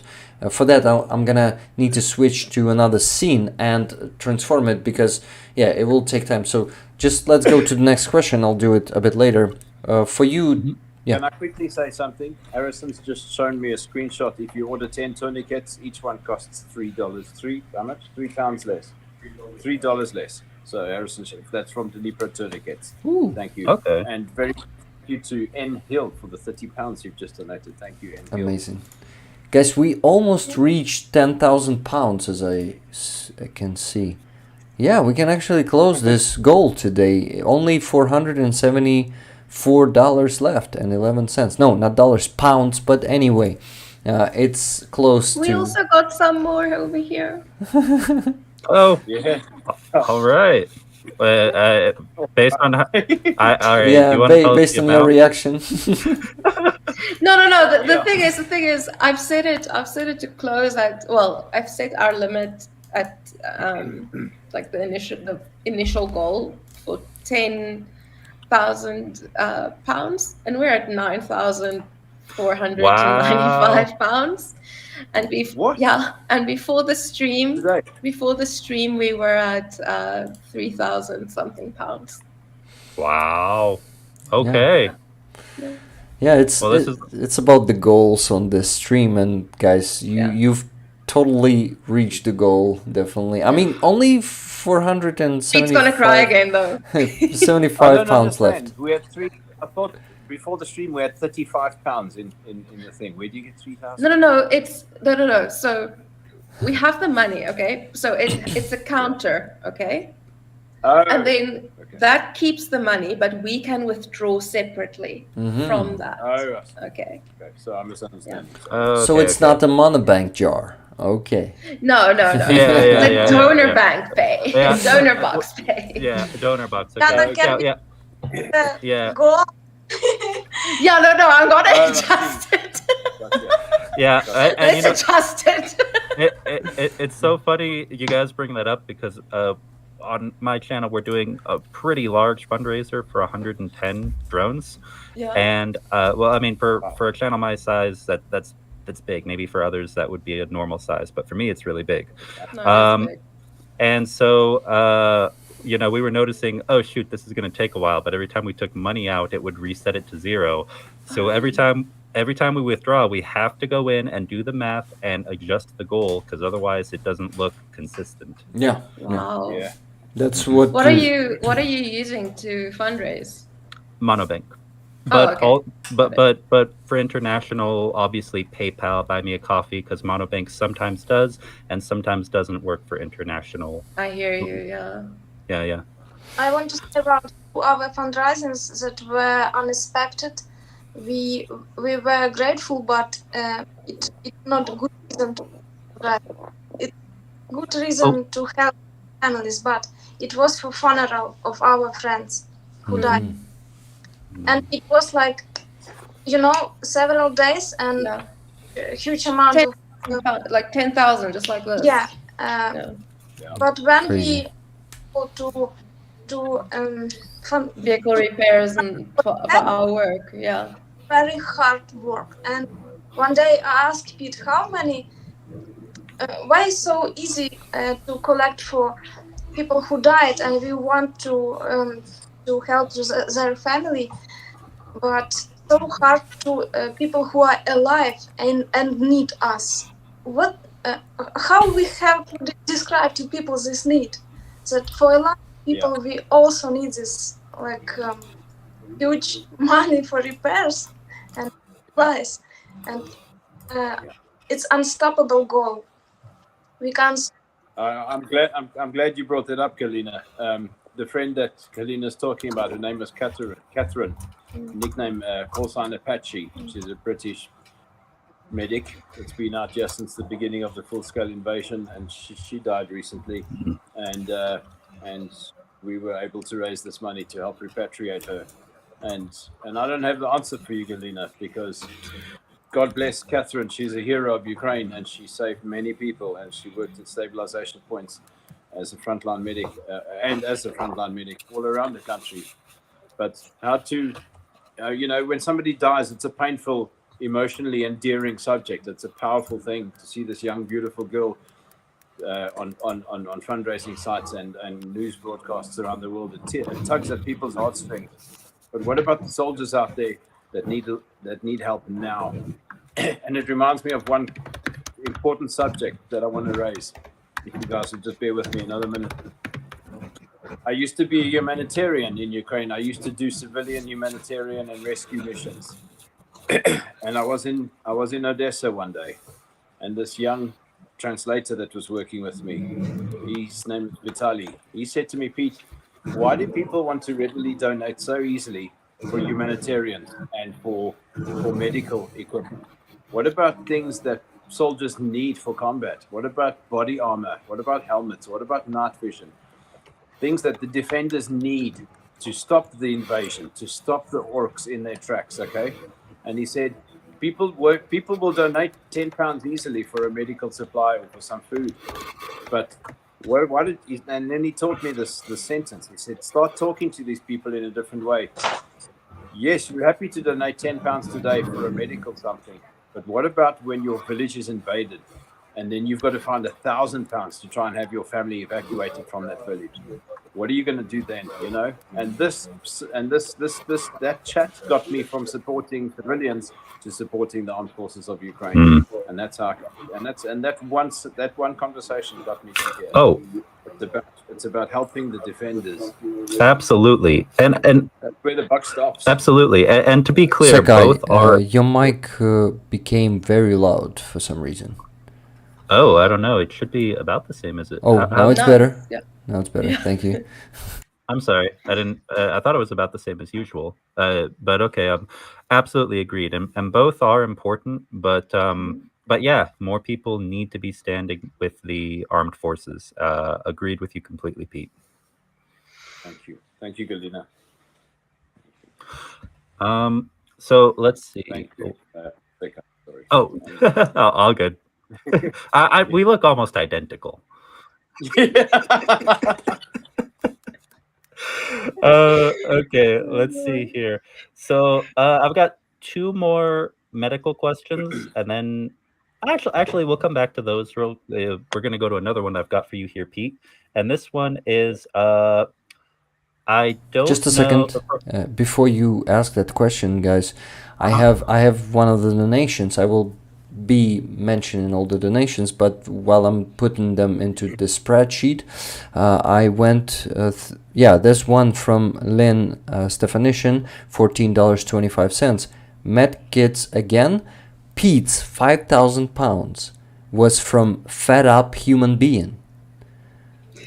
Fed Up Human Being? Yes. Wow. I love fed up human beings, don't you? My God in heaven. Fed up human being. What are you? You must be fed up with human beings. Yes. Pete has lost the ability to use words, as we can see here. Thank you very much. I'm going to make a t-shirt called Fed Up Human Being. I do remember the last time we talked with them, they usually prefer just going by fed up. But, like with this, I can tell you were just fed up. Like, no one else is going to do this? Fine, I'll do it myself. Thank you, fed up human being from the front lines of Ukraine and from a position within yards of freedom, because we are always within yards of freedom. It's a yard at a time that we have to take back our territory. Fed up human being from me, from Project Konstantin, from all of us at the front, all of us medics, and from the children of Ukraine, from the parents and the grandparents and the soldiers of Ukraine. Thank you, man. Thank you so much. I think you're a man. I don't know. You could be a woman. Thank you, fed up human being. God bless you. I'm not sure if I should say that. I won't say that. Okay, let's go. No, you have to say it. No, come on, we're open here, man. Come on. I think fed up is a man. Yeah, I think so. Yeah. But God bless you, brother. Okay, guys. Let me mention all those donations, and then Secai will ask another question. Okay. So. Also. Rick, if you get a chance, because I'm not able to, can you pin the link for their donation link in chat? Donation link? Which one? Oh, for Project Konstantin. Oh yeah, of course. The message from Armand. I think I can pin it, right? I see one from Armand there. Just a second. Gotta find myself a stream. Oh. Yeah, found it. Which one is preferable to you guys? PayPal, DonorBox, or doesn't matter either DonorBox, one? please. It's DonorBox. The thing is, yeah, PayPal, DonorBox has a PayPal checkout functionality, and it's just easier because with PayPal you need to have, like, especially as a South African, it's like certain cards work, certain cards don't. DonorBox is just easier. It's set up. It's more integrated, so it's easier for people to donate. Okay, I'm posting the link right now so you can see it, Rick. Oh yeah, for the vehicle repair. DonorBox. I see the one from Hill actually. Please support Project Konstantin fundraiser and the link. Probably I'll pin this one. Are you okay with that, Secai? Oh yeah, that works perfectly. Yeah. Awesome, thank you. Message pinned. Yeah, guys, should have done it much earlier. Sorry, but anyway, it worked even without pin. Yeah. Okay, if people really want to help, they will always find a way. I've found this out last year so many times, and thank you so much. Yeah. Thank you so much, Rollers, for finding the way. Always finding the way. And bringing that help. Yeah, A30B. Yeah, that's definitely. A30B. Well, love. Okay, I go back to mentioning donation. So the one after Tourniquet for Project Konstantin, remember now and now. Okay, there was $150 from iJedi, Героям слава, слава Україні. Yes, thank you very much, iJedi. Then Murzi sent $20 for Project Konstantin also, guys. So I'm gonna be also sending you some money today. Thank you, brother. Then Laura S donated 200 with a comment, 100 for Project Konstantin and 100 fundraiser of your choice. Awesome, thank you. So it's 170 already for you here. Then for the truck fundraiser from Chris and Ashley Lundy, thank you very much, guys. $50 donation.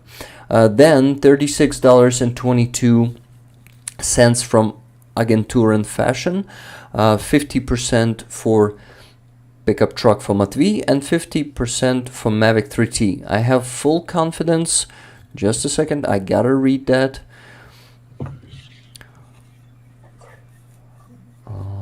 Yes, here it is. I have full confidence in the fighters from Ukraine and the medics, and I'm proud of everyone. Equals every single one. They do what is necessary. Slava Ukraini. Героям слава. GLG I bag M. What is it? What does that mean? GLG, I've got to go. I'll be right back or something. Oh no. That's actually good luck.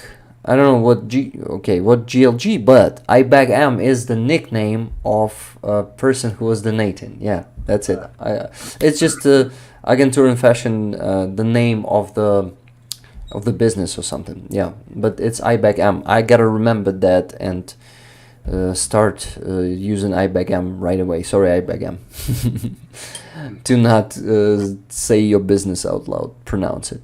Okay, then Lynn Stefanishin was donating those $14.25 to tell me that Fed Up was the donator of £5,000. Cool.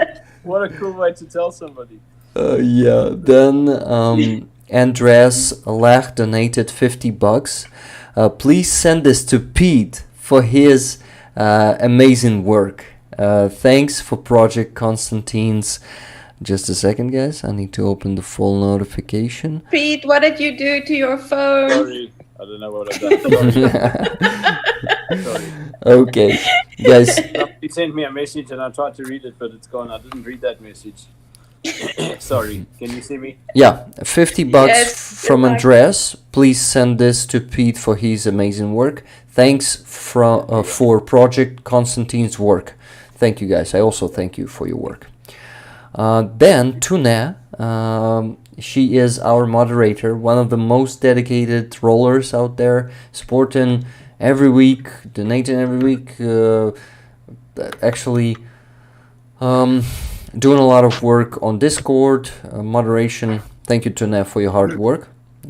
And Tourniquet sent another $50 saying, let us see some more happy tears. Giggle. Yes. Giggle, lol. Tourniquet, thank you. That was pretty cute. Yeah, Yulia, Pete is from South Africa. By the way, guys, you gotta visit Yulia's streams. She is a Ukrainian blogger. Well, Yulia, do you identify yourself? No, she's a journalist. Sorry, not just a blogger. I am a blogger. She's a journalist. I mean, in the modern world, there's a line between the two, but it's not as far as you think. But I'm just Yulia's fucking around. Yeah, she's very professional. She's a journalist. Yeah, she's amazing at fighting Russian propaganda. I was inspired by her work to start dubbing those interviews. I told her that personally not so long ago, and she didn't know that. So yeah, Yulia does a great job. She's also raising the funds constantly for the army, and right now for 6 Mavic 3 Pro drones. And a few days ago, or was it yesterday, Yulia? I think Yeah, it was yesterday after the Shill stream. You managed to cross the 3 drones mark, and now you 50% way there. And yeah, guys, if you have the means to also support Julia's fundraiser, please do it. And yeah, guys, Julia also invites guests like you. I mean, all the soldiers, supporters of Ukraine funds, volunteers. That's what I meant when I say like you. So you gotta visit her stream too. So if you want me to give you Julia's contacts, I will gladly do it. Yeah. Please. I think Thank it's you, obvious Julia, that for you won't refuse that offer. Okay. Thank you, Julia, for your work, and thank you guys for actually listening to this. So these are not all donations. After the giggle was the donation of $5,200 from Dr. Tuso. That one that I already mentioned. Then Secular Secai sent 15 more bucks for fundraiser. Thank you, Secai. I'm sitting here thinking, damn, okay, I gotta give something like right now. after like almost 12 grand being given, it's like, okay, here's 15. By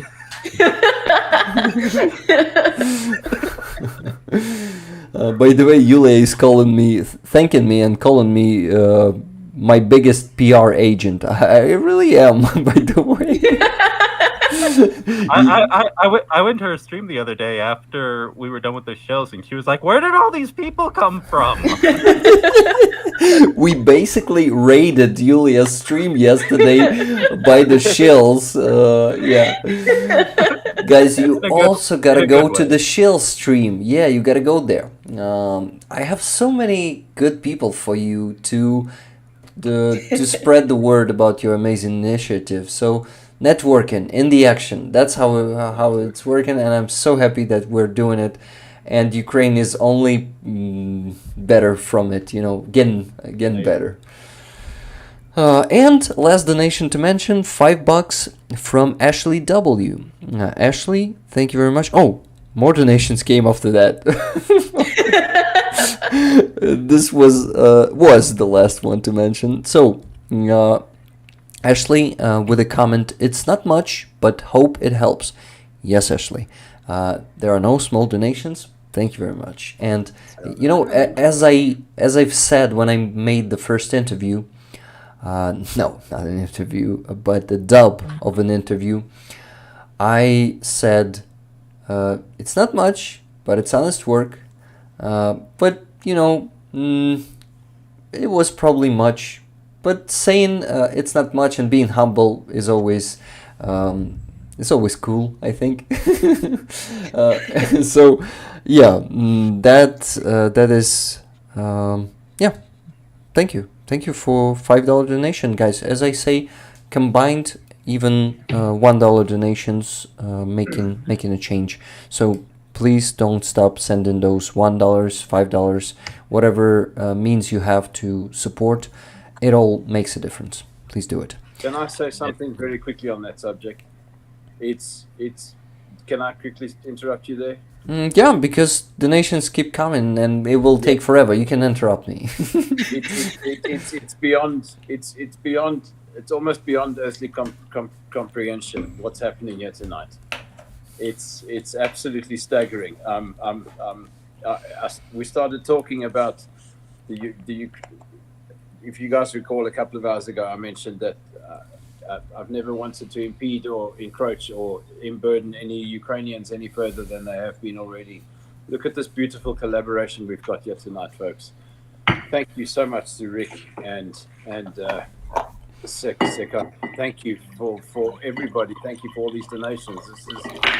This is blowing me away, man. This is unbelievable. This is so flipping cool. Who's doing that? Halyna. Oh, I think he stepped away for a second. I can actually mute her. Just a second.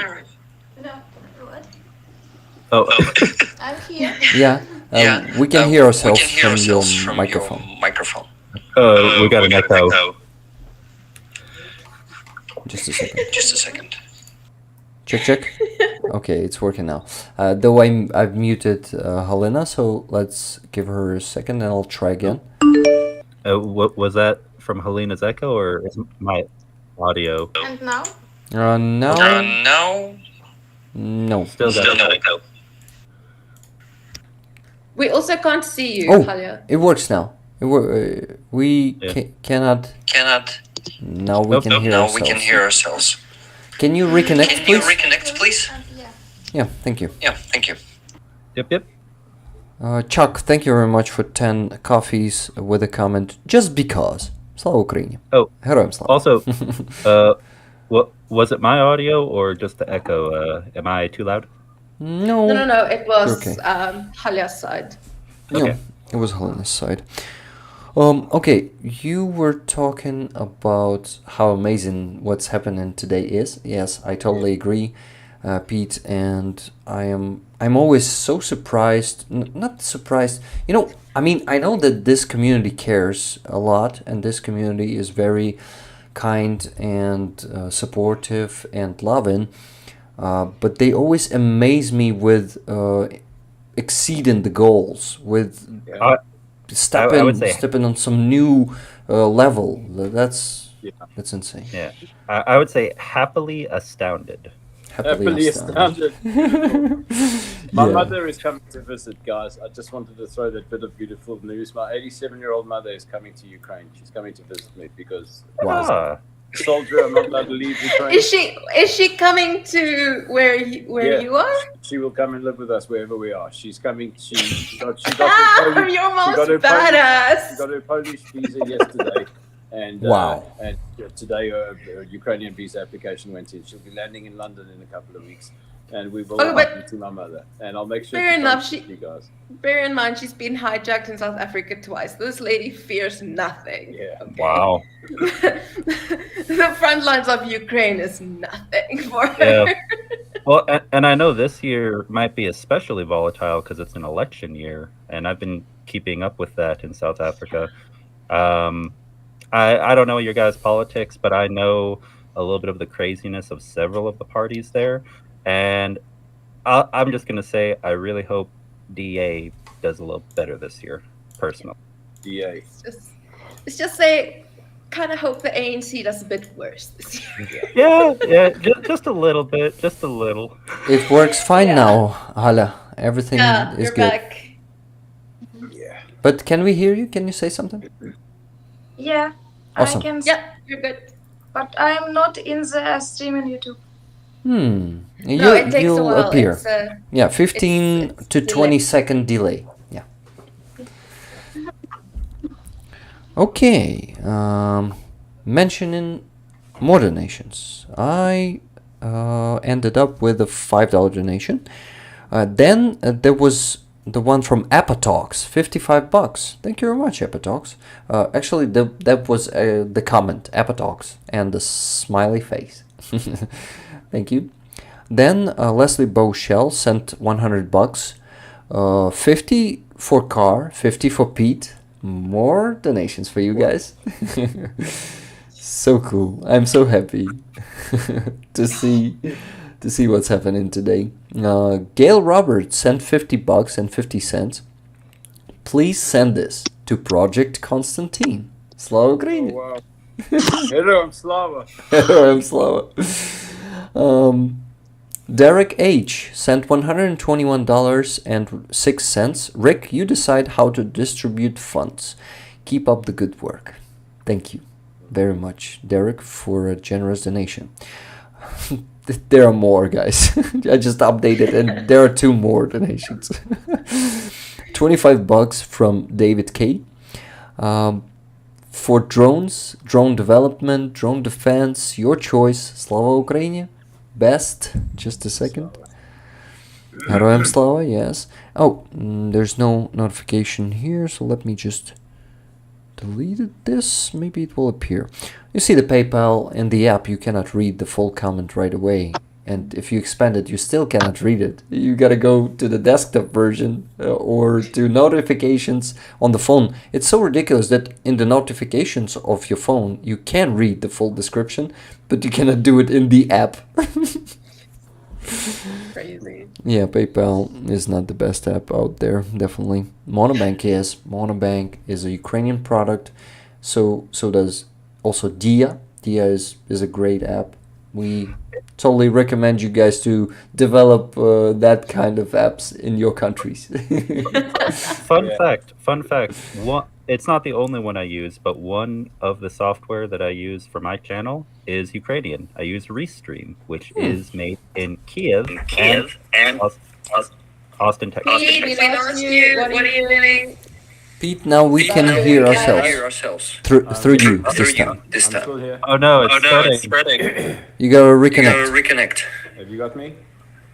You gotta disconnect and connect again. Okay, I need to leave and reconnect. Yeah, awesome. Halyna, now you see how it was on your side. Right quick. Also, aside from questions, I got a message that I want to share as soon as this. Yeah, here it is. From Lauren, but also she says Pete. Hey, Pete. Yeah, we can hear you fine now. Me? Yeah, everything works fine. So we got a message from Lauren, and she says, from me, but really from all of us here, a big thank you to an epic donation from Greg Terry Experience, from Greg Terry, who donated the patch that we have been auctioning today. Yeah. Greg Terry.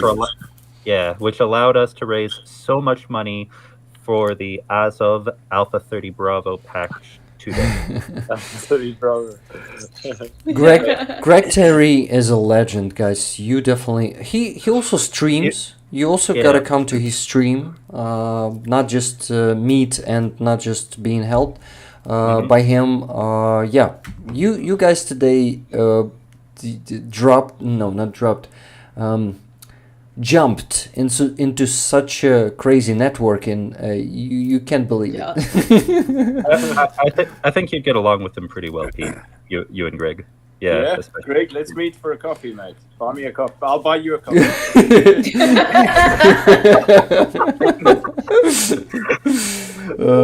Right here. I was about to say that's a bold thing, man. You want to come and meet me and buy me a coffee? Nice.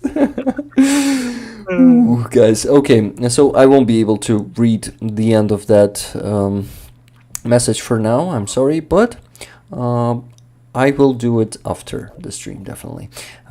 Then $20 from Mark G for Constantine's work. Thank you for what you do, for what you and other fighters are doing. Thank you so much. Thank you so much.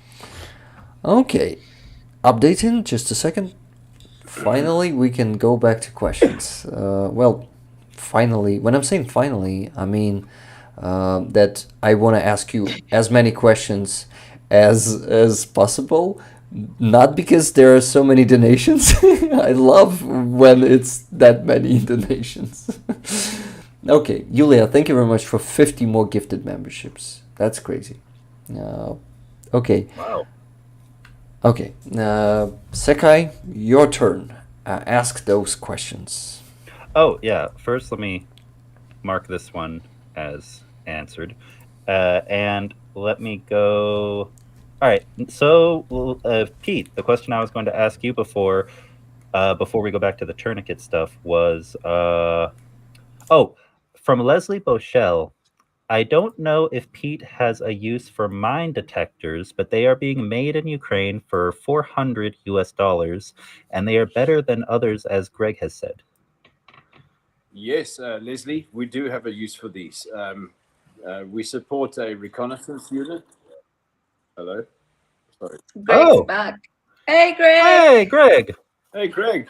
Hello, brother. Greg's driving. We were... Sorry, guys, I was muted. No one can see Greg yet. Just a second. Actually, that's a great... I'm already saying hello. I just We're all saying hi. I just needed to add the new source, guys, because we never had that many people here.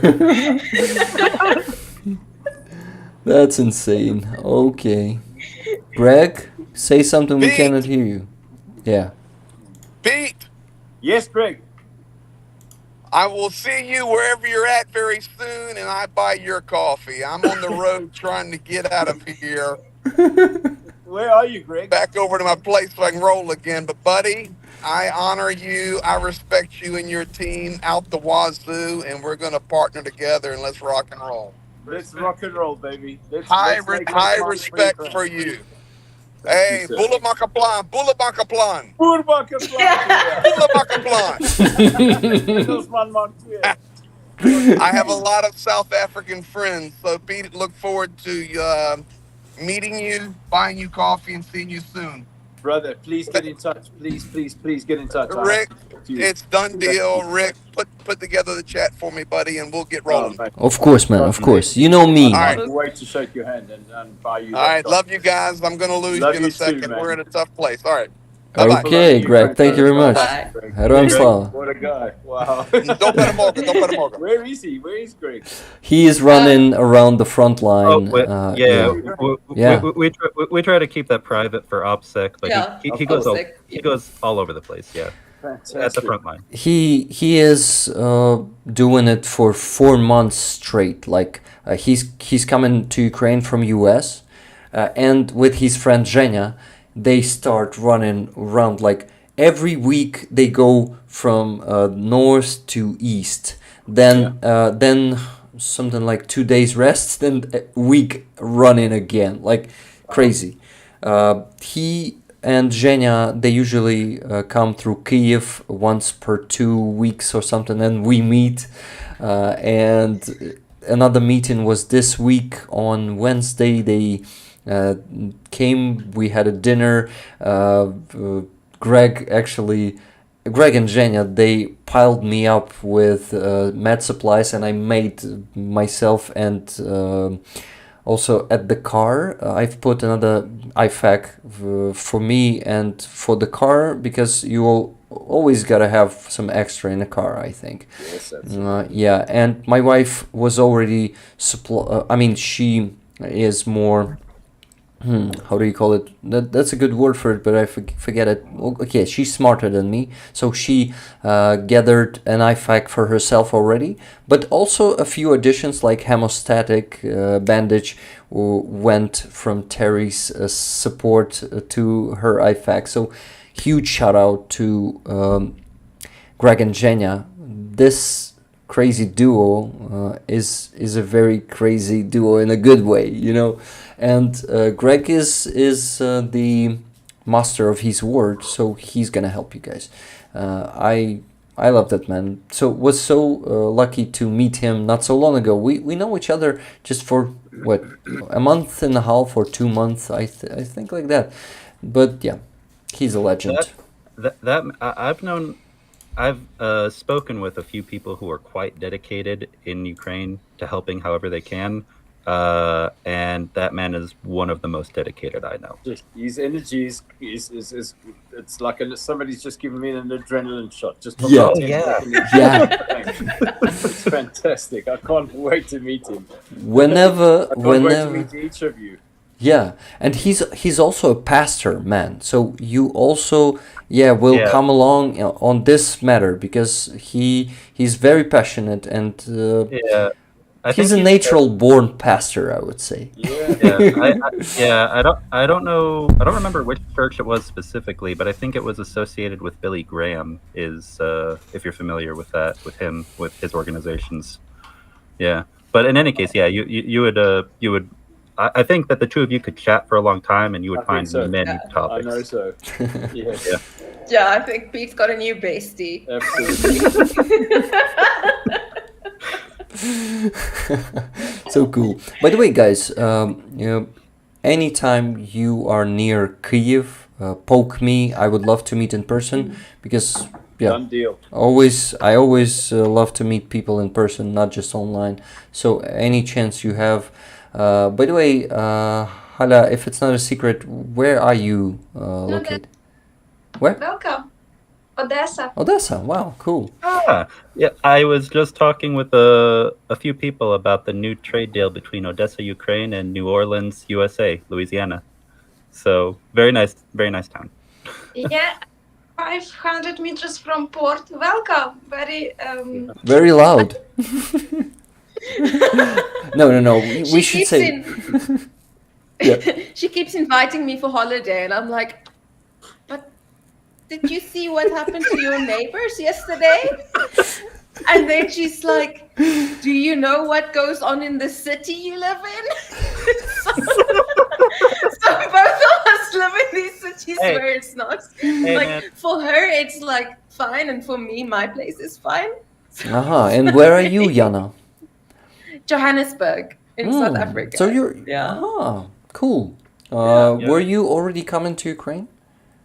I'm coming in June this year. For the first time? Just to say hi. Yeah, never been. Oh, we definitely gotta meet. Please. No, definitely. Yeah. Please poke me when you're here. I will, yeah. Awesome. I've been through the backwoods and some of the mountains up in West Virginia and through Chicago and other places. So, yeah, it's dangerous everywhere, but, you know, you keep doing what you got to do.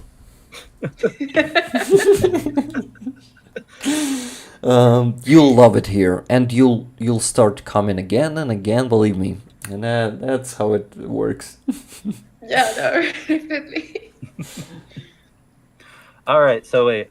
Okay, before I lose track again, let's see. Questions. Oh, yeah, we were on this question. Leslie talking about landmine. Yeah. Leslie, I would love that contact, please. Okay, let me mark this, and I'll mention. Yeah, Leslie, if you're still in chat, if you're still with us, because I know we've been going for a while, just feel free to get in contact with me or Rick or Pete. And if you know a good contact, that would be fantastic. We'll get them in touch with Pete. Thank you. All right, next question. We'll go back to the tourniquet stuff right quick. Last of the tourniquet questions. From Michael Michaels, what percentage of tourniquets will be put on to an injured person? I guess it depends on the injury. And then, I guess that's the last tourniquet question. What percentage of? Yeah, it's oddly worded. Maybe they mean what percentage of patients get tourniquets. I think they mean okay, so like the total number of tourniquets you have, how many of them typically get used up maybe in a month on injuries? I see. Well, we have a constant supply of tourniquets. Sometimes it's a steady stream. Sometimes it drips and drabs. But when we're on operations, when we're on the front, right now we're on a month of rest and recovery and vehicle repair. We have to do this. But when we're out there, they go pretty fast. Gosh, it's an odd question. It's a difficult question to answer. It's if we've got, put it this way, my medical backpack contains 10 to 15 tourniquets, and in the bunker I have a big box, and our bunker is our base when we're on the front. When we're on a day, I can clear out that backpack twice, so that's up to 30 tourniquets. Yeah, if that answers your question. Okay. Yeah. I think that answers it pretty well. Yeah. So, wait, 30? Did you say in a day? Yeah, on busy days that's happened. Yeah. Okay, so maybe if you had like a really busy month, up to like 900 in a month, possibly 30 per day. Yeah. It sounds like a staggering amount, but we do go through a lot of them because you sometimes use up to 3 on a limb. Sometimes it's. You're in a very hostile environment. There's clothing in the way. There's body armor in the way. You can't always see. You can't always get to the wound. And you're applying one, then you're applying another one just above it, another one just below it. And of course, we don't reuse these things because they're contaminated. So yeah, gets messy. Okay. Yeah. And Okay, the need is great. Gotcha. Yeah, no, exactly, everyone. So your donations do save lives. Yes, Just they we got to reiterate it again and again and again, because it's true. Yeah. They save lives. And chest seals as well are very important. Good quality chest seals. Yeah, are the best quality you found from maybe Israel or made in Ukraine, US? I've only ever used Sam and Hyphen. Thank you, Sam and Hyphen. Two that we've been focusing on. Yeah, don't know many other brands. Yeah, I'm afraid. Gotcha. Next question from Duncan Stewart.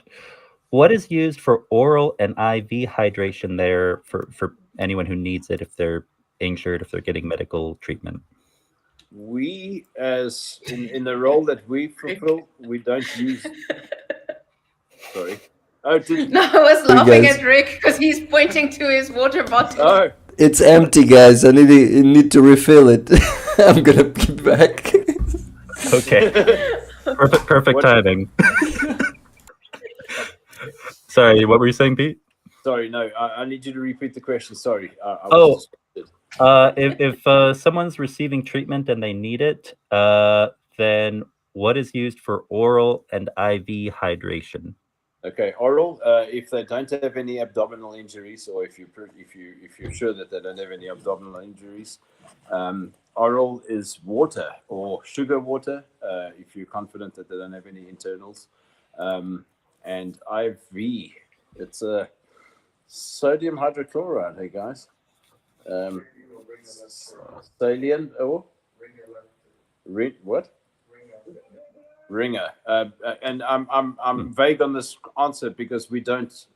I've infused in a year in that forest. I've infused one person, and it's because IVs are notoriously very hard to apply, and because in the role that we fulfill, which is Casiovac, there's no time to. Yeah, that's more when someone gets to a hospital that you're going to do something. That's for the road ambulance paramedics. That's a bit above my pay grade. I'm afraid. Yeah. Yeah. Well, I mean, your pay grade is a lot closer to the action. Regardless, what you're doing. But to answer that question, it would be saline or. Saline. Saline. Okay, regular saline. Got it. One, please. Normal saline or. Ringer lactic. Ringer lactic. Not familiar. I mean, I'm familiar with regular saline. Not familiar with Ringer lactic. Yeah, me too. But whatever that is, there's the answer. All right. Next question from Travis Erickson, member for 6 months. Thank you for being a member for 6 months. Oh, I'm sorry. Wait. Oh, this is for you, Pete, and for, I guess, everybody here. Can you ask about how difficult language barriers are when it comes to your team's work? Yes. I was fortunate enough to be married for some time to a Polish lady, and so I can speak a bit of Polish. So I was gifted with the basic knowledge of Polish. Polish and Ukrainian do share quite a lot of similarities.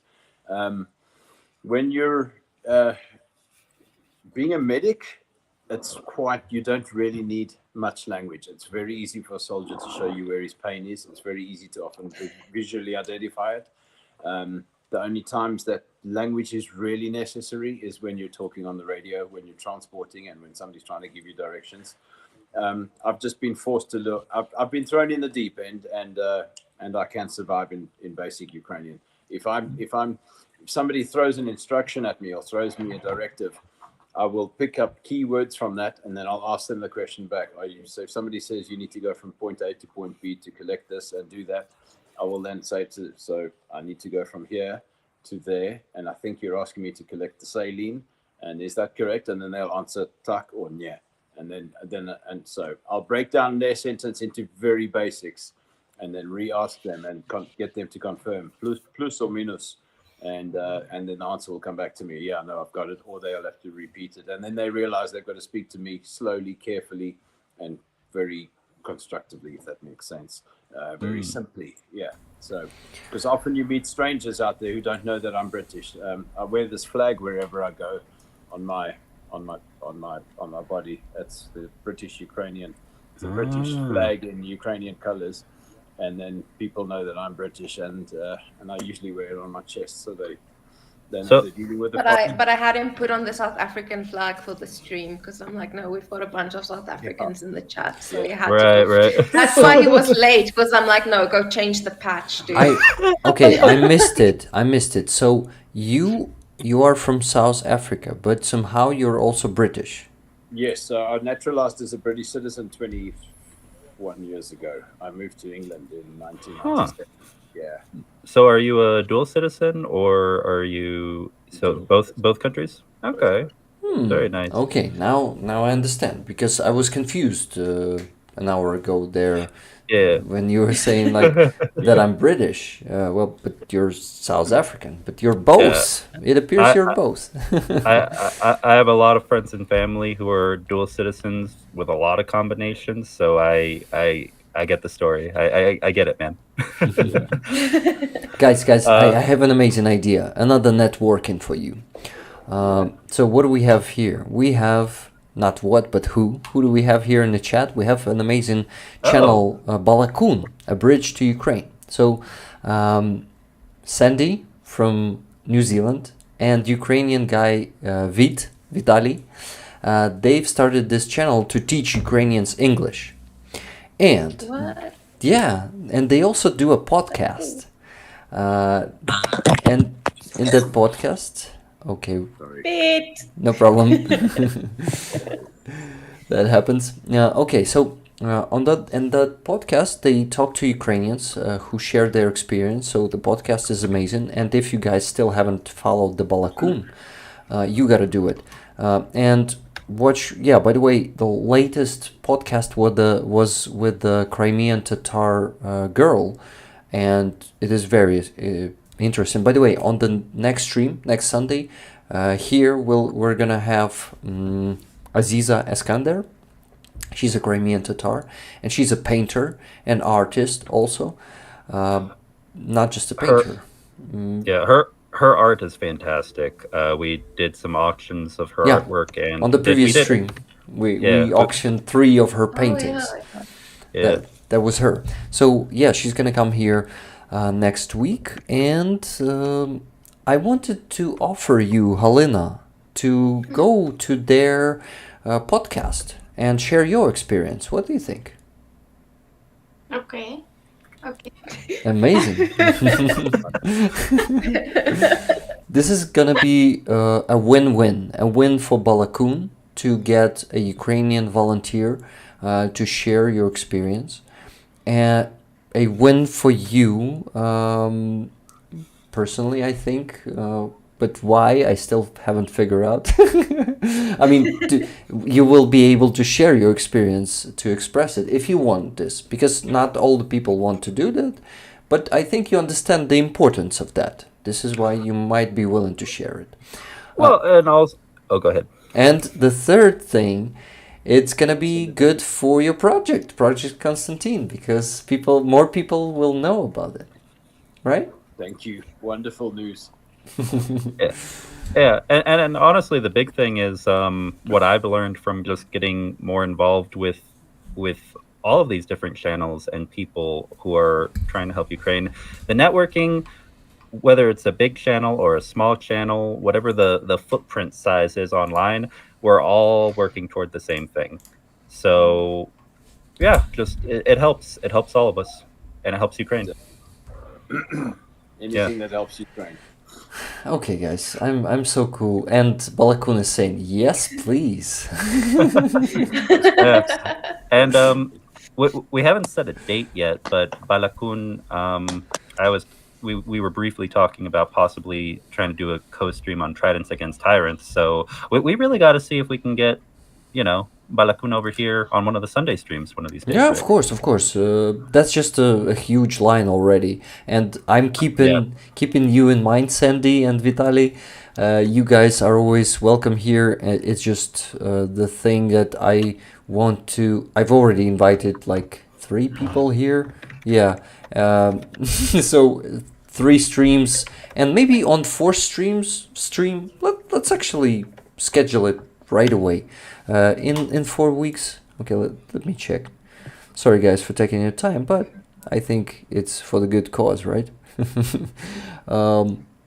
11th, 18th, on the 3rd of March. What about that?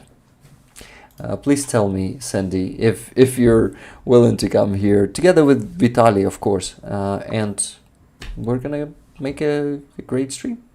I'm sure you guys are amazing. I loved to come to your... No, I loved to come... Okay, whatever. English, you see, struggling sometimes, especially after streaming for 4.5 hours. Oh yeah, and that's after doing all the other stuff you had to do today. So Oh yeah, yeah. I had to do so much today. I was actually... Coffee. What? You need a coffee. Buy Oh, you yeah. a coffee. Yeah, there was someone over here. I guess several of us look tired because Fed Up Human Being made a comment saying, "We need to buy Pete some sleep. How can we do that?"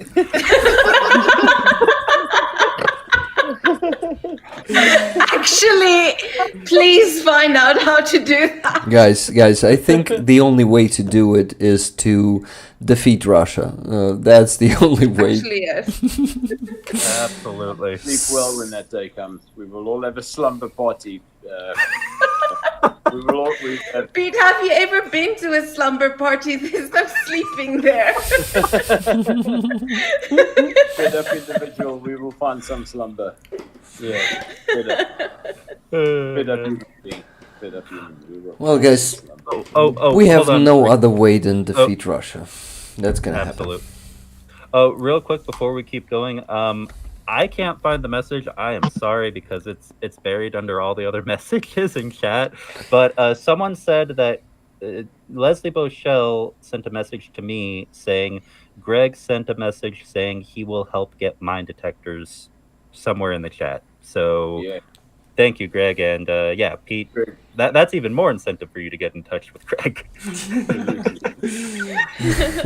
No, No, but Rick's gonna create a group chat. He already yeah. has Oh. my number, so he's Oh, gonna yes. create a group chat. So yeah. So everything.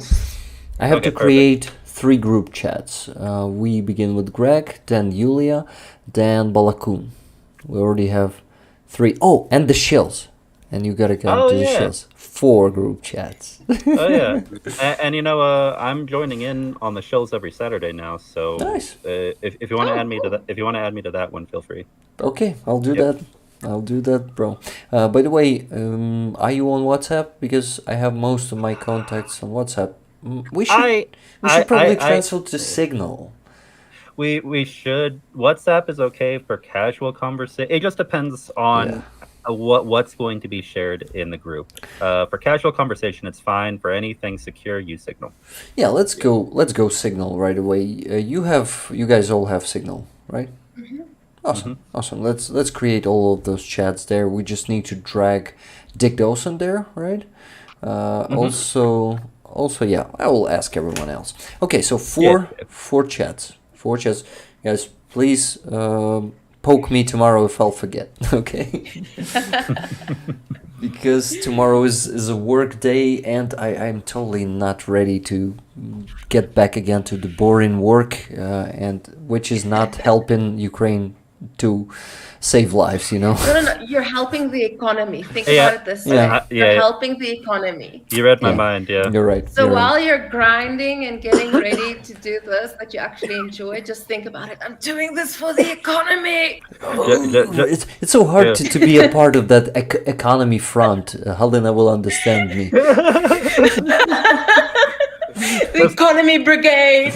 Yeah, Yeah. think of it like Americans and Brits in World War II. You know, like the economy. You know, there's a war going on. You're doing your part. Those Yeah. No, you posters- need to get. No, but Secai, you need to get that into that 1940s TV presenter voice. Yeah, like- Rosie the I Ripper. need you to stick to your job. Hala, did you Alright. understand me about the economy front? Економічний фронт, барбершопний фронт, клубний фронт, і всі ці жарти про те, що типу у кожного свій фронт, там від маски не йти і воювати, знаєш там. Оце. That was the joke. Скучний, бо я роблю документацію. Mine is more boring because I do documentation. You're the admin front. The admin front. But very important, if we need to get vehicles into the country or anything, Halyna is like the person. She's on it. She's like, everything's done, everything's sorted, everything's ready. Yeah. Awesome. And that actually that helps segue into another question that we've got from Linda H. Could Pete's group get a truck from 69th Sniffing Brigade? We already got one, actually. Yeah. So not us. We helped the 67th to get a truck. So they got one, and Mercado, Andrew, actually, he donated the truck. So we don't have one from the Sniffing Brigade at the moment, but yeah, we have in the past, we've organized it that the guys at the 67th were able to get one, and we've helped facilitate that process. Yeah. Okay, fantastic. They reached out to us one day and they said, do you know, because we've got a reputation for knowing, if sometimes No, people we don't know reached where out first, and then they got in touch with us as a reply. Okay. Yeah. Okay, cool. That was Pete probably didn't know the scheme, right? Oh.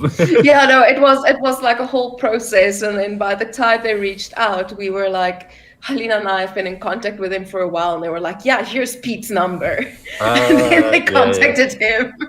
So that's usually how it works. Like, Halyna has everything, and then we're like, oh yeah, now you're serious? Here's Pete. There was a lot of stuff behind the scenes, a lot of vetting. Yeah. So, yeah. That's cool. Also wanted to thank Martha Burton for 20 gifted memberships. This is very appreciated. By the way, guys, if you want to send me a coffee, become a member on my Buy Me a Coffee. And you'll get a patch for that. Yeah, I'm really sending everyone who wants to dedicate their $3 monthly, or maybe more if they are willing to do more. I want to thank those people and send them this patch. You guys will definitely get one when we meet. I mean, you, Pete, Yana, and Halyna, one for each of you. That's awesome. Or this patch. Or you can get this patch for you can choose, guys. So become a member on Buy Me a Coffee and you'll receive a patch. Okay. Just promoting it that hard because I really want to work for my dream. So I'm working for my dream by promoting this. I definitely want to get the tank because you've watched the shows, Rick. You know how every time when there's a donation, they'll say to the Boom Boom Fund. Whenever they say to the Boom Boom Fund, I want to hold up that tank and be like, to the Boom Boom Fund. Yeah. Nice. I'd have to ask Dick first, but yeah. You'll have a chance. By the way, I'm getting your package ready, so yeah. Hopefully this week, but you know how it goes with me and sending packages. Sorry guys, everyone I owe a patch or I owe something else.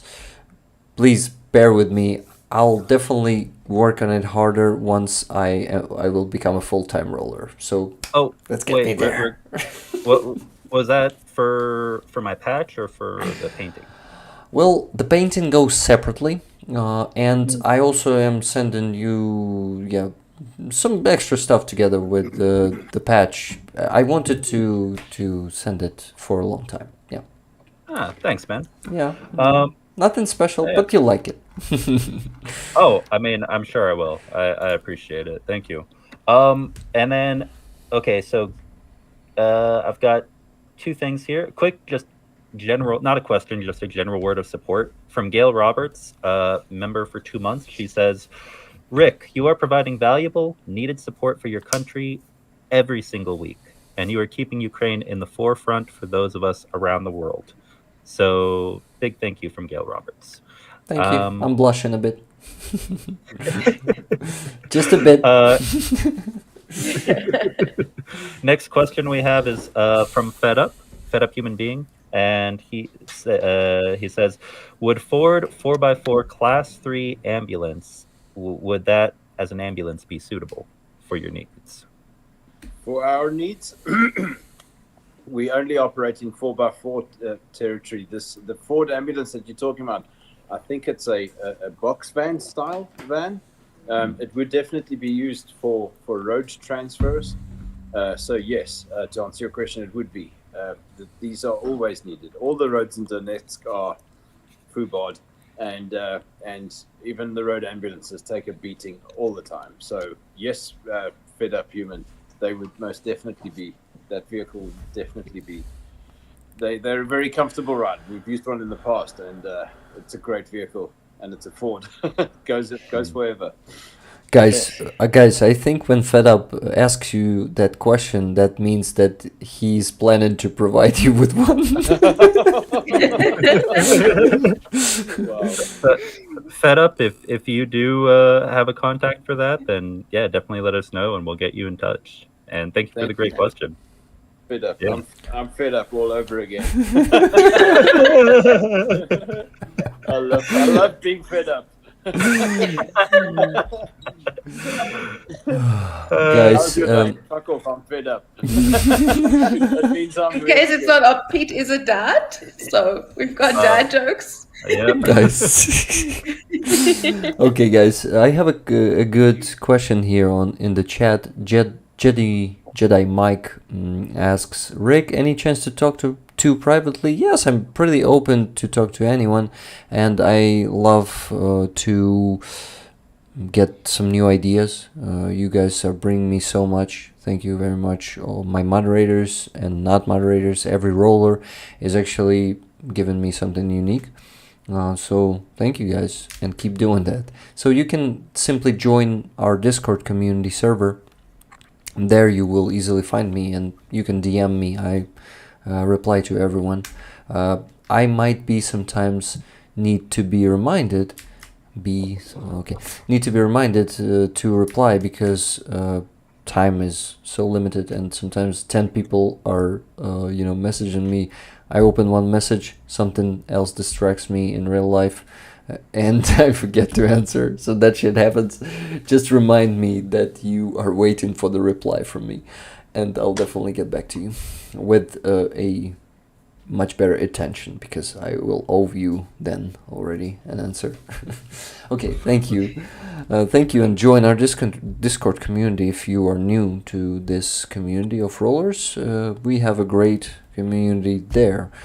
It's pretty supportive, and guys, there are exclusive dubs there. There are some dubs of those interviews, but guys, by the way, when I say dubs, does every of you understand what I'm talking about? No clue. Okay. Dubs.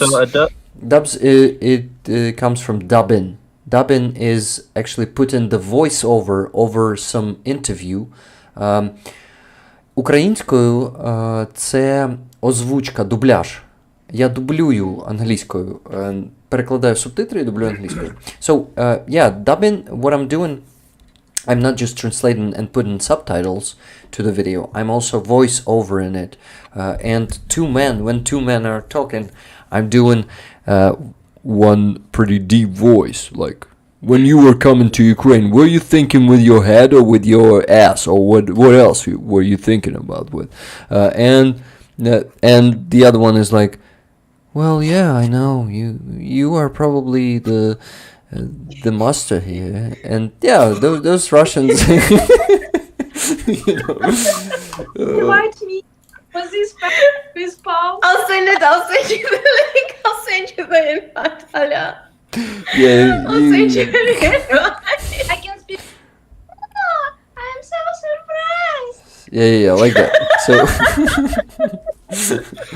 So some of those interviews, because the dubbings come from Zaluzhny from his interviews of POWs. No, not Zaluzhny, Zolkin. Oh, Zolkin. Thank you.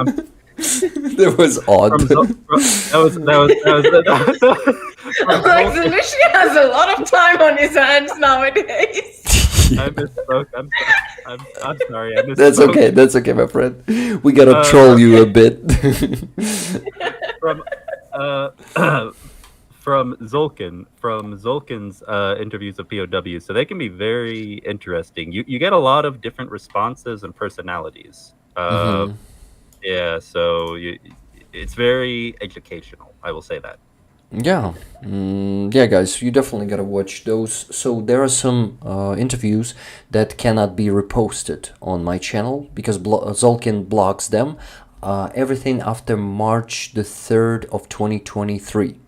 Everything before that, I can easily repost. I can work on that, so it's more than 500 interviews anyway. It will be enough until the end of my life, to be honest. Even without that. But someday I will meet Zolkin in person, and I will persuade him that it is important to let me post all the others, because the content is very valuable, and everyone in the world should listen to those Russians and to see how imperialistic, how fascist most of them are, how sometimes ignorant, how narrow-minded they are, and that they don't understand shit. And a lot of them, even after captivity, remain the same, guys. It doesn't teach them anything.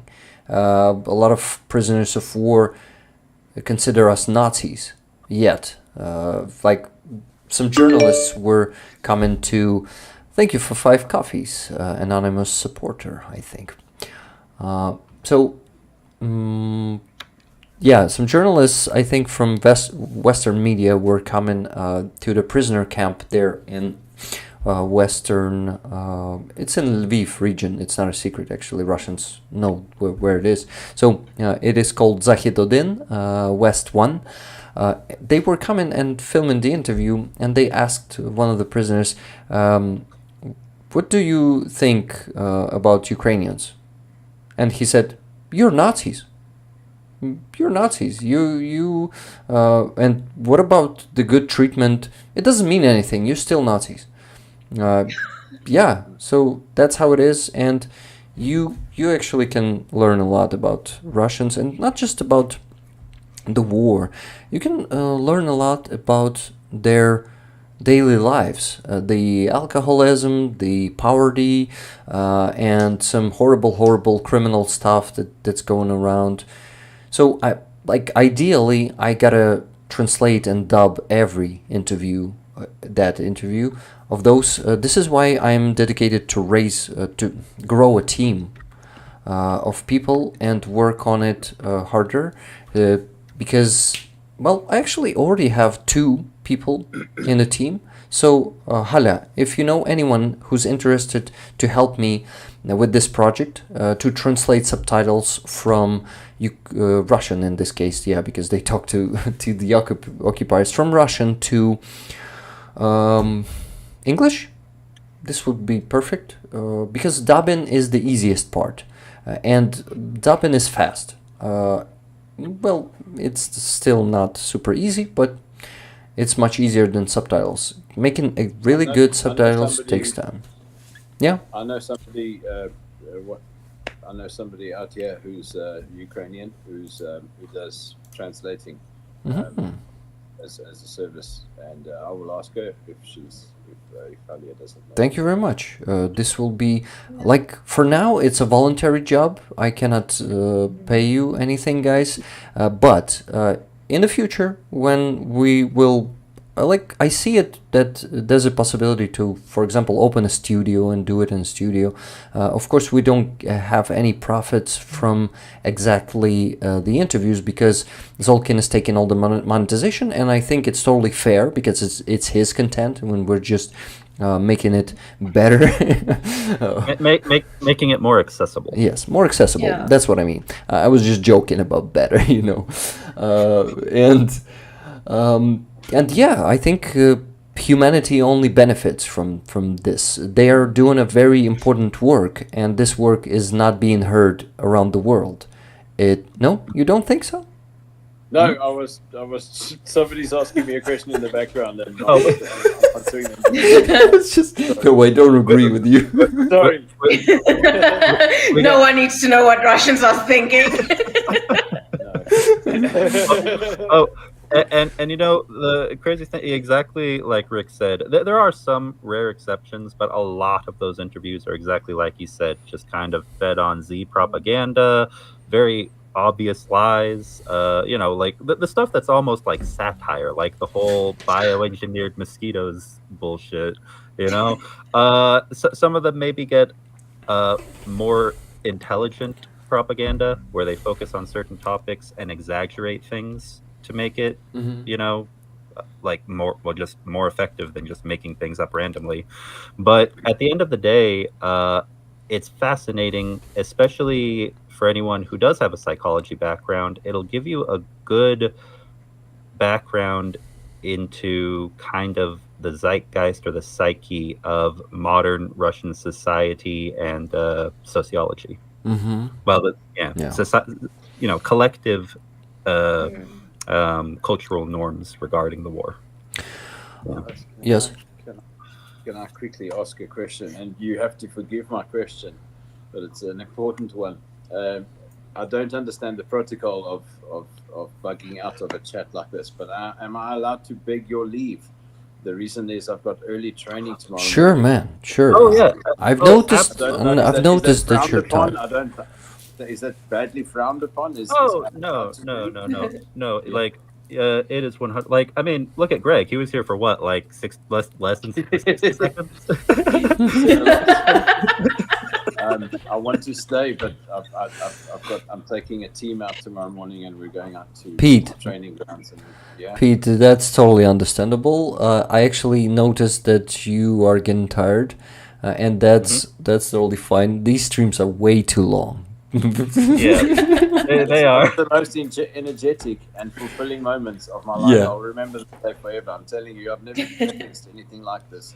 And I'm not just talking about the donations, which have been astonishing. The energy and the love and the passion that I'm experiencing here tonight will empower me for the next 12 months.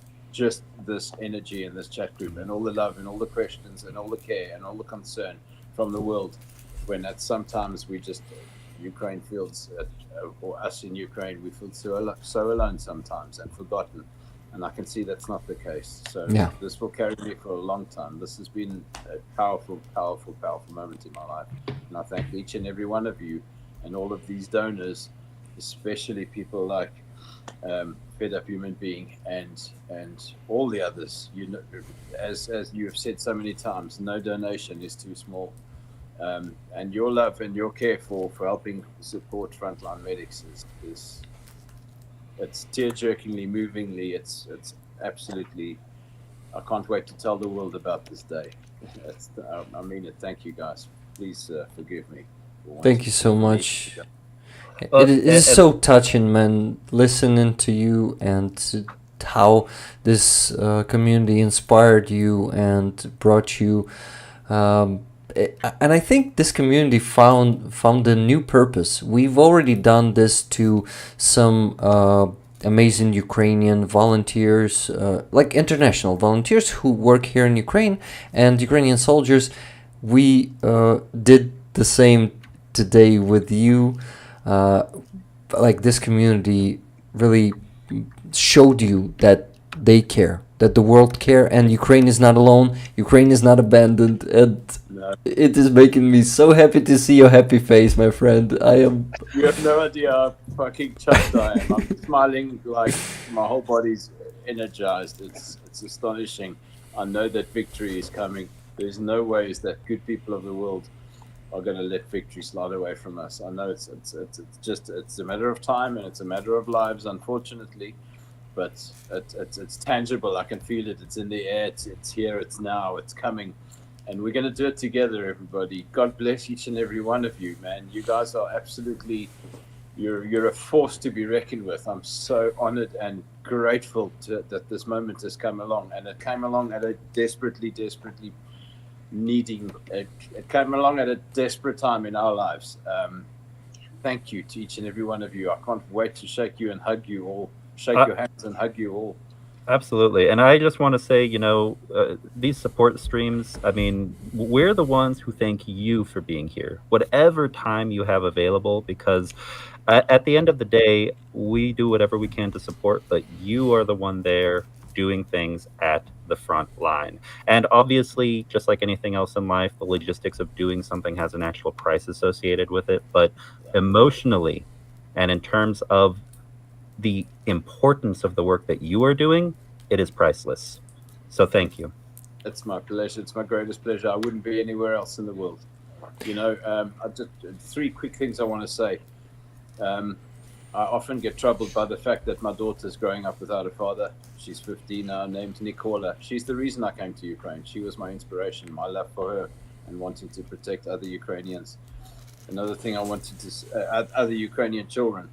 Another thing I want to say is thank you to Harrison and Margarita, Yana and Halyna, our team. Harrison and Margarita, Margarita's Ukrainian. She's 29 years old. Harrison's 18. He's British. And Margarita and Yana, we're a formidable team, and we're a beautiful team. And with friends and colleagues and brothers and sisters like you guys, we will only get stronger. My dream for Project Konstantin is to help Ukraine plant their flags on their sovereign territory. And the third thing I want to say is Project Konstantin is named after a friend of mine, Kostya. We were in territorial defense together. He died fighting in Kherson, trying to free his mother and his sister from occupation. And that's where Project Konstantin gets his name from. And he was one of the bravest people I've ever met. And we will not go anywhere. We are here till victory and beyond. God bless you guys. And thank you, Rick. Thank you. Secai. And thank you to all your people and all your followers. And you guys are incredible, man. And Project Konstantin salutes you. And ZSU salutes you. I am ZSU. I am Project Konstantin, and you guys are my brothers and sisters, all of you. Thank you for everything that you do. Thank you so much for being here today. Thank you for your service, my friend. And you cannot see those messages in the chat, but people love you. People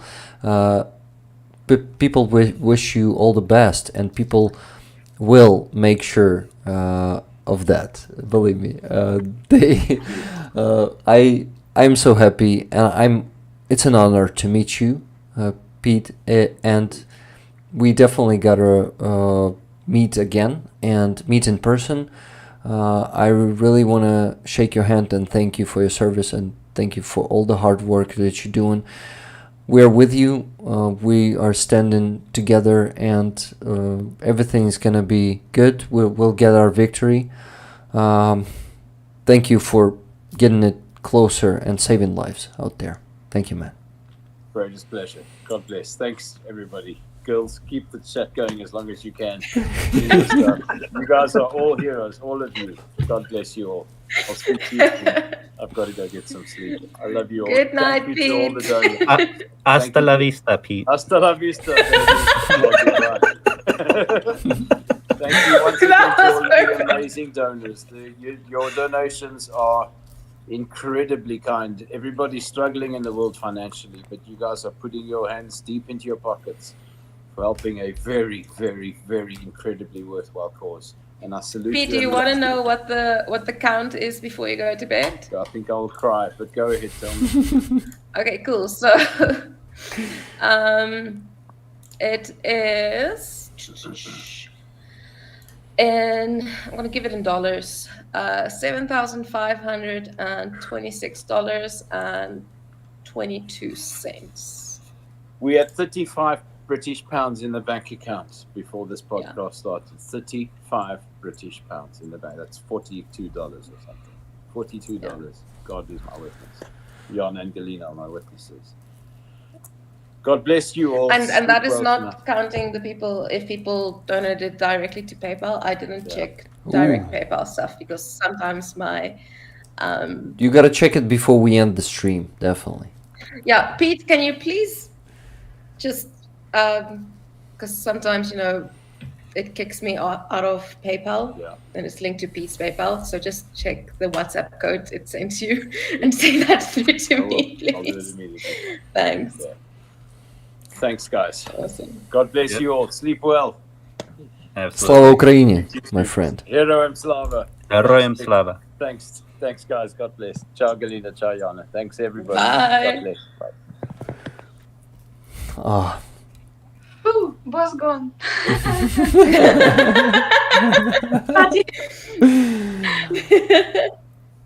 Pete is so inspiring, guys. Yeah. Wow. And he can tell a good story, like a good honest story, and he's good at it, good in that is very important. And thank you so much, Pete. You can't hear it anymore, but thank you for being here with us today. I'm so happy that we made him happy and made him see and realize all those things. Just, I don't know. I feel happy now. Yeah, it was really energizing having him on the stream. We went through a roller coaster of jokes to serious stories to logistics and interesting details. It's been a lot of stuff in this stream. Yeah, a lot. Yeah. Halyna, you wanted to say something? Yeah, a week ago we went with it for quite back from our donors, and the time when we were arrived to Kiev one day, bill from mechanic come $91,000 Hryvnias. Oh my god. We were close to crying because and when we paid, it was donation for December from our supporters. It's £35 on the account. 35 pounds. That's crazy. Yeah. I'm so happy. I'm so happy that rollers changed that significantly, and now you have some funds for the new repairs, for maybe some extra besides that. Yep. Yeah, big thank you to all the rollers, anyone who is present, who's a Trident, thank you to Tridents, and to all the other communities, for everyone else, just everyone, thank you. Thank you. Thank you, guys. You are guys, and that's not all the donations, because I have 390, if I'm not mistaken, dollars for you sent on my PayPal. So just wait a bit, because on this stream, how it works, on the stream we donate money right here, and I show it on the screen. So everything is super transparent. You see the progress bar of Monobank jars. Amazing function from Monobank. You can put it out there and it will update instantly as soon as money are on the account. So yeah, I just send money, I name sum of money, and people see how progress bar is updating. So cool. And we're start doing it. We gotta start doing it because it's 1 a.m. here in Ukraine. Halyna also needs to sleep. Yeah. What about me? You've been telling us that you are a pretty energetic person and you're getting bored easily.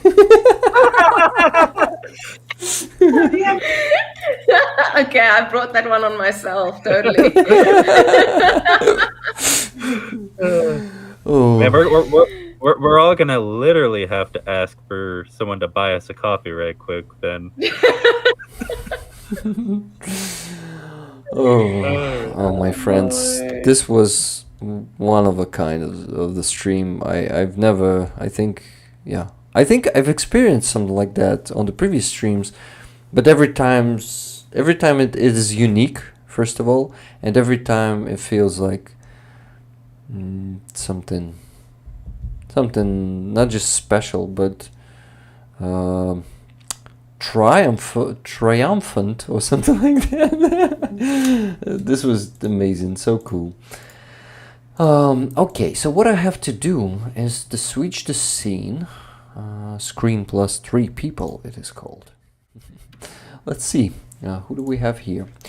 We don't have Yana here. So Yana, just a second.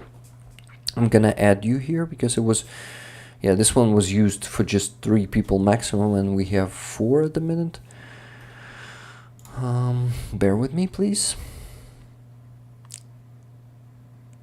Collab cam, where are you? Here it is. Awesome, you're here with us now. Awesome. Where should I put your camera? Probably here. All those stream things, you know. Gotta figure out where to place who, all of that. Not a problem at all. Okay, I managed to do it. I just need to make our friend Halyna bigger here, yeah.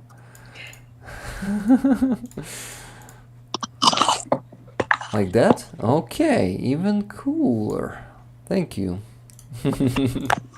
I see you're looking at the stream, yeah, and trying to figure out how to help me. Wait, we're talking to me? I was looking at chat because there was something going on I was trying to figure out. No, Sorry, no, what was no. It was Halyna who turned her camera around, like flipped it, yeah. And it became easier for me, or maybe harder because, yeah, I gotta now I gotta make everyone smaller or something. Okay, leave it like that, Halyna. I'm just gonna adjust everything for this. I'm just gonna make myself smaller. I'm gonna make, oh, this one should go away. No frames. It is all too fancy. We have not a fancy stream here. We're not pros, but we're doing even better than pros, right? Yes. Because, wow, results speak for themselves. Support speaks for itself. What rollers are doing is just amazing. What now, Secai? we missed something really important. Leslie Bochelle is telling me apparently fed up human being offered 600 extra for Pete to go to sleep. I really wish we had seen that earlier. Shit. Fed up. Maybe you wanna help us with some fundraiser, just with those 600, just like this. As someone was saying today, just because, you know. Yeah, just because it felt like it. But no pressure. Don't worry. So I counted our stuff on our side. Mhm. Donor box in dollars, we've got 8,423 USD and 13 cents. Okay. Oh, in can donor box. you say it again? 8,423 USD. Wow. Did you hear that sound? It was perfect. And then on our Buy Me a Coffee, which is just like a little bit of like kind of pocket money for our Frontline volunteers. And I had it, and now then I closed the tab. Hold on, let me just get it here quickly again. That is $80 that we got. So that is awesome as well. It was really funny when we, like Halyna said, when we gave them the money the first time, they were like, "What?" So cool. Yeah. We are volunteers. It's free job for free. Yeah. Very just job. Yeah. Guys, So I have an thank you so idea. much, everyone. I actually have money sent to you on my PayPal. For example, $50 from Paul Deberitz. It is for Project Konstantin from the Armed Forces of Ukraine Drone Army of Oslo, Norway. Thank you very much, Paul. So what about these 50 coffees will also go as your coffees to your Good guys? work. Huh? That would be, Okay. Of course, please. yeah, that would be awesome. Awesome. So I Yeah. will withdraw them on Wednesday. Okay. And I will send it. Just a second. My cat is walking on the table, so I gotta react to that.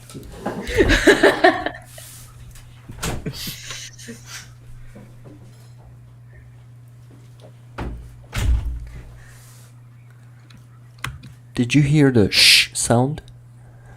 And my Bonya, Oh. she knows this word, cat. Koshki.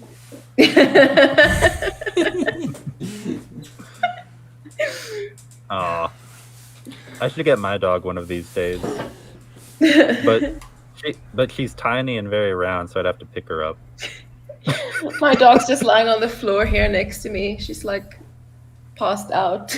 If I bring her here and she's next to me, then the entire time she'll just be doing. That's what she does. That's what she does when she needs someone to pet her, which is always. You know, from the office when bring your pet with you. So next time, Pete also has adopted dog from Frontline. Yeah, yeah, Mm. Like it's our symbol of Project Konstantin. yeah. It's He's like our young man. mascot. Yeah. which you want to go to girlfriends all the nights. And one day Pete not wanted. He asked police to find him, and police found him with girlfriends. Our Blackie, dog Blackie. Yeah. Okay. Just a second, So- guys. Secai. It's just sorry. mechanical work. Yeah. Yeah, I realized that. Oh, hold on. I've got a few things to check. There's probably more questions I should go through as well. Hold on. That's funny when people mumble some reading and they don't know. Sorry, I find it funny in a cute way.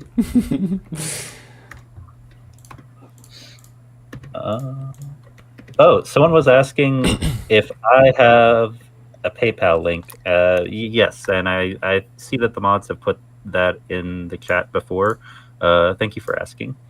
For Tridents Against Tyrants. For anyone unaware, we are continuing to do a fundraiser. We have 2 active. One is for 110 FPV drones, which are being delivered to the 110th Mechanized Brigade in Avdiivka, serving in the Avdiivka area. Well, directly in Avdiivka. And Yeah. we've so far delivered 15 and fundraised. I think we're at 16 or 17 right now. Let me check. And the other is for 2 anti-drone guns, which, I think you were saying we could hopefully close that out today, Rick? Yeah. I'm really hoping, and I think it is totally possible. By the way, guys, the car. I have a good news. The car of Matvey is actually less expensive than 300,000 hryvnias. He managed to find one for almost $6,000, something like that. But he also needs the repair, the painting, the tires, all of that. So we are gonna close this jar today. But Matvey, in a week, when not a week, I think in 2 weeks, when he finishes everything, money that will left, he will, I think, give it back to us, and we'll donate them to our next fundraiser. I will ask him to do that, and I think he's gonna agree with that, because he knows that he can rely on us, and anything he needs next time, we'll provide it to him. We'll raise funds again, so I think he's gonna be totally okay with that. So there's my idea. I still haven't told it to him, but I think it's totally fair, and he will agree to do that. So we're gonna close this one. We're gonna close Secai's one, and we have enough money to close the Mavic 3T drone. Thank you, Greg Terry. This little thingy here, which is made out of rubber and fabric that sticks. I don't know how you call this. It's not Velcro because it's the opposite of Velcro. right? Well, This little thingy made $5,200. That is insane. you got to remember, though, I mean, it's not just a piece of fabric. Yeah. I mean, literally, like, when you get this patch, please realize that the history attached to this is a patch that could go into a museum one day. Yeah. Like, if I ran a museum, if I were a docent, I would be saying, yeah, I want that in my museum. Well, I mean, technically, it's just a piece of, rubber and fabric. It was just technically, my friend. I wasn't saying that it is not the history. Actually, the history itself in my hands, and I appreciate it a lot, and I understand the value of it. Yeah, I actually was gifted guys, spoiler, I was gifted one by Azov of the 3rd Assault Brigade also. Maybe someday, but it is mine for now, okay? For now. Someday I will definitely share it with you guys. I mean, we can put, in the future we can put more of these in the auction. So K-Bell, you will still have your chance to fight for another Azov patch. K-Bell was the competitor today, and I think it was pretty frustrating that they couldn't get the patch. But yeah, guys, it's a fair competition. The one who decides to spend a fortune wins. A fair competition. That is how capitalism typically works. Yeah. Typical capitalism. I know that there's someone in the chat who's probably saying, okay, but we will have raffles. There will be opportunities for you, okay? Yeah, guys. There will be. There's going to be a raffle next week. I remind you that this beautiful Donetsk Oblast Sun is going to be raffled. $10 for one ticket from El Greco himself, guys. Not just one bought somewhere in the shop. I mean, it looks brand new. Maybe he was actually... maybe he bought it in the shop. Maybe. Well, he obviously didn't make it. Someone made it and sold it to him. So yeah, of course. But anyway, it was in his hands, in his pocket somewhere on the front line. So yeah, this one is also with history. Maybe not lying somewhere in a trench, okay. Maybe lying just in the pocket of a person who lies in a trench. Okay, but guys, I could have tell you the lies that look how dirty it is, but no, it's clean. I'm a super transparent guy, and I don't want to fool you or something. Yeah. Okay, so what I should do is I should also count and start making donations to finish up the stream, because oh my god, 20 minutes past 1 a.m. Anytime any of you guys get tired and want to sleep, just tell me and my power is gonna go off at 2 a.m. because South Africa. So power shedding, load shedding. Load shedding. I heard it as shitting, power shitting. It feels like that. It feels like that. Yeah, okay. So Tuna was donating $75. The donations I haven't mentioned yet. 25 of them for her stomach shelter. Amazing. Thank you very much, Tuna. Rest for unclosed fundraisers and for Halyna's medkits. Amazing. Thank you. And another donation from Paul H. Now, $48.42, whatever you need it for. Thank you very much. We always have some fundraisers that we need it for. But what? No but. Yeah, thank you very much. It is very appreciated. Okay. I'm starting to feel tired, finally. 5 hours, 22 minutes we're streaming. And I was so energetic before this time. And now I'm starting losing powers, and that's a signal that I gotta speed up and start donating. So, Yeah. Yeah. You go ahead. okay. Well, I was gonna say, okay. Secai, I give you the mic. Please say it. I was just gonna ask if you want me to do questions while you're doing all of the transfer. Yeah, but I'm gonna be rudely. Is it a word?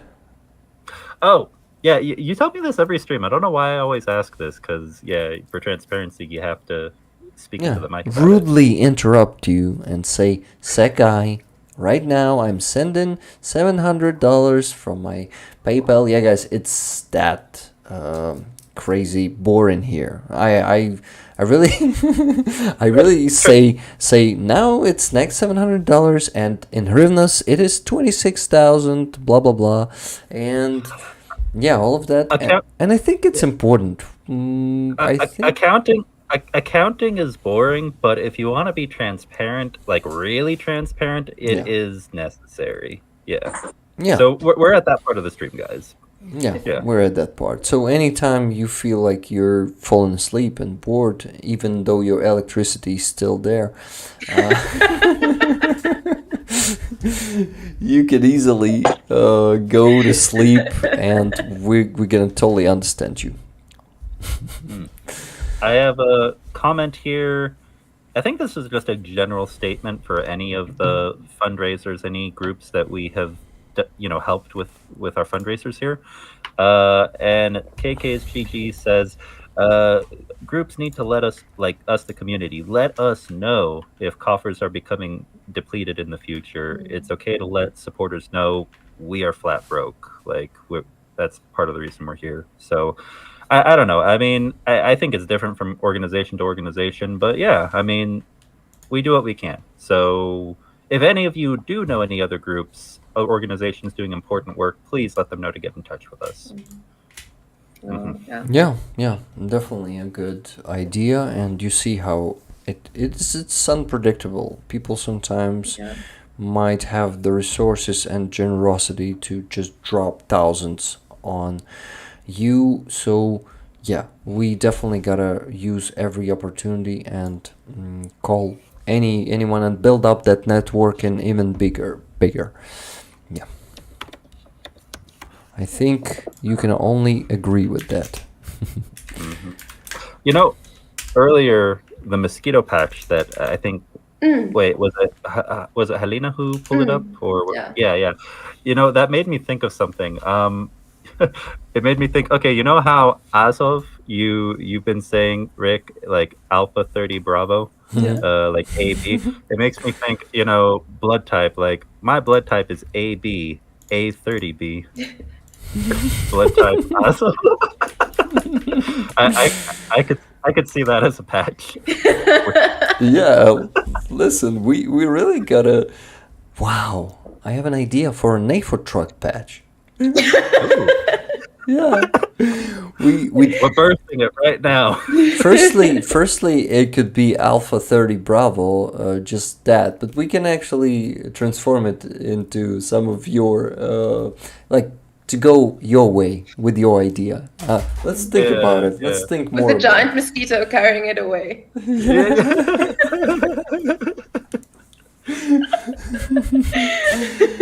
Maybe not the best advertisement for for how good the car will be.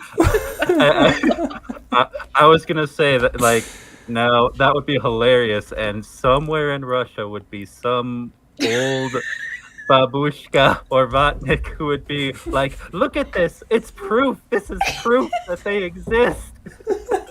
They even have patches with those. It says Azov and everything.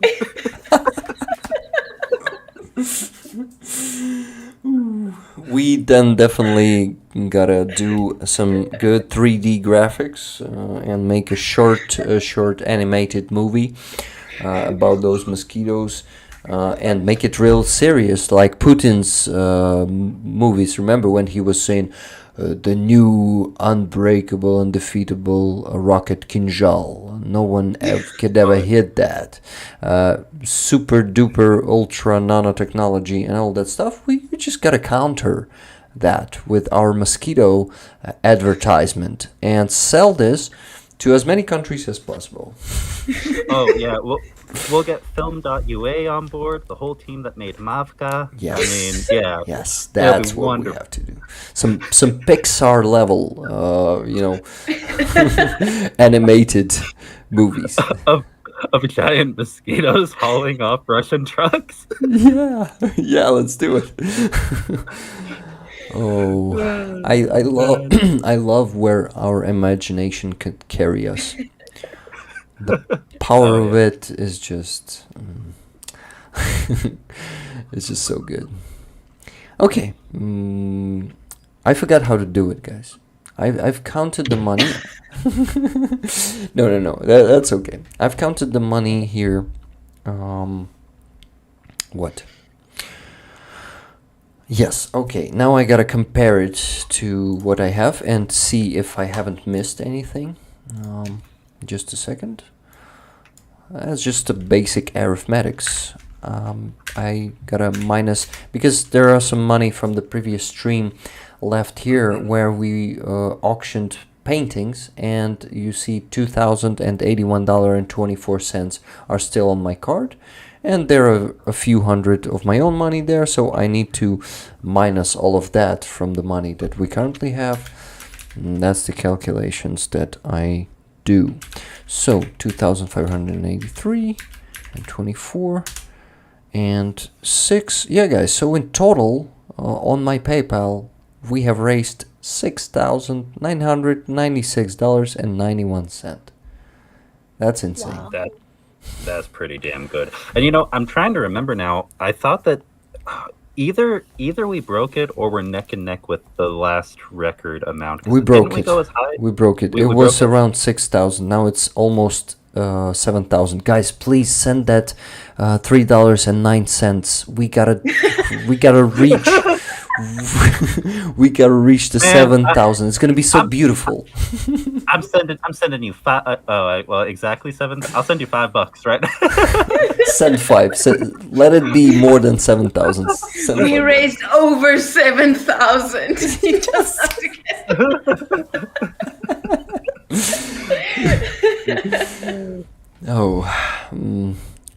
I love it here. Guys, I also love your sense of humor. You fit perfectly to this stream. Thank you so much for being here today. Okay, I'm waiting for that to say now we have over $7,000 raised. 50 more from Appa Talks. Oh my god, that's gonna be a total absolute record of gifted memberships during the stream. Some like 3 to 500. Oh my god. Yeah, that honestly, it was a lot, and people do get emails about those. So maybe we get out of the 30.5 thousand subscribers, a bunch of people who are like, "Oh yeah, I'll go back and check out the streams and stuff." Yeah, you see, guys, only what 5 memberships out of those 50 were just really gifted. There are no people with no memberships here in the chat left.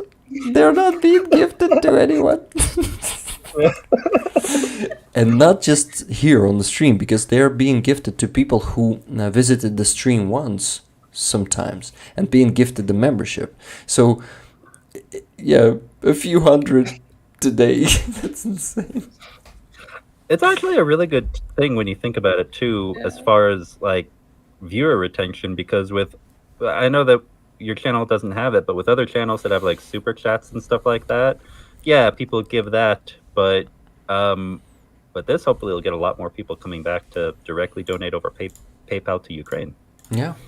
Yeah. Okay, I got $5 from you, Secai, and officially $7,001.91.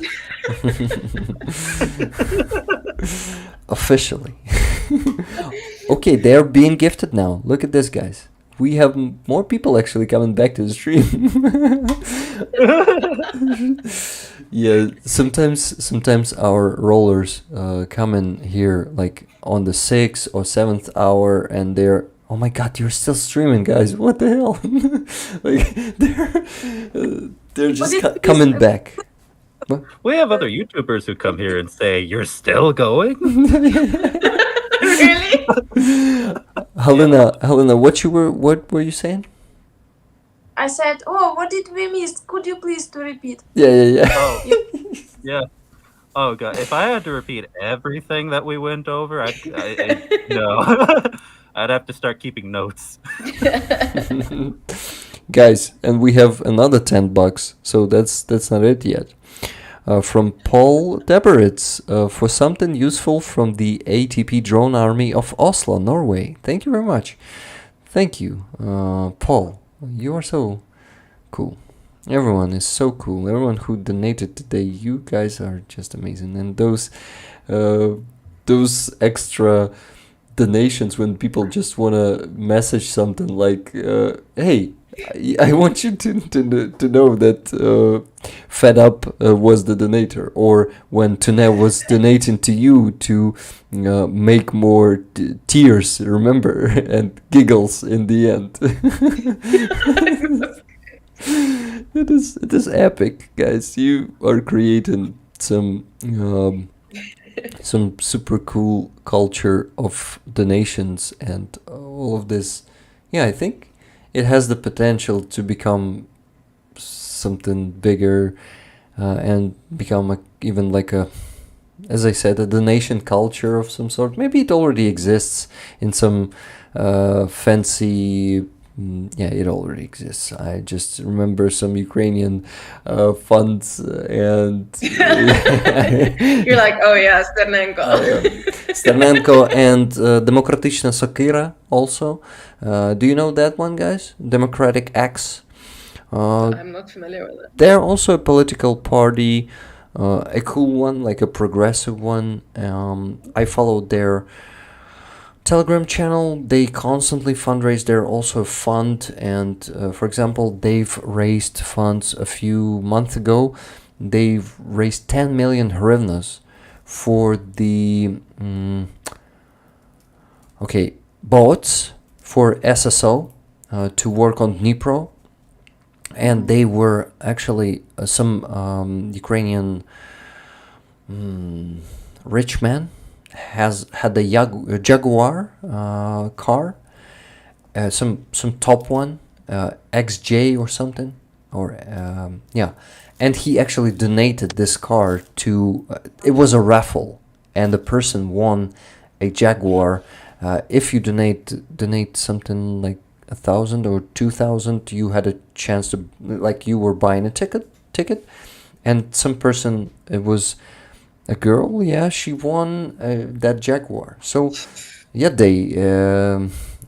god, yes, guys, someday we might reach that level. I am sure that someday we'll give up some super awesome sports car, not give up, raffle. We'll raffle it, and yeah, why not? You see, Greg is saying, "Are you still live? If so, you're a legend." Yeah, and thank you for sharing that information about Democratic Acts, because I didn't know about them, and I keep up with Ukrainian groups. Mm-hmm. So, Yuri Hudimenko. You remember Yuri Hudimenko? Yeah. He's a famous Ukrainian soldier. He's a politician, and he is also a writer. And he was badly injured in 2022 because he was a sapper. He was also in the armed forces of Ukraine. He's now, he is recovering, and he can already walk on his 2 feet. But his right hand and right leg were badly, like, they were in pieces, and they basically put it all back together, like piece by piece. And he's amazing. I've been meeting him in person. He was signing his book last year, Yuri Hudimenko. I was showing a photo on one of the streams together with him. Remember, I was hugging him, Secai. Maybe you remember. Oh, maybe. Yeah. Okay. I mean, yeah, I believe so. I'm sorry. We talked to so many people. I Yeah. have to go back. I feel bad. I would love But- to but have that- him on the stream someday. Wow, that's a great idea. I gotta invite him. Yeah. I mean, he's Honestly, a busy with- man, and he's like a famous guy. Maybe he will refuse, but I don't think he will. Okay. Well, I'm reading a little bit about him, and it's really fascinating because I mean he's been an activist, before the war, and then he was a soldier, and now a politician. He's done a lot of things, and I won't speak for Ukraine in the political process because obviously I'm not a citizen. I don't want to interfere with anyone's country, but from the outside looking in, I think Ukraine needs more groups like his, like Democratic Acts, and less like, for example, Right Sector. So, Democratic Acts seems good. Yeah, Democratic Acts, I follow it for 2 years, and I like their ideas, I like their views. By the way, Halyna, have you heard about Демократична Сокира або Юрій Гудименко? Я чула тільки назву, Ага. не знала про Okay. If you want to know more about them, I'll send you the link of the Telegram channel. You can follow them for some time if you have time to follow Telegram channels. Not all people do. But they do a great job. Yeah. So, let's see. Okay, just a Okay. second, Secai. Uh-huh. Okay, new supporter. Leathercat bought 3 more coffees. Rick and Secai are the energizer bunnies of live streams. They just keep going and going. Yo. It says they just keep going and going. And going and going and going and going and going and going and going and going and going. That's it. That was And going and going and going. No. I've read exactly the number and going that was mentioned in the message. and then of course there were 3 dots there. So going forever. I was filling in the dots. Yeah, I got it. Okay, so I'm in many Telegram channels, says RF from USA. Yeah. RF is coming to Ukraine this year 2 times and actually taken one of the paintings that she won on the auction last week. RF from USA is a very dedicated supporter of Ukraine. We still haven't met, but she met with Halyna and Anton, and they were saying that they really liked each other. So next time you're here, we 100% meet. I promise you that. Okay, so donations. Rick, start finally doing that, because you guys see how I get carried away by anything. Like anything I think about, I start talking about it because there are so many important things happening around. And Oh, dude, the exact same thing happened the other day with the shells. We were supposed to go for an hour, and we wound up going for 2.5. it's and because Jake said, because me appeared there, because I appeared there, and you guys were doomed to Yeah, that's right. spend the stream there, spend it there I'm so like for tired, 2.5 hours. I'm so tired. I'm being an idiot. I forgot you were there. You know. Yeah, I know. Yeah, Because I was the reason that it was going for that long. Okay, stop it, Rick. Come on, start donating. Yeah, I also talk to myself time to time. But that's funny. I love it. Okay. So. I'll be right back. I'm just gonna step into the other room for a minute. Okay, awesome. Okay, plus $5 and plus $10. So the official number is $7,011.91. Awesome, guys. Let's start donating. First, I will go and donate money to, of course, Project Konstantin. Guys, may I send it to your PayPal? I think it's the easiest let way. Let me quickly send you the. Is it the email Ukrainian address. PayPal? Because for Ukrainian PayPal, I won't pay any fee, and for the foreign PayPal, it might be some fees. It's foreign. It's Pete's. So. It's PayPal, but also for repairing parts which we buy in Ukraine, we use my PayPal and my bank account. Oh, So it's Halya's, yeah. Awesome, Halyna. Um, Send me Halyna, your can you PayPal. Can you send it to me and then I'll send it to Rick? Because you guys don't have each other on Yeah. Discord. For now. We're gonna play like broken telephone quickly. Chuck, thank you very much for 5 coffees. Greg, how we get Rick's patch stenciled on an... What is stenciled? Guys, do you know what stenciled is? Oh, stenciled. It's like Stenciled on an Antonov cargo plane's nose. It holds so many donations. Yeah, that's a funny one. Thank you, Chuck. But what stencil is like sticked, right? As I understand. Yana? it is like when you. I don't know how to explain it. I wanna. Let me just translate it. I usually, instead of going to the translator, I usually ask people and make them work. Yeah. I apologize for that. I'm sorry, it's too late, too early in the morning for me to think. Stenciled. correctly that yes, I checked. I see your coffee. I see your 10 coffees. Thank you. It's actually in Ukrainian stenciled is trafaret. Trafaretny. Well, I actually don't know how it is to trafaret something on the plane. Okay, whatever. I understand. What does traparet translate to? Like Stenciled. Stenciled. Okay. Okay, so guys,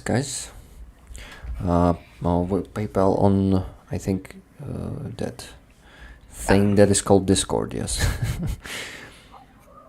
I'm checking the messages. Yeah, forgetting the words because really getting tired, and the work day tomorrow will be unbearable. Yeah, we need to find a way to buy you some sleep now. I think the best way to do it is to become a member on Buy Me a Coffee. Nice plug. Yeah, because then he doesn't have to go to work, so Yeah. he can sleep in on the Mondays. next day on Monday, I could just sleep until 12 or even 1 p.m.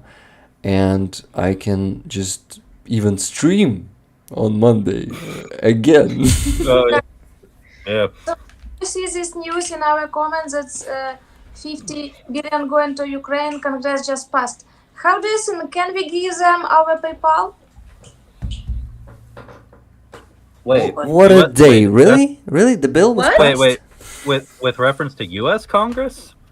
Hold Yes, on. Now, In chat, like apparently.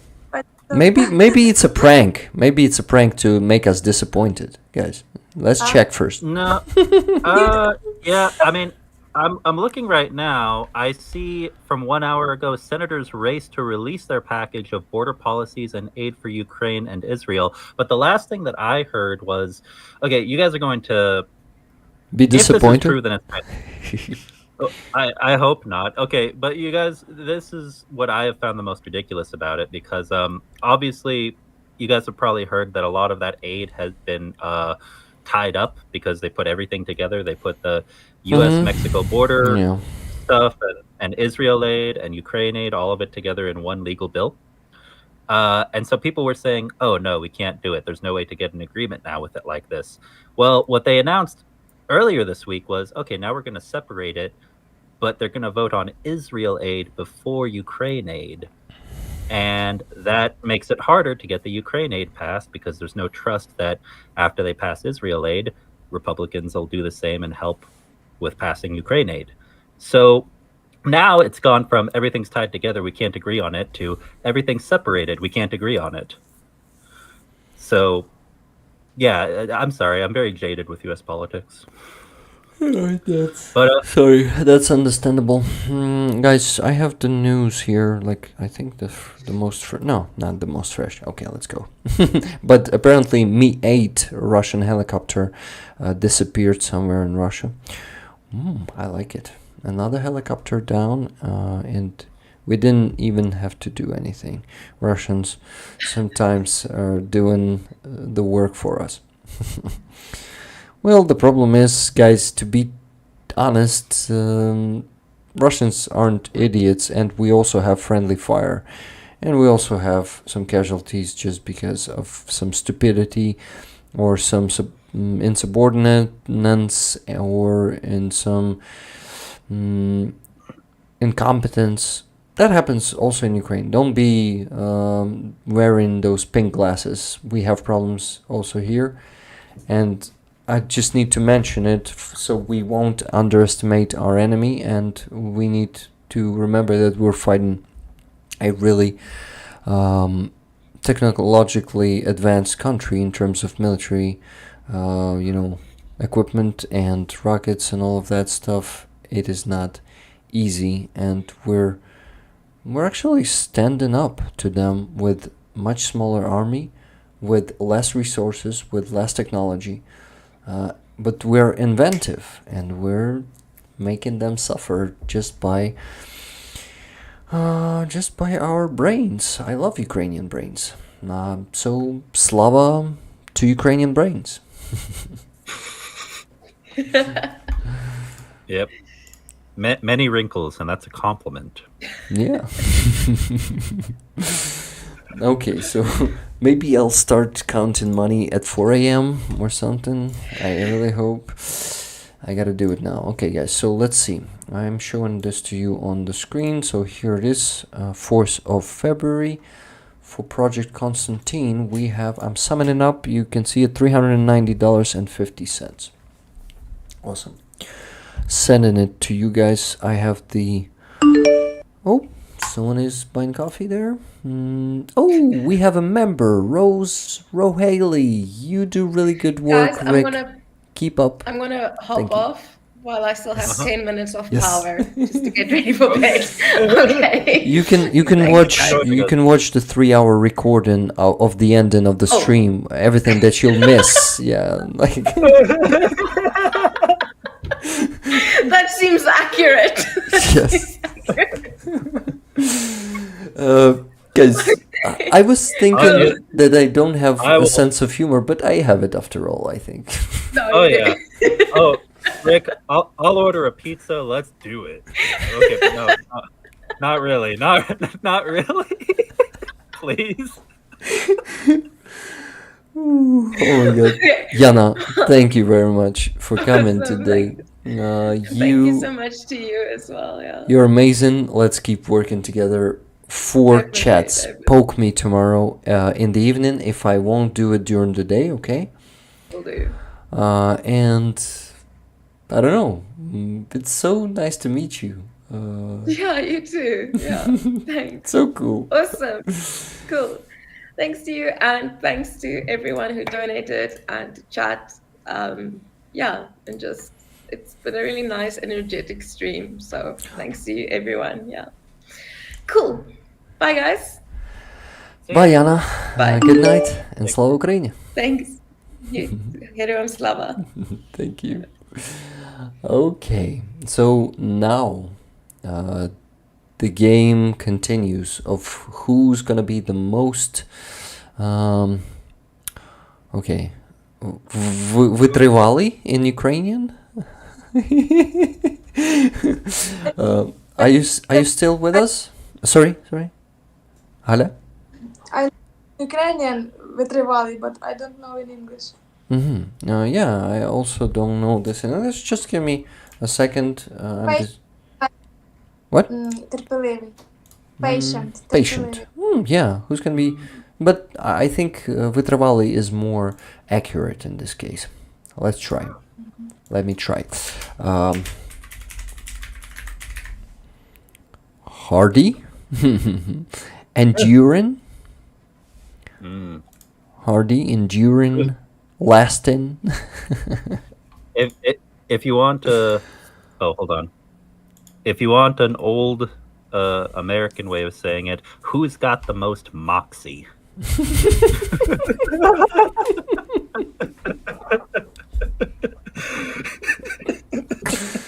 Who's got the most moxie? I would say it that way. Nailed it. Thank you. Okay, endurance. Who's gonna have the most? Who's gonna have the biggest endurance? Yes. Mm-hmm. Oh, I'm just copying your dog.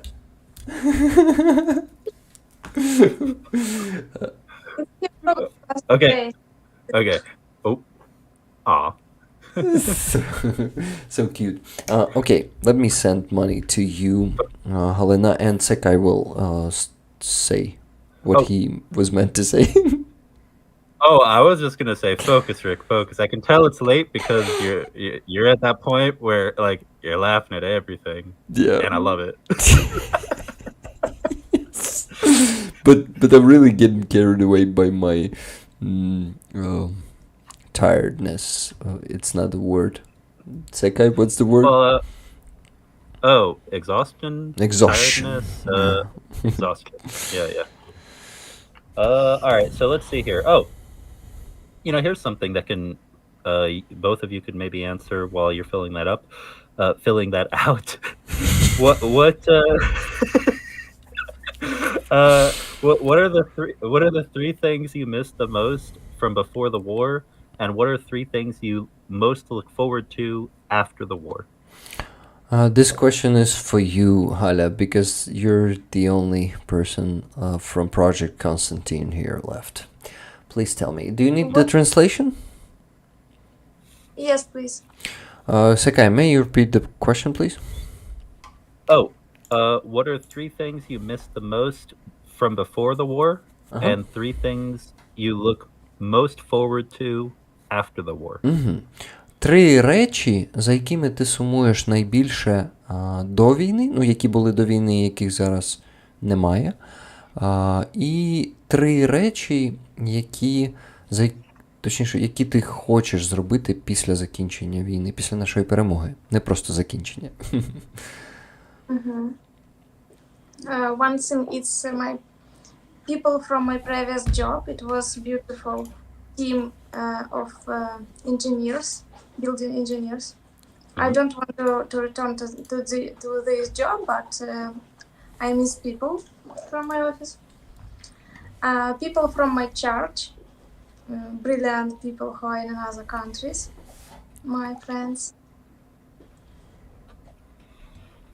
And some possibilities, like to travel with my friends who are not girls. Yeah. With my family also. To across border. Yes, it's freedom to do. It doesn't seem that I was traveling a lot before. I just would like to have this possibility. Don't think about this. Totally understand. Yeah. And three things that you would love to do after the war. As plan or as wishes, which could be? Whichever. I think both plans and wishes. Like what will you do immediately? Three. What? Donetsk and Lugansk. Once again?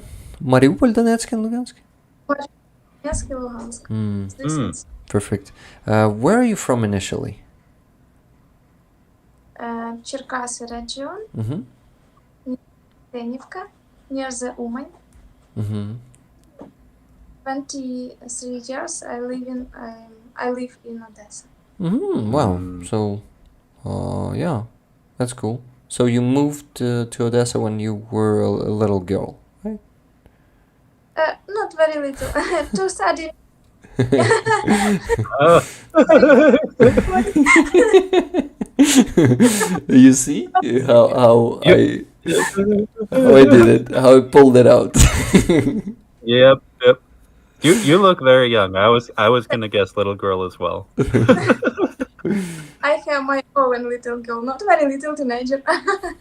So, That's cool. Yeah. Okay, thank you. and I Yeah.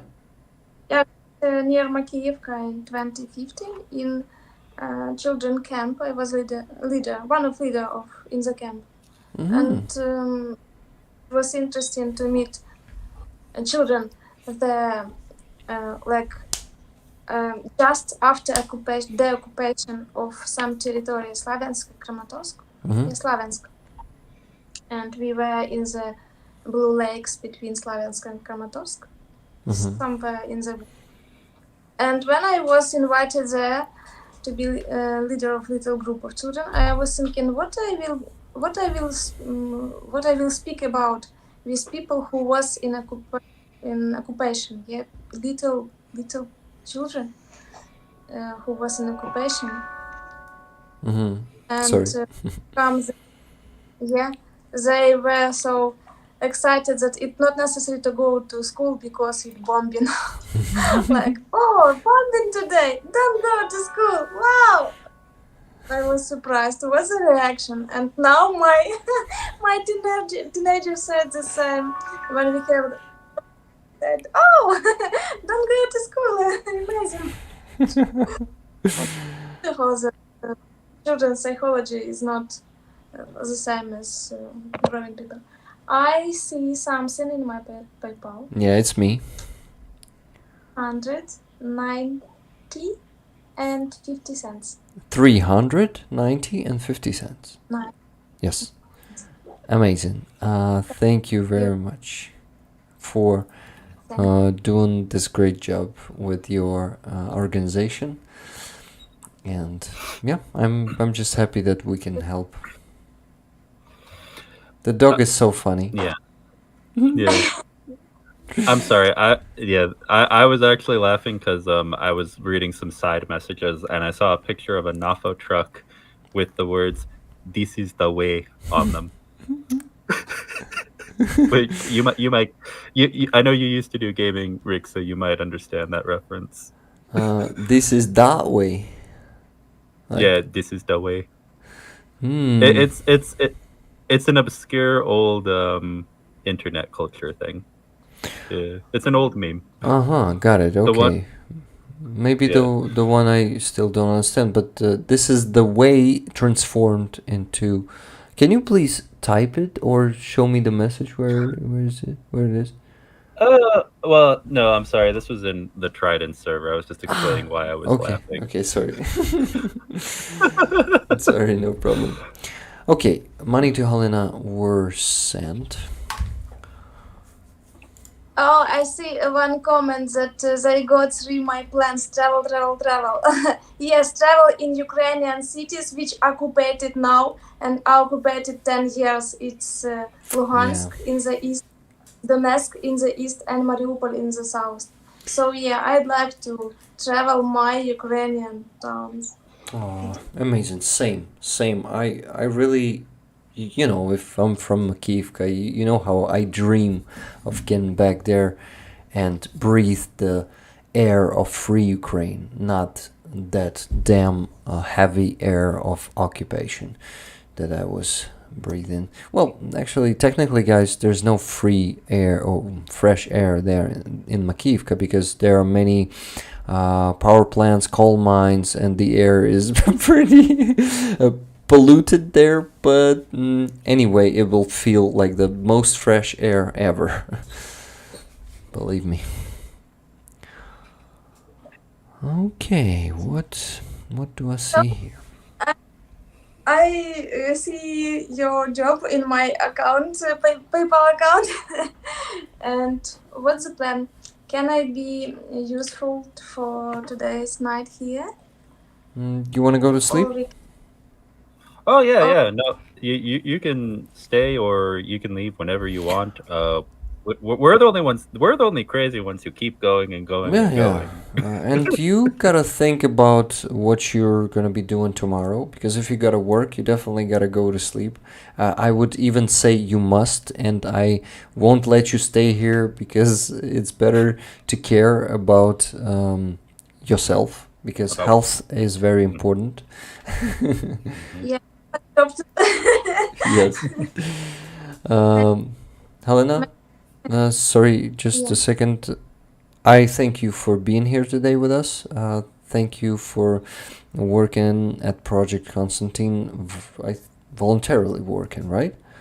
It's a volunteer job, like not a full-time job. You said you work at 2 funds, right? Yeah, one fund, it's a psychology group, Mm-hmm. a little psychology group in Ukraine. Mm-hmm. And we do the job with youth in Odessa and major people. And one new group is a group for wives of military wives, Mm-hmm. like support groups, yeah, trainings and consultations. And also one of them is in women's prison. One day a week yeah, also. So it's my like job. I have a salary here, but also it's my passion, and Mm-hmm. PK is my another. I divide my passion for 2 ways. PK it's free of salary, it's volunteering, and Listen, that's why I can do that. this is the way. High five, because I really am the same. You see, it's my passion, and I'm making it my job. Oh, hey, Greg just sent. Oh,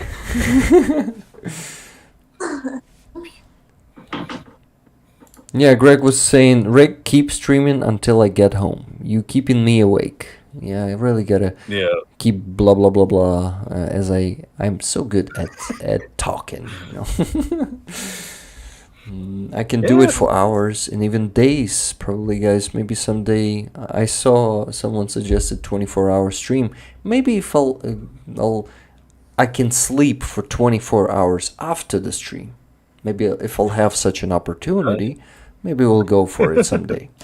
Well, Yeah, near you, like coffee. coffee, Like coffee. yeah, like a girl who in the boxing with a tablet of rounds, number of rounds. Oh. Coffee one every hour. So in this way, people will know how long is the Yeah. stream. It will Yep. coffee. That's actually not a bad idea. Yeah. Because either you have something visual people can find in the stream, or you have to go in and you have to do the manual timestamps. And it's not fun doing manual timestamps, everyone. It's not. Oh yeah, For it's not. Okay. Now we gotta let you go. Yeah, it was great evening. Bye. Yeah. Thank you very much, and Slava Ukraini. Героям слава! Разом до перемоги. Yes. Thank you. It's just you and me, my Energizer bunny friend. Yep. And then there were 2. Yes. No, it's not just 2 of us. It's 128 of us. Because I see 126 people watching, plus 2 of us, it's 128. You guys are those Energizer bunnies, not just us. All of us, all the rollers. And we roll. Greg, I'm talking to you. Don't fall asleep, my friend. Okay, and I started talking slowly. I gotta do it speedy. Hey, my friend, don't fall asleep. Don't fall asleep. No, I don't have to be a lullabying voice. I gotta be more energized voice. So I better start freestyling. No, I never do that. You gotta put some moxie in that voice, boy. Hey, really? I gotta do that someday, boy. Yeah, I'm not a bad yeah. impersonator. I just never went for it like all in and really tried to impersonate. Man, your impersonation of Trump yesterday was amazing. I was going to the bathroom and I was listening to it, but I missed it to comment on it. So, can you please do another one now? Sure. I don't think I do a good impersonation of Trump. It's just his voice is very easy to mimic. I mean, I don't know. I'm gonna fix the border. It's gonna be the best border ever, and there'll be no war in Ukraine, and the world will be perfect under my dictatorship. Yes, amazing. And also, if I look at him and his mouse is living its own life, like these hands, like Yeah. Oh, yeah, yeah, yeah. that mouth and that all that shit. Exactly. That's true. I don't watch the man often enough to get those mannerisms, but yeah, I do. I've seen him do press conferences, and he does do that. Yeah, I was just watching Lars von Retriever some day ago when he was still a president, I think, or maybe he failed to re-elect. And Lars von Retriever, have you ever heard about that guy? He was No. making metal songs of different politicians talking, like Okay. tearing words and phrases and making a song out of it, but the metal song. So, and there were a lot of Trump songs made on that channel. So yeah, here's a shout out to Lars von Retriever. Nice. Oh, and Greg was saying we got to do a 24-hour stream one yeah, day. Greg. One day to raise $1 million, I'll definitely do that. If we ever do it, yeah, exactly. It's like there's the price. If you want us to do 24, 48 hours straight, we gotta up the ante even more. Yeah, But why not? I think we can actually do it like we gather all the big YouTube channels, Ukrainian YouTube channels. We gather in one stream and do the 24-hour stream to raise $1 million for some very good fundraiser. I think that's a great fucking idea. Let's work on that. I think that it's possible. I think it would take time. It would definitely take time and planning, but it is possible. Yeah. Totally possible. Yeah. We already have so many contacts here in all of these communities, so it's not going to be it's totally manageable. Like, I think I would definitely, it's my idea. Yeah, let's do it. Let's actually go for it. I'll go for this idea, and let's do it in 2024 because life is very short. Until the end of 2024, I try to do it. I'll try to do it. Yes, Yeah. I'll try to do it. Hey, I'm with you. I mean, I'll back you because if it's on a weekend, I could swing that. Yeah. Yeah. Carol, nice to meet you too. And I wasn't the one gifting you the membership. Some of our kind people here in the chat were doing that. Okay, so Greg Terry agreed. Awesome. So we need an agreement from 20 to 50 more YouTubers. Ideally, gather them all in one room, but it's impossible. Anyway. Yeah. In one chat room, we'll definitely do it. We got to find out if any of us have contacts with people who did those old many hours or 24-hour phone-a-thons when people would do that on television. And maybe we could actually come up with some ideas on how to organize that because that would be very interesting. Yeah. Fuck yeah, we could do it in the studio. We could do it really professionally. We could do a telethon. Yeah.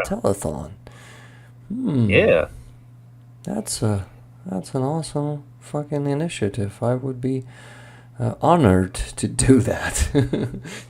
Yeah, Wow. same. I would take part. Yeah, you'll definitely take part, my friend. You have no chance. It's like you're like, I know you, Secai. You're definitely gonna Yes. want to. Well, no, I mean, it was like more of a joke that I will make you, like something like that. We look at. I look at it this way. Like we did it, and yeah, we were tired, but I still was ready to keep going. When we did that 8-hour stream, and that's 1/3 of the way there. I mean, just multiply that by 3, and you've got what we're talking about.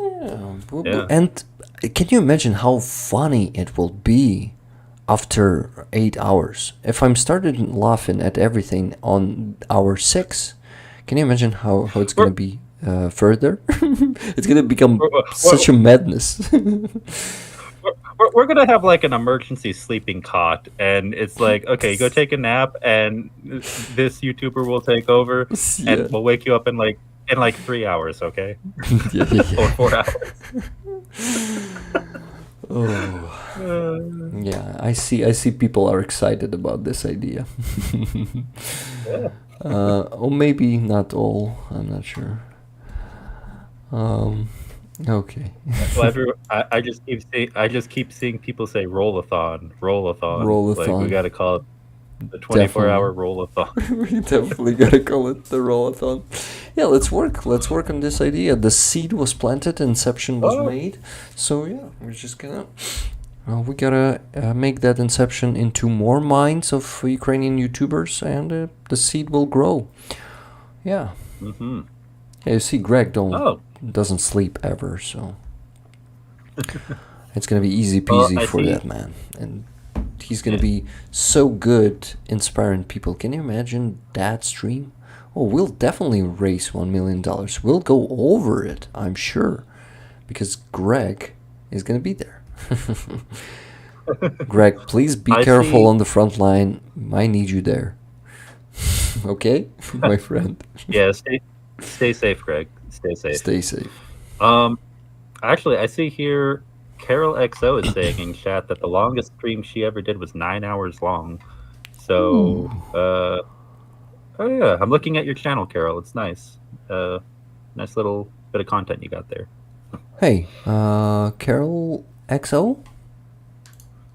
Yeah, it's not specifically Ukraine content. It's I just but like also it. A streamer, a fellow streamer. I only see videos. If this is the same Carol that I'm looking at, Maybe on another channel. Who knows? Maybe it's a personal account, and the other channel is for streaming. Maybe on Twitch. Maybe on Twitch also. But Carol, I didn't mean to call you out, Carol. But that is really cool. That's impressive. Yeah, I just became so curious, really. Okay, my friends. First of all, I gotta put those 2 donations there because I will forget, and then I will be wondering where those $15 went. So, for fundraisers from Secai and $10 from Paul Deberts for something useful. Awesome. 510. Great. Then we should start donating. Let's begin with. I think we should begin with the small ones, because those money will. You know what I mean. It's easier to begin with the small ones. So, Tourniquet was donating $25 to Hostomel Shelter, and I think we need to raise it up to 100 and send 100 hryvnias to. Okay, first what I need to do, open many calculators. Yeah, okay. And start counting. That's very important. $7,011.91. Yeah, right after this stream, I'm gonna go cook some chicken, some green beans, some mashed potatoes. I'm gonna make a good dinner. Oh yeah. Yeah. You have the cooking mood? I'm in the cooking. I guess I could also go eat out, but I'm more in the mood to just eat what I have in the freezer. Mm-hmm. Yeah. That's cool. I like that That's good. you that our activity brought you to the cooking mode. Yeah. Well, I mean, you go for hours and hours nonstop. You're gonna be pretty hungry afterward. Oh, I'm so fucking hungry. I always eat something, even though it's 2 or 3 a.m. I still eat a lot. Yeah. Yeah, I got one little power bar, a little fruit bar earlier when I took care of something in the other room, and that's it so far. So yeah. I had nothing at all. Like, oh my god, 6 hours and 17 minutes. Oof, and no food for this time, and even more than that, because I wasn't eating in the bar where we ended up with my friend Roman Trochimets, and before that we were in the restaurant eating, so it was like, oh my god, it was 5:30 p.m. last time I ate. Ooh. Oh yeah. Oof. The other day I had a grilled cheese fritter, which is kind of like a cheese Frenchie, and it was the first time I ever had it. It's basically just like a regular grilled cheese sandwich that you make at home, but then you cut it in half and you deep fry both halves of the sandwich. So if that sounds incredibly unhealthy, it's because it is, but I don't care. It was delicious. Yeah, I usually also don't care about those. Okay, 26,298 hryvnias is first 700 that I'm sending to my card. And we'll start minusing hundreds from them. Well, first 100 goes to Hostomel shelter. I got the whole chat talking about food now. Stop doing that. Oh, I can just not pay attention to the chat. Well, I'm busy anyway. I'm busy anyway. Okay, guys, send $700 to my card. Now I will donate to Hostomel shelter. Let me just go to that tab. You see it here? So, I also gotta check the exchange rate to easily count. The exchange rate is blah blah. Greg, are you awake? I hope you're awake, my friend. Blah blah blah blah blah blah. Yeah. Oh, no, he just said he's safely in Khmelnytsky. 48 hours rest and then roll out again. Rick, see you Wednesday for lunch. Awesome, Wednesday, amazing. And Wednesday lunch, I'll try to do my best and ask Halyna and Anton find time to join us for that lunch. So Wednesday, my friend, right? Please confirm. Oh, Wednesday lunch time. That's what. The time from Greg. Oh, gotcha. Yeah. Okay, so 3,756 hryvnias. Sending it. Actually, let's make it 57 because there are 98 kopikas. It's definitely a hryvnia, just 2 kopikas missing. Kopikas are Ukrainian cents, if you didn't know, guys. Okay, monopay. Pay the mono.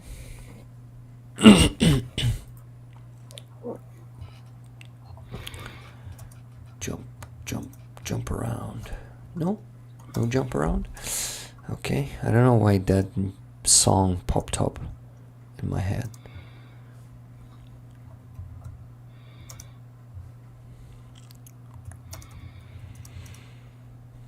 From Rick Rollers. We love you. Love you. Okay, guys. I see a lot of people went to sleep already or to their daily errands. Thank you, Greg, for the confirmation, and good night, my friend. Okay, what is it? Yep, we have 3. I'm sorry. That was just a bit of yawning. Oh my god, man, it's already dark there in North America. I know, yeah. It's already dark in North America. Not just here in Ukraine. Yep. I think the sun is just now getting over the horizon, so probably got like 30 minutes of daylight left. What time is it? Over here? Yeah. Where I am right now, it's about to be 6:30 in the evening soon. 6:30. So getting dark pretty soon.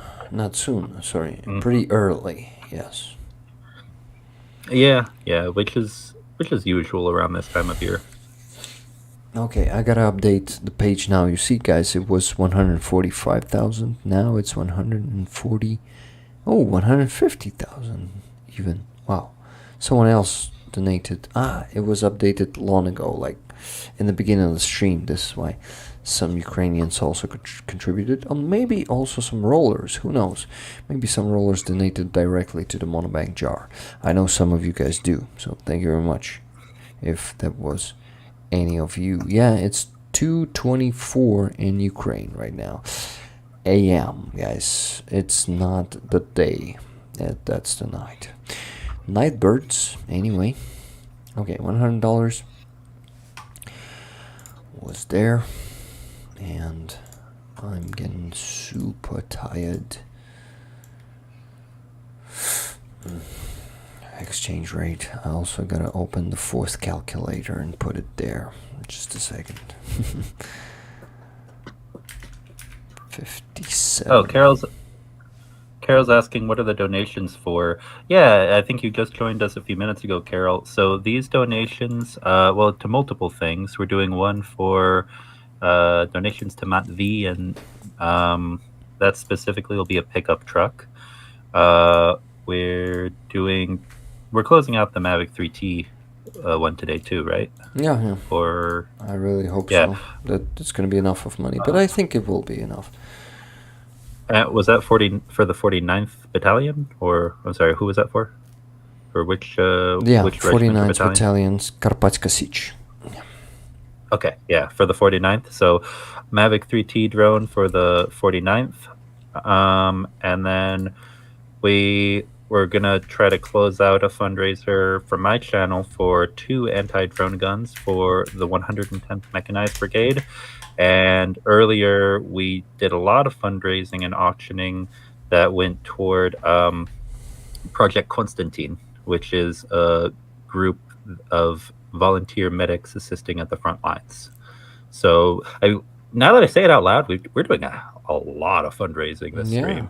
Pretty fantastic. That's insane. Guys, you are amazing. Thank you for making this all possible and happening, and so many donations I received today. Different donations. From $5,000 to $5,200. From $5 to $5,200. That's insane. Oh yeah. Okay, guys, I'm donating $100, which is $3,757. Just let me put the comment from Rick Rollers. Slava, 2 veterans. I would put it there.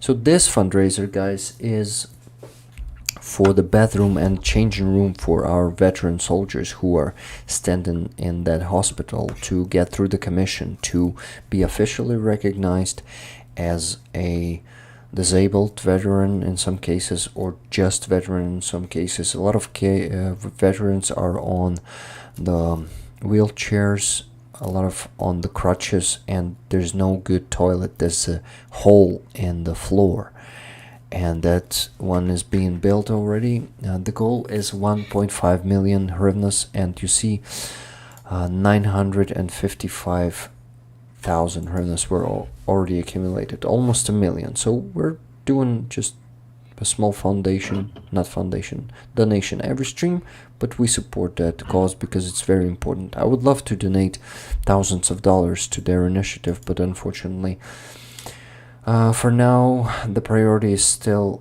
the armed forces, not the veterans. Yes, veterans is very important. This is why we are doing this anyway. I mean, even if they are small donations, if many people will be doing those small donations, it will make a difference. So I can tell you this. Yeah. Oh, sorry. I was going to say, I can tell you this. When the war is over, initiatives to help with programs and finances for veterans, that's probably going to be a big focus of something I want to help with. But right now, like you said, yeah, the armed forces who are fighting actively on the front line, top priority. Yeah. So it was donated, guys, $100. So it's gonna be, instead of 955,900, it's gonna be 959,000. Yeah, 959,705 hryvnias now. Amazing. So this one is done. Let's go to the next one. So next one is our dear friend Halyna, who is making IFACs for the army. She's receiving a lot of requests, and monthly she is doing around 50 IFACs. So that's a lot of work. That's a lot of funding needed. So we send $300 on every stream. That's already a tradition, I would say. We could do more, probably, but again, our resources are limited. In the future, I think someday, if we keep up the pace like today, we can definitely do it 500 per stream, but let's not. Okay, let's do it step by step. Let's see. Yeah. How it goes. Also, don't forget that, of course, there are those of us who always are going to stand with Ukraine, no matter what, good times, bad times, through thick and thin. But the news cycle changes, and even though there are many things happening all around the world, Ukraine will come back into focus again. And when it does, there will be a lot of people, I think, who join us, even more so than we're used to. I'm sorry. I'm getting really tired. So, bedroom and changing room, green color, and been donated. Halyna, let's go, my friend. $300. Let me just count how much it is. Not this calculator. Okay, this one. In hryvnias, it's 11,271. Just sending. No, I'm still not looking for her there. Okay, found it. Found the payment. Found her, not it. 11,271. 11,271,000 hryvnias are going to Halyna, with a comment from Rick Rollers for IFACs. Oh, by the way, Halyna asked me today to start the fundraiser together with her for FPV-drones. And yes, we're gonna be on the next stream. We're gonna be raising for this one already. Mavic, I'm not sure what Mavic 3 Pro or Mavic 3T. We'll know on the next stream, before the next stream, definitely. For IFACs, we love you. Stay healthy.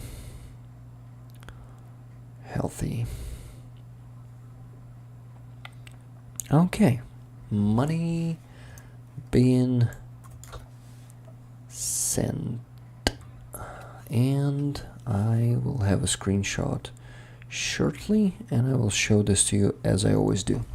This is the way, this is the tradition to show only this one for some reason. Anyway, you see the progress bars, and this one, it doesn't have a progress bar. It's been sent directly to Halyna's card. This is why only this one is being shown on the stream. Everything else is also included into the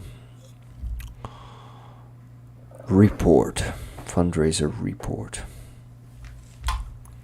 Guys, if you for some reason missed the videos from this week, every day I was posting at least one video, two videos sometimes, working hard on the channel's content. So if you missed some of the interviews I've done on NAFO truck handover event, please go check them out, because they have, like, I don't know, I think they deserve 10 times more views, because people in them are saying very interesting things. And I'm not talking about myself. I'm talking about the people I was interviewing. Yeah. I mostly ask questions.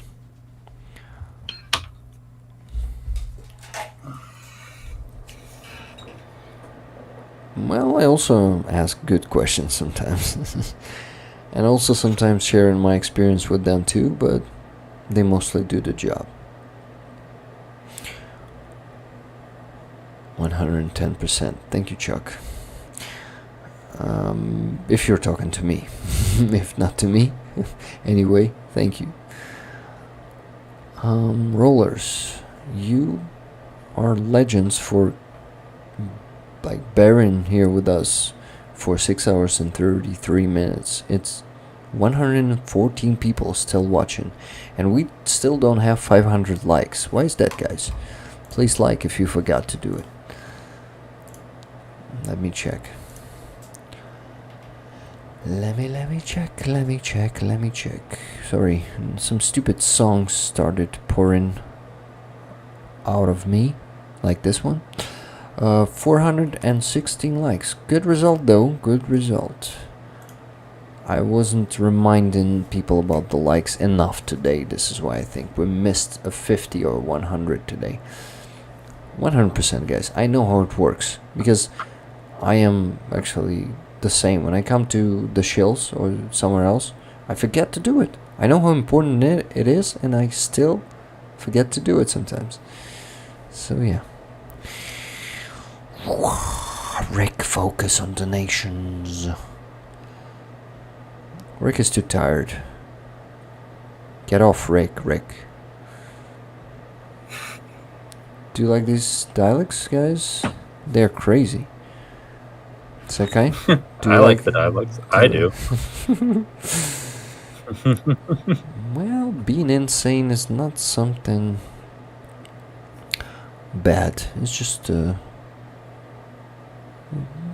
I mean, I'm not. I know. it depends on how you.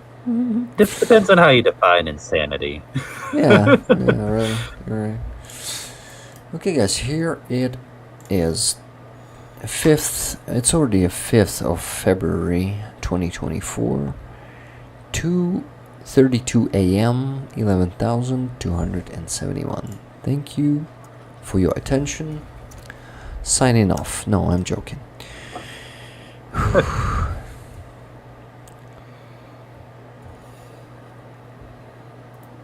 I do. Anton Tkachenko, he joined us just now, and he said he sees 420 likes. Sorry, I'm not smoking. Yeah. 420. Yeah. Yeah, no smoke here, guys. No smoke here. Yeah. Okay, so this one is done. Let's go to the next one. Next one, yeah, Halyna, please. Yeah, painted green now. So we gotta start with pickup truck for Matvey, definitely. Let me count. Actually, what do we have now? We have 2 times $100 and $300. So it's $500. So $200 left from my first 700 sent to my card from PayPal. So 3757. It is 7,514. So I'm donating this to the fundraiser for Matvey for the pickup truck. Just a second. And before that, I'll send new 700 to my card because, you know, the period of time coming from donation to donation is going to be longer, and PayPal won't ask me to change password then. Whew.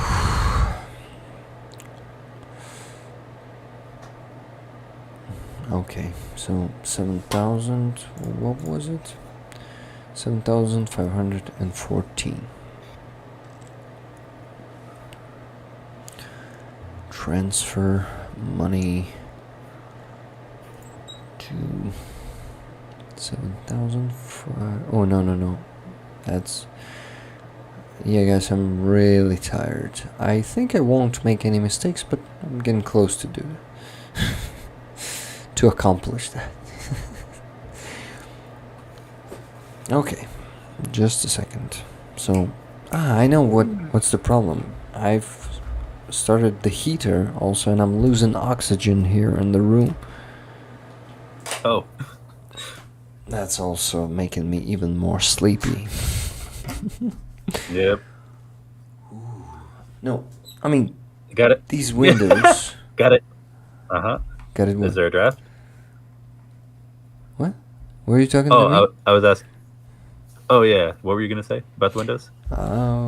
These windows have such a big holes in them, so fresh air is going to be here in just a minute. So, yeah. It'll keep you awake. It'll keep you awake. Yeah. Yeah, so much math going after almost 7 hours of streaming. That's amazing how good I am at no, not at math, guys, and just arithmetics, because I hate the quantum mechanics. That's not my kind of math. I actually love quantum physics. I do not know it all the way through. I just find it fascinating. But oh yeah, it is. Yeah. But I'm rather talking guy than calculating guy, you see. Well, I can do arithmetics, of course, but I do it for Ukraine, not because I love it. Yeah. Fair. And it also calms me down sometimes. When I spend shitloads of money, then I go to my spreadsheet for, like, my personal spreadsheet. I put it there, like, okay, yes, I've spent some money, but at least I see where I've spent them, all that stuff. So that calms you down, Yeah. and your anxiety goes away for a day or two. But yeah, I'm honest with you guys. I'm not a very anxiety person. Rick, focus, you gotta donate. Yeah. Okay. Okay, you focus on donating and you interrupt me when you need to announce the amount of money. Yeah, I'll talk with please, chat, okay? Yeah, please talk with the chat. Okay. Okay. All right. So, chat, there were a handful of questions left, and let me go take a look real fast. I'm going to pull them up again. So, okay, I think this was just a general question for everybody on the stream, but I'll go ahead and answer it. What are your 3 favorite things about Ukraine? For me personally, I would say the innovation and determination of Ukrainian people, the creativity of Ukraine as a culture, as a society. I mean, I see a lot of great music, a lot of great both technological and creative initiatives come out of Ukraine. And I actually just really like the colors. I actually like both of the color schemes, and I think I mentioned this before in another stream. The national colors of, blue and yellow, but then also the red and black, because they they're complementary colors to each other, but then also the two color combinations are a little complementary. Like one makes me think of like daytime, angelic, and then the other side makes me think of nighttime. And the progress bar know, updated, guys, plus 7,513. You've seen it like 15 seconds ago. Thank you very much. Please continue, Secai. Sorry, but I told you that I'll be rudely interrupting you. Oh yeah, you're good. And then I was gonna say was red and black. It reminds me of nighttime, and it reminds me of like the strength, the grit of Ukrainian people. So those would be three things that I personally like about Ukraine. Let's see, what else do we have?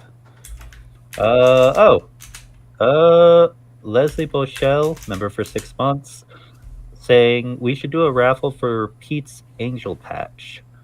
I guess we would have to ask Pete again in the future if he would want to do that. Yeah, but it's not a bad idea. It's a good idea. Thank you. Okay, guys, I'll interrupt Secai using this moment of silence. Next donation is $700, $26,298 from Rick Rollers. Keep fighting hard. First time I'm putting this comment, keep fighting hard, but I think it's good, right? Well, not bad after all. You see, the progress bar just updated, 173,000 donated. Well, actually, I'm thinking, let's continue. Well, maybe. Let me check how much. No, it's still enough to close this one and the one for. I think at some point I will slow down. I'll send 700 more 2 times to this fundraiser. Then I'll slow down. I'll close the one for Mavic 3T. And then I'll close and then go back to Matvey. Because as I told you, there might be some leftovers from Matvey if we close this one. So we'll see how much we'll have, because for me to calculate it all from hryvnias to dollars, well, I can actually do it. Let's do it. Yeah, I mean, if we don't close it out, I mean, we'll still be extremely appreciative of anything that you can help out with, Rick. Yeah, thank you. But I promised you to close that one, so we'll do it. Just a second, my friend. I actually want to count all of it. So what do we have here? I think it's going to be enough for all 3 of them, but still, just to be sure to not send money to some of the fundraisers, to not send too much money if we don't have enough, you know what I mean, right? Yeah. To close every fundraiser. Okay, so what do I have to do is to see, yeah, here I need to minus this one from this one. No, not this. Okay, 296,000 minus 173,000 and 28, 122,972. Now I need to calculate how much it is in dollars, and it's gonna be it's gonna be 357 37 57 98. Yes, that's it. And it's gonna be $3,272. That's what we need to close the Matvey Struck fundraiser, and we still have $5,221 left there on my PayPal. Yeah, so extra to almost 2,000, a bit less than 2,000 left for our friend.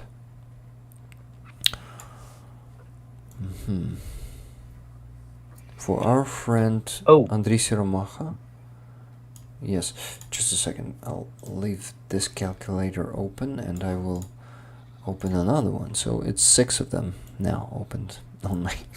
Oh my god, so much calculation. I drag myself into this, but whatever. This is the way. Even if it's stupid. This is the way. This is the way. Okay, yes, you gotta teach me that name. It's just an old. It's nothing to do with Ukraine. It's just an old I meme understand. from a game, from a game where someone used a video game character from an even older. You remember Sonic the Hedgehog? Yeah. His famous character. They used the Knuckles character from that, and the person was, I believe, from Uganda, so he has a very heavy African accent.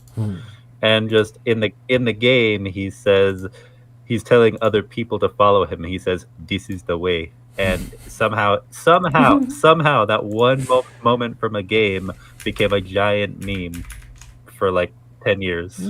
I actually never heard of this meme, so that's something new for me. Yeah. You see how the southern accent is started pouring in there at some point. 900, 695. Hey, who's becoming a member? Nelda, thank you very much. Wow, guys, thank you. I also gotta check that and update my progress bar. Not there, Rick. There.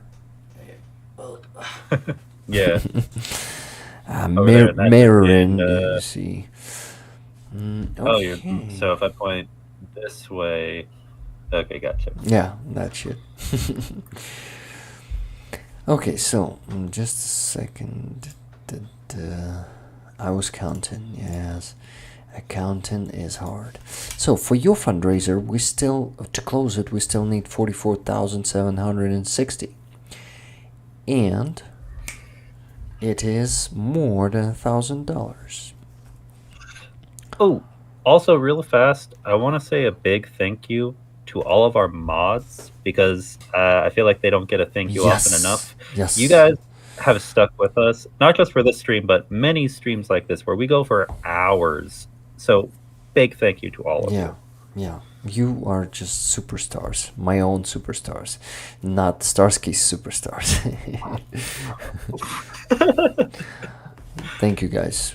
You do such a great job. And I see our new mods today, like Marino, 4691, are staying for the whole 7 hours. It's not an easy task, right, dude? Yep. Thank you very much for doing a great job today. Also, we have the new, new moderator, Laureen, there. I think Laureen is already not on the stream because, it's been for too long. And some of you also have, heart should be there. Yeah. Thank you.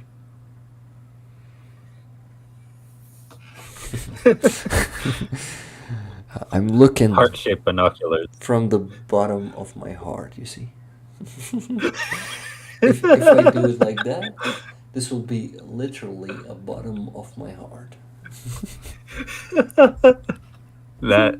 That's pretty good. Thank you.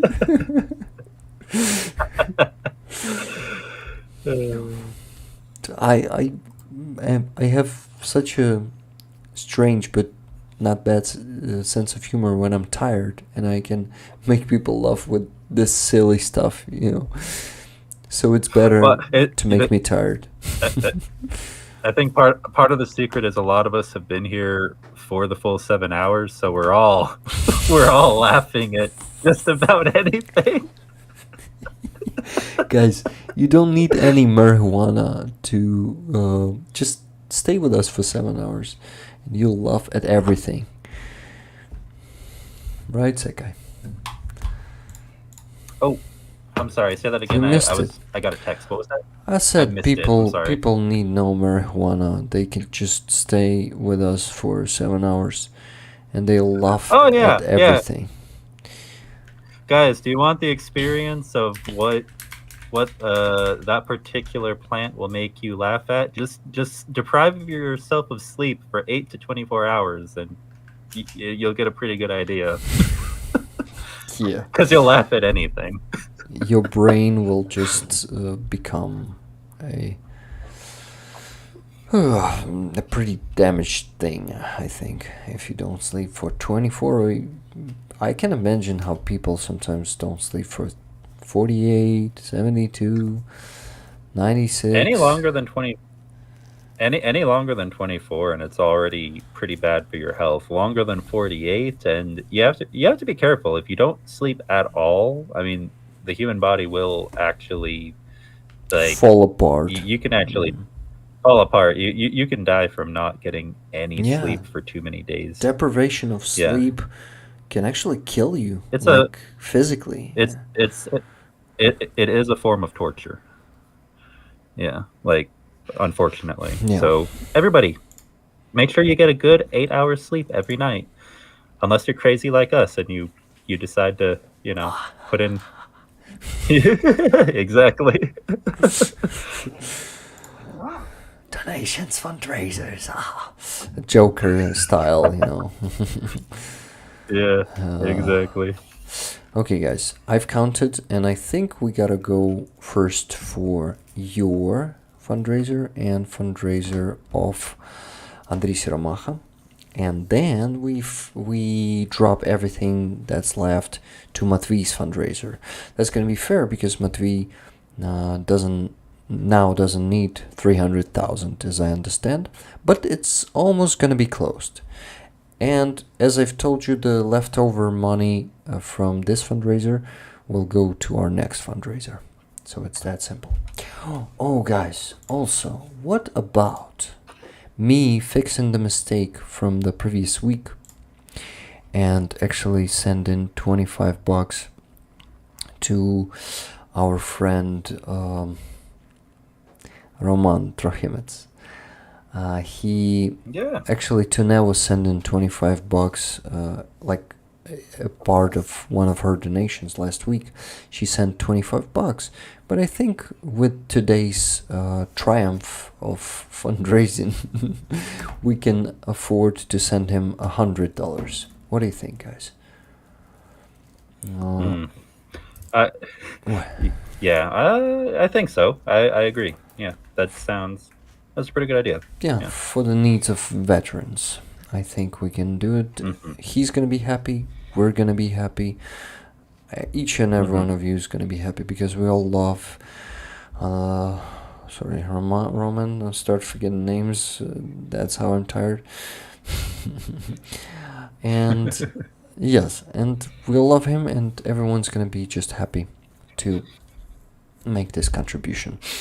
Okay, by the way, comment on the last membership on Buy Me a Coffee. I hope this small monthly gift can help. I pray each day the invasion will end. God bless and keep you use this however you think best. Thank you very much.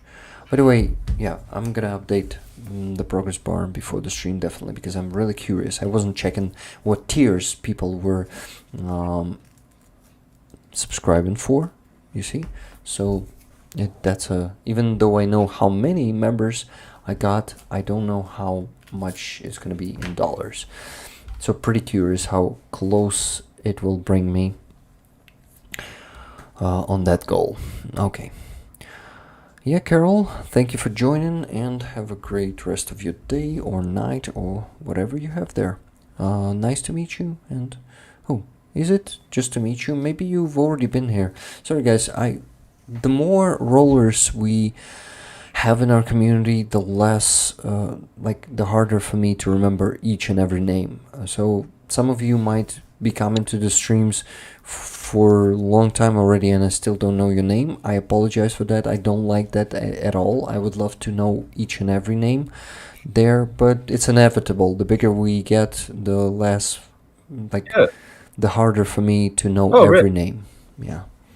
Rick, there were several hundred people in the audience in the stream chat today, and you have 30.5 thousand subscribers. You would have to be a human computer to remember Yeah. every single username. You're right, my friend. You're right. Yeah. Okay, so what do we have here? Backup, anti-drone, Project Konstantin were already sent. Gotta make it green. Backup for, yeah, Mavic 3T. Yeah, that's it. So now to Roman. Just give me a second. That's his jar. Mavic.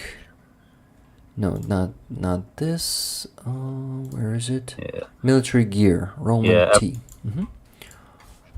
Yeah. After we're done with the stream today, I've got to post my updates as well on my channel for fundraisers. Yeah,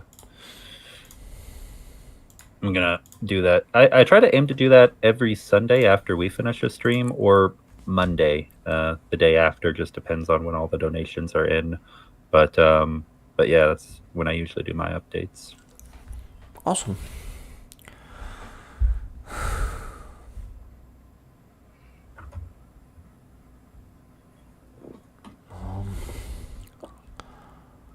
That's one thing that, you know, itches on the peripherals of my brain is food. Don't mention that word, please.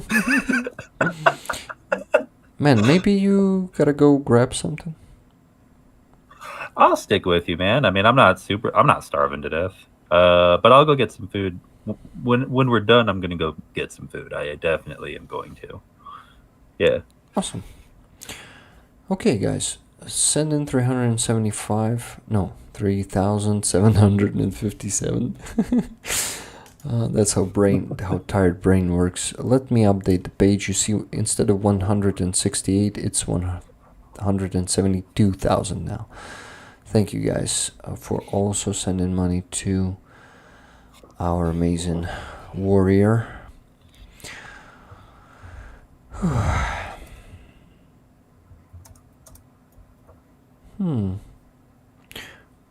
Yeah, okay, so I gotta send money. I said money. That's funny. Where's the money? Where's the money? What kind of meme is that?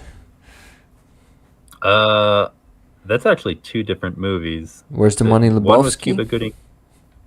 Yeah, there's one with Cuba Gooding Jr., and then there's another one with the Big Lebowski. Where's the money, Lebowski? Where's the money, Lebowski? Yeah. And pouring him into the toilet. Pouring his head into the exactly. toilet. Yeah, I love that movie. It's absolutely epic. You know that movie was it's like such a cult classic. There's still an annual convention where people meet in person dressed as Lebowski. Oh. Yeah, it's in some small town in America, but I can't remember where. That's insane. Yeah. Yeah. Okay. The progress bar. Oh, I'm sorry. Martin just corrected me. Where's the money is Big Lebowski. Cuba Gooding Jr. is show me the money. Show me the money. Okay. Got it. I mixed the two up. Yeah. Ooh. 26,298 minus 3,757. 22,541 should be donated now.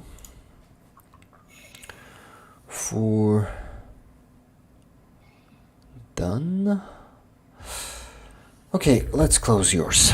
Let's do it. Let's make this historical moment happening sooner rather than later. 22,541. Anti-drone guns. So this is for the next anti-drone gun, or just for the parts, like for additions, for the batteries and stuff? Oh, yes. So the two, okay, to let everybody know, and I actually got an update from Anton also, because I was telling him. So he said, "This is great news. Tomorrow he'll talk to the guys about the funds and you know, how we're going to get it all directed. And this remaining amount is for batteries and other related electronic warfare devices," is what he said. So this will be for the batteries for the 2 anti-drone guns, which have already been. That's what the rest of the money already purchased. Because when this started, it was at 200,000 hryvnia, and we've gotten it down to, what was it, 50, 54? Yeah, 54. Okay, guys, Yeah. the progress bar is not here because that's the sub fundraiser. So I'm updating the page. Instead of 9,695, you see 32,236. We can put it. Yeah, let's put it to make this moment visible, this historical moment visible. I'll do it. Just give me a second. Oh, okay, cool. Yeah, I was about to pull it up on OBS. So thanks, Ben. Yeah, that's much easier. I was lazy to do it before. Not lazy, tired, you know, and trying to economy the time while actually distracting myself every minute. Oh, typical Rick. I hear you. Oh, we're still on screen and 3 people, actually. So I need to add that one. Just a second. And right now it's at 59%. So fantastic. Thank you. Went from 10% or 10 or 17%, one or the other, to 59%. Okay, just a second.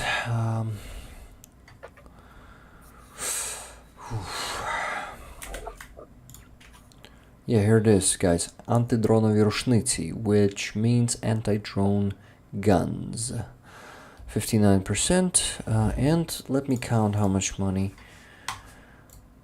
we need to send to close it like 100%. 555 minus 32,003. 22,219. Nice. I'll send this. No, first I'll send. Okay, let me check one thing.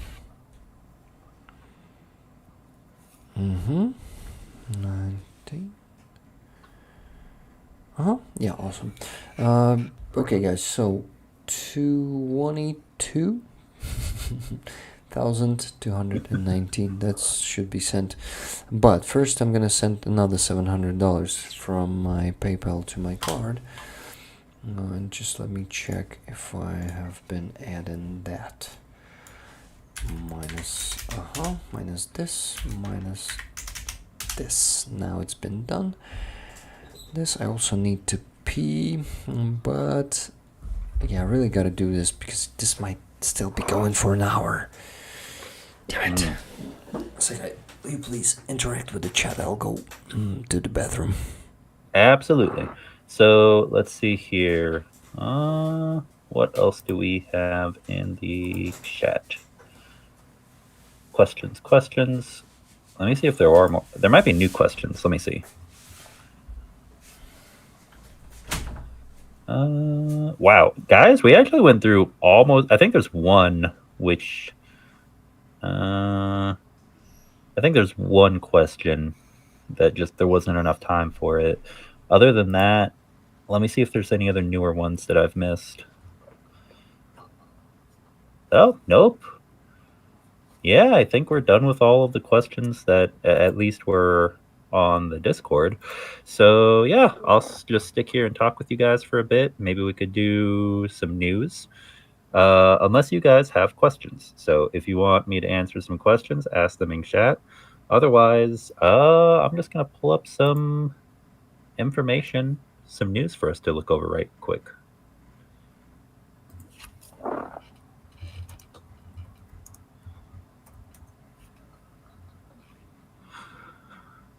Okay.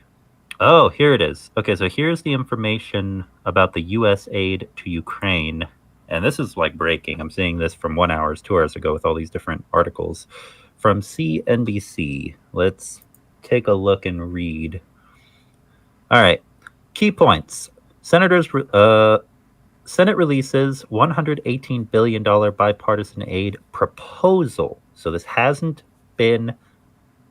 been passed, but it's a proposal for Israel, Ukraine, and border security.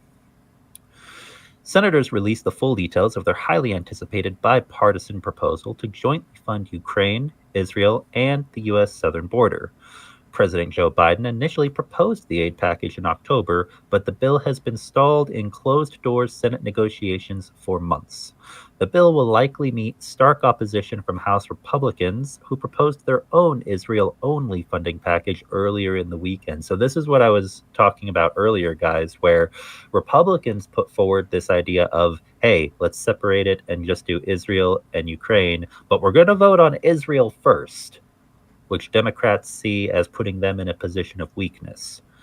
This is a new proposal, a new proposed aid package, and, well, actually, I guess it's a new proposal, but the original proposal was back in October, and this bill related to it has been stalled, and they've been talking about it behind closed doors for a while.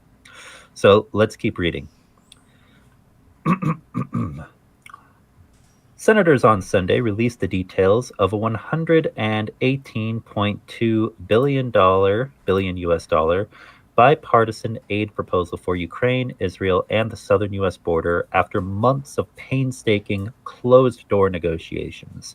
The long-awaited bill requests $60.1 billion for Ukraine aid, $14.1 billion for Israel, and $20.2 billion to improve security at the U.S.-Mexico border. It also includes smaller pockets of funding for humanitarian assistance in war-torn regions and defense operations in the Red Sea and Taiwan. So this is a little bit of everything, which is what people have been anticipating. President Joe Biden initially proposed a more than $105 billion aid package back in October. The Senate's New Deal roughly matches the funding proportions Biden had requested for Ukraine, Israel, and Taiwan. So this is important for Ukraine as well as other countries who are considered to be close and important U.S. allies. The central difference in the new proposal is over $13 billion more in border security funding, which was a major point of contention in the months-long Senate talks. Republicans have criticized the Biden administration for its handling of the border, which has seen record numbers of migrant crossings in recent months. Democrats have countered that the president needs further executive authority to institute more aggressive border security. So, this is going to continue to go into the specifics of the domestic U.S. politics, but basically, this is going to be introduced at the Senate level. So, House Republican, I think I even saw earlier that there's wanting to try to get House Republicans involved in the talks, even though it's in the Senate, or the Speaker of the House was trying to do that, Mike Johnson. That's not in this article. I was looking at this a little earlier when it was brought up. If this does pass through the Senate directly, then all of that holdup from House, Republicans, I don't think it's going to mean much. So this could be very good news, everyone. If this is legitimate and this does happen because the Senate doesn't have a major blocking issue, I don't want to get people's hopes up, but this would be fantastic if that's the case. All right. And I see now that you're back, Rick. So I was just going over news about the proposed aid to Ukraine. From Rick Rollers. I mean, I've heard it about it. I don't understand the specifics, but you said that if it's really legitimate, that it's really good news for Ukraine. So I'm happy to hear it. The simplest way I can put it is the two big parties, Democrats and Republicans. You have one plan that Republicans put forward that Democrats don't like, and a lot of other Republicans don't like, and you've got another one that was a bipartisan bill that was both Democrats and Republicans working on it. So the one that had agreement from most Democrats and some Republicans, that's the one that we want to get passed. Okay, good. Could Speaker block it? This will be in the Senate, so this House Speaker has no power over the Senate. Shouldn't it, after the Senate, go through Congress where it can be blocked? If it goes through the Senate, then I don't. Usually things pass in the House first, and then they also might be introduced to the Senate. But I don't think it'll work in reverse. We'll see. We'll see. Okay. Maybe it's all a non-starter, but I think that it could go all the way. While you were telling this, the historical moment happened because I donated money to your jar. My friend Secai and Anton, if you're there, I congratulate you and all of us for closing this fundraiser, because I feel like it was ours also, because rollers contributed a lot to this, and a lot of tridents are actually rollers. I think the majority of them probably, right? Absolutely. And now that this is closed, especially because the drone, we're going to continue to fundraise for the drones, but that's going to be it's going to take a long time to do that, just because it's such a large amount of money. So from now on, I was thinking about what I was going to do on the next stream. When I fundraise on Saturdays for Tridents Against Tyrants, I'll go ahead and, if it's okay with you, I'll just donate some of the money to your fundraisers too, Rick, because I want to return, the favor, the sentiment. Yeah, why not? But I think you gotta focus on your FPV drones, because it's very important. So before you start donating to our fundraisers, please close that one, okay?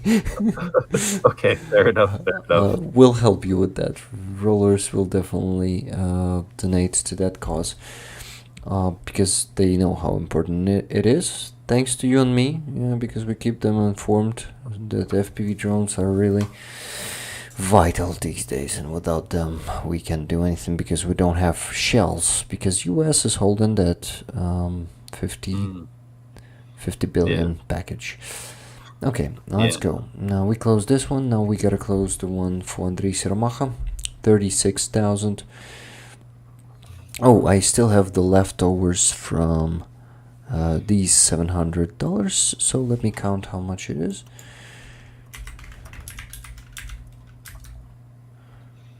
It's 4,079 hryvnias. I can actually send another 700 to my card from the PayPal.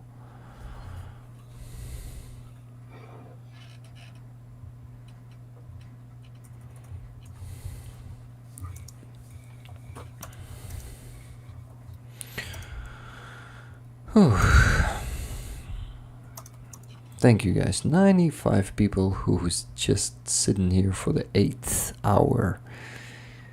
Oof. That's just epic. Well, I really hope that I'm not not really noisy and not letting my wife to sleep, because she's gonna be really mad. It's 3 a.m. You complimented her. You let her know earlier in the stream that she's aware that she's smarter than you. I think you said something like that, or as a joke. So you're good, man. You're good. I do that all the time, just to feel safer. Smart man. No, I really mean it. When I say something, I mean it. So that was just a bad joke. Don't tell her about this joke, okay? Okay. I'll also, someone did correct me in the chat. So if something passes in the Senate, that it does still have to pass in the House.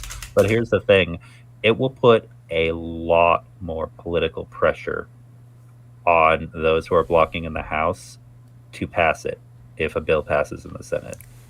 I mean, the MAGA faction is kind of a wild card in politics, so they could still be holdouts, but senators typically get paid more and have more power, and House reps and senators do communicate with each other. I think that it would. I think that it would put a lot more pressure on certain House members to actually pass it. Okay, let's hope. Godspeed to that one. Oh, because this cost us so many lives, guys. You can't imagine. Yeah. Fingers crossed. Fingers fucking crossed. Yeah. Oof. Let me send. Oh, did I send it? I am just confused already. Ooh. Okay, the leftovers. I didn't donate them. Yeah, I decided to plus it. Okay, guys. So we have 4,079 hryvnias. Plus we have another 700. It's 26,298. So in sum it's 30,377. But maximum you can donate on a jar in one payment is 29,999. So I'm gonna donate that, and then I add the 378 hryvnias left to the next $700. Yeah, that's what I'm gonna do. So many calculations. Yeah, guys, please bear with me. Even if it's 3 a.m. for you, just like it's for me. Okay, now we should choose the fundraiser that we need. This is the one from Andriy Siramaha. Yes, here it is. 229,999. That's it. I am now passing the bill. No, that was just a Easter egg to the Congress. Bullshit. Congressional bullshit. Yep. From Rick, the Ukrainians community. Heroem Slava. Oh, Leathercat is in chat, and yes, Rick and I did talk, and I will Yes. message you about it soon. Yes, Leathercat. I can actually make it public now. Leathercat, I think we should do it. We should go for it. You should not be ashamed of it. We should present your art to the rollers, and if rollers will be willing, Julia, thank you very much for becoming a member. This is so important to me. And if rollers like this, and I'm sure they will like it, because Secai showed it to me, and I liked it, and I think we should go for it. And they will definitely be raising funds for Ukraine with your paintings. What could be better? You'll be happy, rollers will be happy receiving a great art, Ukraine will be happy receiving more donations for the army. So it's a win-win situation. Yes, let's go for it, Leathercat. Sorry that I didn't reply directly to you, because something distracted me, then I was thinking about it, then Secular Secai came to me. So thank you so much for also coming to Secular Secai, because yeah, I got too distracted. We both got distracted. We both have a lot of stuff. I swear, guys, even before I was involved with Rick's community, I've been involved in a lot of other groups for Ukraine and outside of Ukraine. I get like 100 messages a day. It's hard to keep up with everything. But it doesn't mean we don't care. It doesn't mean we won't get back to you if you remind us. Yeah, please just remind us time to time, as I've already mentioned today. Okay, guys, what do we have there? Let me check. 388 hryvnias left. Send in another 700. Just a second.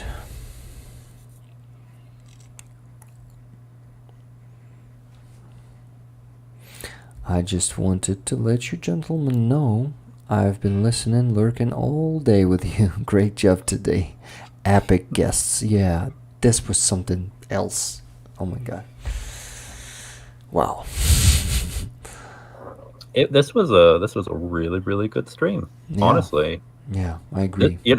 this week has been quite a few. Like the stream with the shills, and then this stream. It was it was a good weekend. Yeah, and I think I'm on my best. I feel like I'm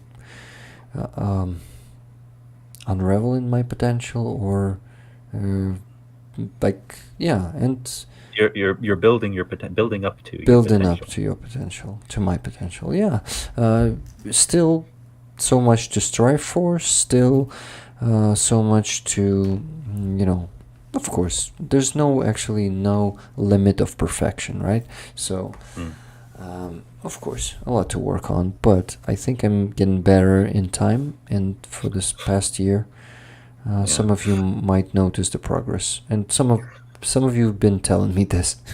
This is why I'm saying that, because this is thanks to your feedback. I know that. Martin in chat said we made Pete cry. I want to give context. Tears of joy. We made him cry tears of joy. Yes, made him cry tears of joy. Which is good. Which is awesome. Yeah. Well, Leathercat is saying I'm a third generation artist on both sides of my family, and with as much as people liked the art, I thought it would be helpful. Thank you so much, Leathercat. We definitely gotta auction your art and present it to the world. Oh yeah, and if you know any other artists who are pro-Ukraine, put them in touch with me or with Rick. I've been super busy. I'm getting ready to go talk to someone I know about some artists who I know are pro-Ukraine to see if they want to do something similar on Tridents Against Tyrants. So we're making these connections. We're getting it all put together. Oh my God, Lynn counted and says so. Totals for both fundraisers over $15,800 is flipping amazing. Oh my God, what a sum of money! Wow. So when you put it all, if you put it all together, then because I think the record we had on another stream was like not just including your fundraisers, but like money for all the fundraisers with guests was like 14,000 one weekend. Yeah, 13 or 14. I want to say, unless I'm remembering wrong. Either way, no matter what, we broke a record. Actually, we broke the record. If we consider that 10,000 euros donation for the NAFO truck, and all the donations for NAFO trucks, actually, because I actually exclude them usually, but why do I do that? Because of the calculations. Can you imagine how hard for me it will be to make a report about also NAFO truck? Well, and that's the one I was thinking of, that day that we got the 10,000 donation for a NAFO truck. Yeah. That was the record. Now it's the new record, I'm sure of it. Absolutely. Okay, so 700 cents. Let me check what the hell is going on my account. Yeah, it's fine. It's fine, nothing's blocked. So let's just send. Okay, I have calculated what I have there, so it's 6,001 hryvnia left for this fundraiser. Let me donate it to close this one. 6,001 hryvnia. That's so cool. Never donated that beautiful sum of money. Oh, I see something from Leslie about Mercado not doing as much news on Ukraine. I've been keeping up with Andrew, and he's still doing quite a bit of reporting regarding Ukraine from what I can see. He is focusing a bit more on situation in the United States. I think it's important. Yeah. It is important. So I just want to say this. Mercado, he is not everybody, and he said this on his own streams, Mercado is not exclusively Ukraine. He does stand with Ukraine. Yeah. And he will, I believe he will continue to stand with Ukraine. He's a good guy. But also, he's American, and there's a lot of stuff happening in America, guys. Guys, I think my opinion is Andrew's being a citizen of his country is very admirable, and that's what I'm also doing. And I think in really, I would say, challenging times for US these days, focusing on your own country is the best way to do it, especially when it concerns, when like the bills and all the circus that is going on in Congress, it affects Ukraine. So actually Mercado, by focusing on US politics, also helping Ukraine. So I think that's a win-win situation. Let Mercado focus more on US because it's really important right now. And I think that's the best way and to do it right now. and that also that wasn't meant to be criticizing your comment. It is important to point that out. I just want people to understand that, he does content for both countries. Yeah. Yeah, I wasn't also criticizing you, Leslie. I was just wanted to express my opinion on that, and even if he's really talking more about U.S. politics, this is still very important for Ukraine. Yeah, because we actually rely on U.S. Hey, Lorraine is back. Lorraine, while you were gone, I think I was congratulating you with becoming a moderator and thanking you for the great job today. And all the other moderators, by the way, guys. You do so good. Okay, so what am I doing? I'm putting the last one to close it. No, not like this. From Rick Rollers to close it. Slava to Karpatska Sich.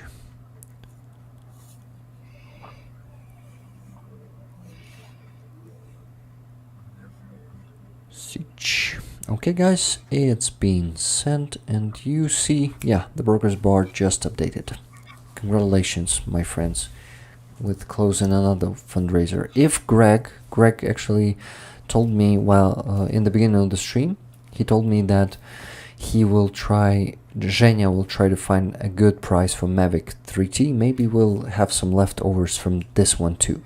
If we buy the Mavic 3T drone, if Andriy Siromacha buys the Mavic 3T drone for less than 205,000 hryvnias, then we will have some extra sum of money, let's say 10 or 20,000 hryvnias. We can actually find prices like this here in Ukraine. So if we'll find that, we will be putting the money that will left to another fundraiser, to the one on... Okay, I'm falling asleep. Yeah, to the one that I received today from Solovey. Yeah, it's actually a Ukrainian bird. I forgot the translation, but doesn't matter. We gotta learn Ukrainian, guys. All of us rollers, not just me. That's important for the future of the world, that everyone knows Ukrainian. Solovey requested 2 ballistic calculators. The one that he's a sniper. It's actually the guy who received the scope from Bjorn, the sniper scope. So he said, he asked me if we can help with 2 ballistic calculators and 2 bipods for sniper rifles. So in total, I counted it's 130,000 hryvnias. Not a big one, not 300. 130 is not that much for this crazy community. Crazy in a good way, once again. So, you guys will... we guys will probably put some leftovers from Matvi's truck and from Mavic 3T to this fundraiser, and then to Halyna's fundraiser from Mavic drone. So, yeah, this is amazing. I love to see some leftovers. This is so cool when some extra money left from the fundraiser, when we buy something cheaper. It's always such a pleasure. So, thank you, guys, for closing it always maximum, that we also have some extra. Okay, so 6,000 and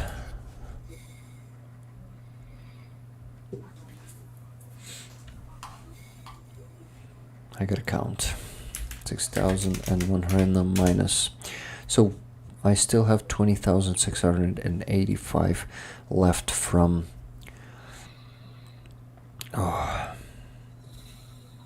what? From the last 700 sent to me. So, we're donating it to Matvi's truck fundraiser. Just a second. Oh, we've got a question from Borgfella saying, question for you, Rick, and it is, I would like to help make posters and digital art if that is needed in support of Ukraine, but Yes. I'm not Ukrainian, I'm Dutch. Is that a problem? No? What do you mean? Do posters like help me with creating designs or something like that? Or no? Actually, he didn't specify if it was for you or for Ukraine in general, but I guess he's wanting to know if Ukrainians would see that as helpful or Definitely. yeah. For example, I already have a request for you, Borg fella. Roman Trohemets, we're starting the new NAFO truck campaign together, and he needs a help with one design.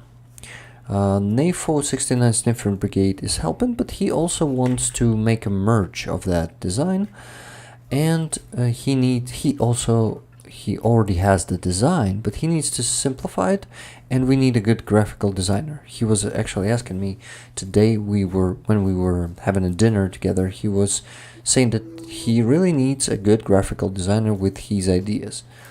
If you really wanna help a Ukrainian hero, and with that helping to fundraise more money, and yeah, I think that's the first request for you. If you're okay with that, please contact me on Discord, and I'll contact you with Roman, and we'll discuss everything. And I think you're going to be of great help, because I heard a lot of great feedback from rollers about your work on NAFO or NAFO, and you're a great graphic designer, so would be happy to have you on the team. Yeah, so you see, the request was there, and the universe always brings something to the request if you really want something. Yeah. Shoot. Okay. So, how much more do we still have left? Because I know you need to get some sleep. Yeah, man, I really do. So, did I donate these 20,000? No, I still haven't. Okay, you focus on getting that ready. You interrupt me when you are done with an update, and I'm gonna talk with chat. Okay. Yeah, let's do it. All right. So we're out of questions for now. Oh wait, no, I think we have a question. Oh, but it's one for you. So, well, let's go back to news. So we kind of covered the stuff about I'll interrupt you right now before you still haven't begun. I just sent 20,000, and the progress bar just updated.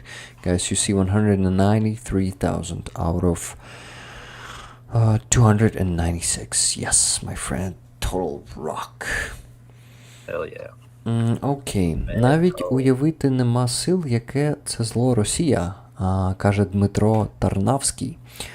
Dmitro, I totally agree with you, and it still doesn't fit in my head how big the evil is, which Russia is. Yeah, that's the translation basically. It's hard to imagine. There's no powers left. How big evil is Russia is. Yep. That's it. That's really hard to imagine sometimes. Okay, Secai, I'll send another 700 from my PayPal to my card, and you please continue. Awesome. Let's do, you know what? We like to talk about things directly related to Ukraine, and we talk a bit about the stuff in the US, because that indirectly is really a big thing related to Ukraine. I've got a little bit of news here related to another country. International news that's indirectly related to Ukraine, because if something happens here, it could take U.S. attention and also British attention, because the British are paying attention to this away from Ukraine. And that is the potential for war between Venezuela and the country of Guyana in South America. There's some good news on this front, because we don't want a war there. We don't want any more distractions away from Ukraine. The news is that Brazil's military is reinforcing the border with Venezuela and Guyana due to the Essequibo region dispute. For anyone unfamiliar, about half of Guyana, a region known as Essequibo, is claimed by Venezuela, by the dictatorship in Venezuela, because of the oil-rich, the oil-rich areas they have in the sea on their border. So basically, guys, the progress bar will update now. Another 26,000 added, 220. Now I go to the next 700. Thank you, Secai. Please continue. Yep. And so, let me see if I can. There we go. All right. Sorry, I had to do something to get access to this article. Anyway, Venezuela and Guyana due to Essequibo. Venezuela is trying to take over this region, and if they were to attack, they would have more military force than Guyana. So the United States, the United Kingdom, and Brazil have all kind of been asked to assist in some way. Now, from Manaus, February 2nd, Reuters, a convoy of military trucks and armored vehicles set off for Brazil's northern border on Friday to reinforce the presence of the Brazilian army in response to tensions over Venezuela's claim to Guyana's Essequibo region. More than 24 armored cars arrived in Manaus by river transport, and some left by road for Boa Vista. Oh, sorry, Jess, something? Okay, I am ready to send another transfer. Okay. 26,000, so it's gonna update now. All right. Now. Just now. Yes, 246,000 out of 296. Amazing, guys. So what do we have here? I think another 700 easily, but I'm not sure. Let me count. Let me check what was the initial sum of money that I cannot touch. Yeah, guys, it's actually almost 1,000. Nice. So just let me calculate it in dollars now. Nice. So this, no, 65, 2005. Okay, $1,021 and 41 cents. Cool.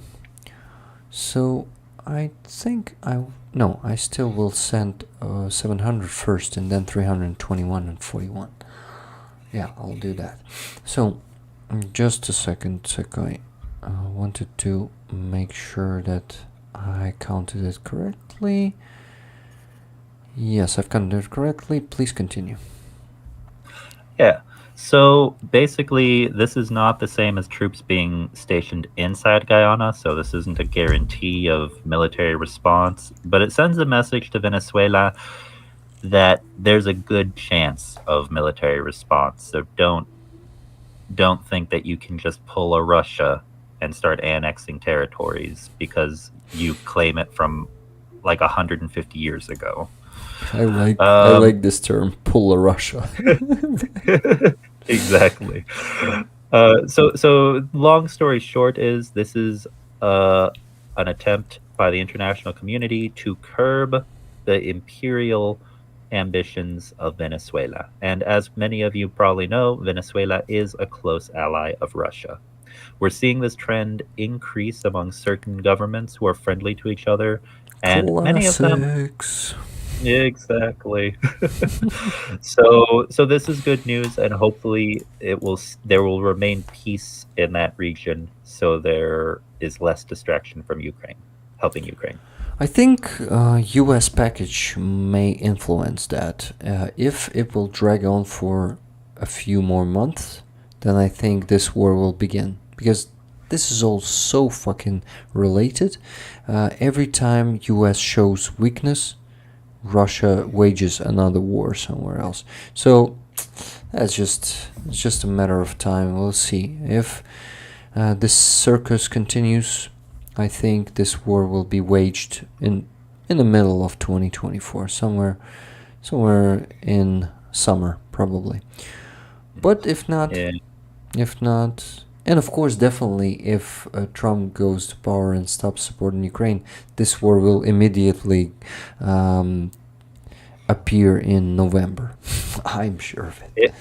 If Trump goes to the presidency, anything could happen. Honestly, it's like giving a monkey the nuclear launch codes. Mm-hmm. I would sadly have more faith in a monkey being president, because at least then they would just put it in a cage and it would be a weird spectacle instead of someone who makes mistakes like Trump does. Mm-hmm. Yeah. The biggest threat to humanity is a fool, because when fool, the classic fool thinks that he's the smartest. Yeah, there's nothing more dangerous than a coward with a gun, or a fool who knows one too many tricks.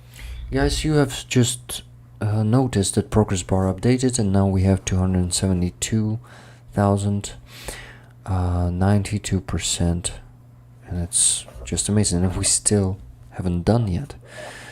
Actually, 300 and 21? Just a second, guys. $321.41 are still gonna be donated.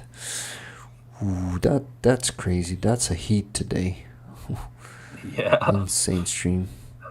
Man, look at all these bars. Look at how beautiful this is. Just oh man. Everything is filled almost completely. Yep. Wow. Okay, $321.41. Sending it to my card. It's gonna be 12,075 hryvnias and 31 kopeka. We're not counting kopekas here.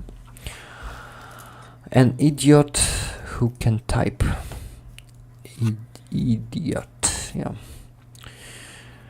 Oh, okay. So, guys. Last thing to do is to donate 12,075 hryvnias. I am doing this, and on that we still haven't done with donations yet, because I still have to check my progress bar for full-time roll-in and put money there to mark that also historical moment.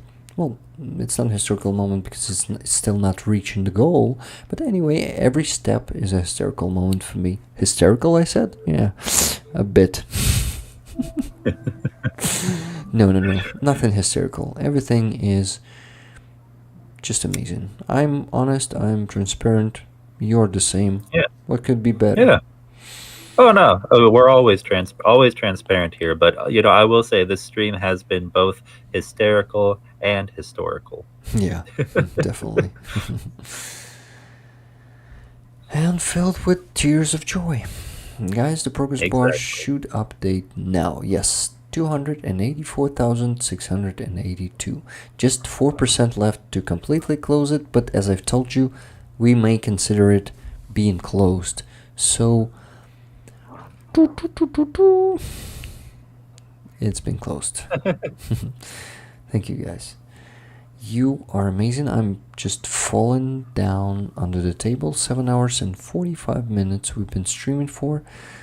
My life is one speedy life, I would say, because like these last 4 days I feel like I'm living the life, because I'm meeting amazing people, I'm raising funds, I'm going to amazing streams, I'm expressing myself, I'm expressing my opinions and thoughts, and you guys seem to like it. And what could be better? I really I have really found myself, and I am fulfilling my calling. What could be better? This is life. This is called living. So, thank you for that, guys. Thank you for making my life this colorful and this amazing and meaningful. Also, that's a very important thing. Having a meaningful life is what really matters, and that's what all of us are seeking for, right? Yeah, man, and you do a great job at all of this. I mean, you deserve it. You've earned it. You're Thank you. You're working hard and you're getting there. Thank you, my friend. It means a lot to hear such a kind feedback. Okay, full-time rolling is actually moving from 408 to 432 today. That's a good result. Oh wait, so what was the new amount? 408 to 432. That is pretty good. That's really good. Okay. Thank you, everyone. Yeah, thank you, guys. This was amazing. Okay, 408. 32. I need to make the last calculation for today, and it's really hard though. The numbers are pretty simple. 24. Yeah, plus 24 more bucks today, guys. Great job. 24 bucks. And the progress bar just updated. 36%. Yeah, so close to the halfway there. Yep. Slowly getting there. Yeah.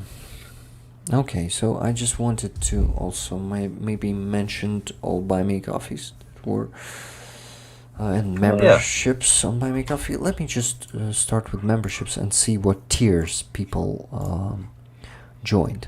So, and okay, it was 7 hours ago. Actually, Melchio become a Stinger, but paid for a year. 30 bucks. Thank you very much. Guys, in the future, if you decide to become a member on Buy Me a Coffee, please choose the one time, not one time, $3 Annual. right away. Yeah, not paying for a year, because this will provide me a more stable income. I'd better receive $3 every month than I receive 30 right away, because that's for the future. You understand how it will work. So if you're considering becoming a member, please pay only $3 right away. Don't pay 30 right away, or 100 if you decide to become a Javelin, and so on. You understand what I mean. So yeah, that's it. Just needed to specify that so people would understand. You wanted to say something, Secai? I was gonna say whichever people prefer, but Rick's preference would be monthly if you're able to do that. Whatever you prefer. I'm just explaining you why I choose this option over the other ones. Yeah, makes sense. Okay, and then after Melchior Leathercat become a Stinger, then Rose Rohaley a Stinger, Paul Davison Stinger, then Nelda become a Javelin, and Julia become a Stinger. Guys, for those of you who don't know what Stinger and Javelin is, Stinger is $3. It's the first tier. Then it's a Javelin for $10 per month. Thank you, everyone. That's actually a very good result. 6 new members during the stream. We really did a great job, because it usually reflects how good the stream was. I think. And you know what else? It was a really good stream, and you've got the alerts now, so people will see and they'll know. Yeah, like, thank you. I think. Thank you for that. Yeah. That's actually really good way to display and engage and not to miss anything. Yeah, and if honestly, I feel like we would have gotten this done a lot sooner if PayPal weren't so annoying with setting Yeah. it up. We tried, guys. Yeah. We tried to do the same with PayPal, but it won't work for Ukraine because PayPal is being an ass to Ukraine and not giving us Full access. full to access, the, yeah, like Yeah. everyone in the world have. Yes, RF from USA. This was a truly amazing stream. Everyone, guys, I really need to go to sleep because damn man, we did it again. Oops, I did it again. You really need to go to sleep if you're starting to quote Britney Spears. Yeah, man. We gotta get some Black Sabbath up in here. We gotta save you. Yeah, I think some hardcore will do. Maybe some beatdown hardcore if you know some. But yeah, I just did it again. 8 hours. My wife is not happy about that, but she's happy of how much money we raise for the armed forces, so I get away with this. Yeah. Okay, just let me mention the donations. These last 5 minutes won't change much. So, I mentioned the members, but also coffees that I wasn't mentioning.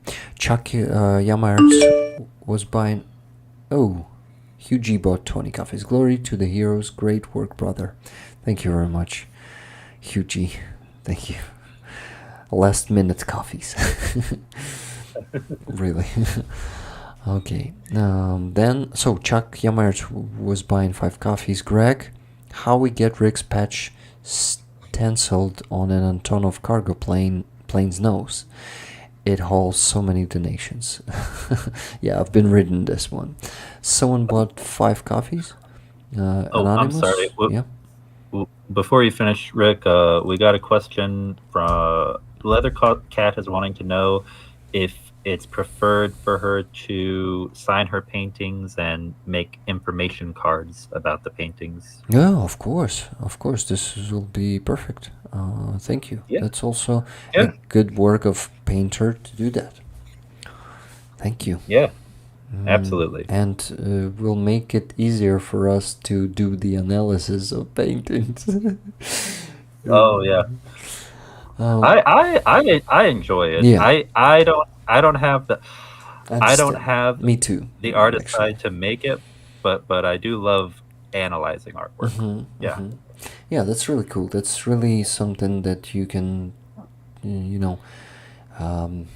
switch on your imagination to use it on maximum and really go Yep. for it and just like be carried away sometimes with the process.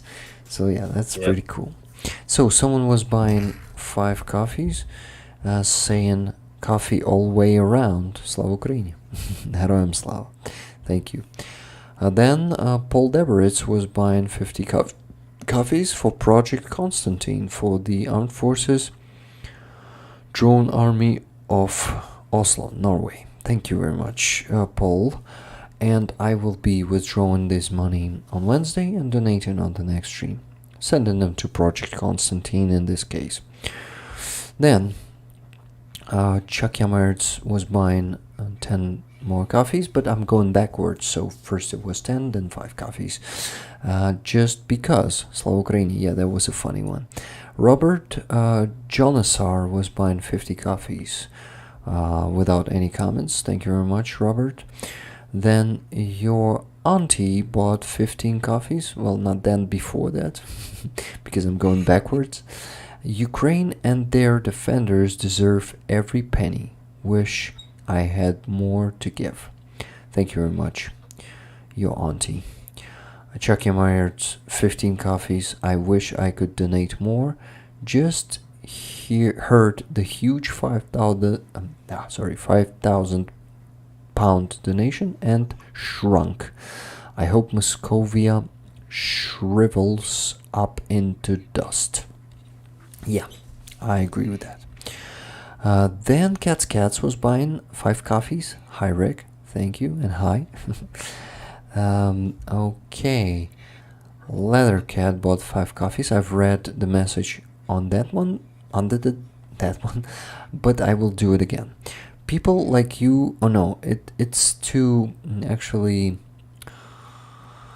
to say good words to me. It will be too much for me for today. So thank you once again for those kind of words, and that's enough. I love myself enough, and being cocky enough. Not cocky in this case. How do you say it? Well, when you talk good about yourself and saying "attaboy" to yourself.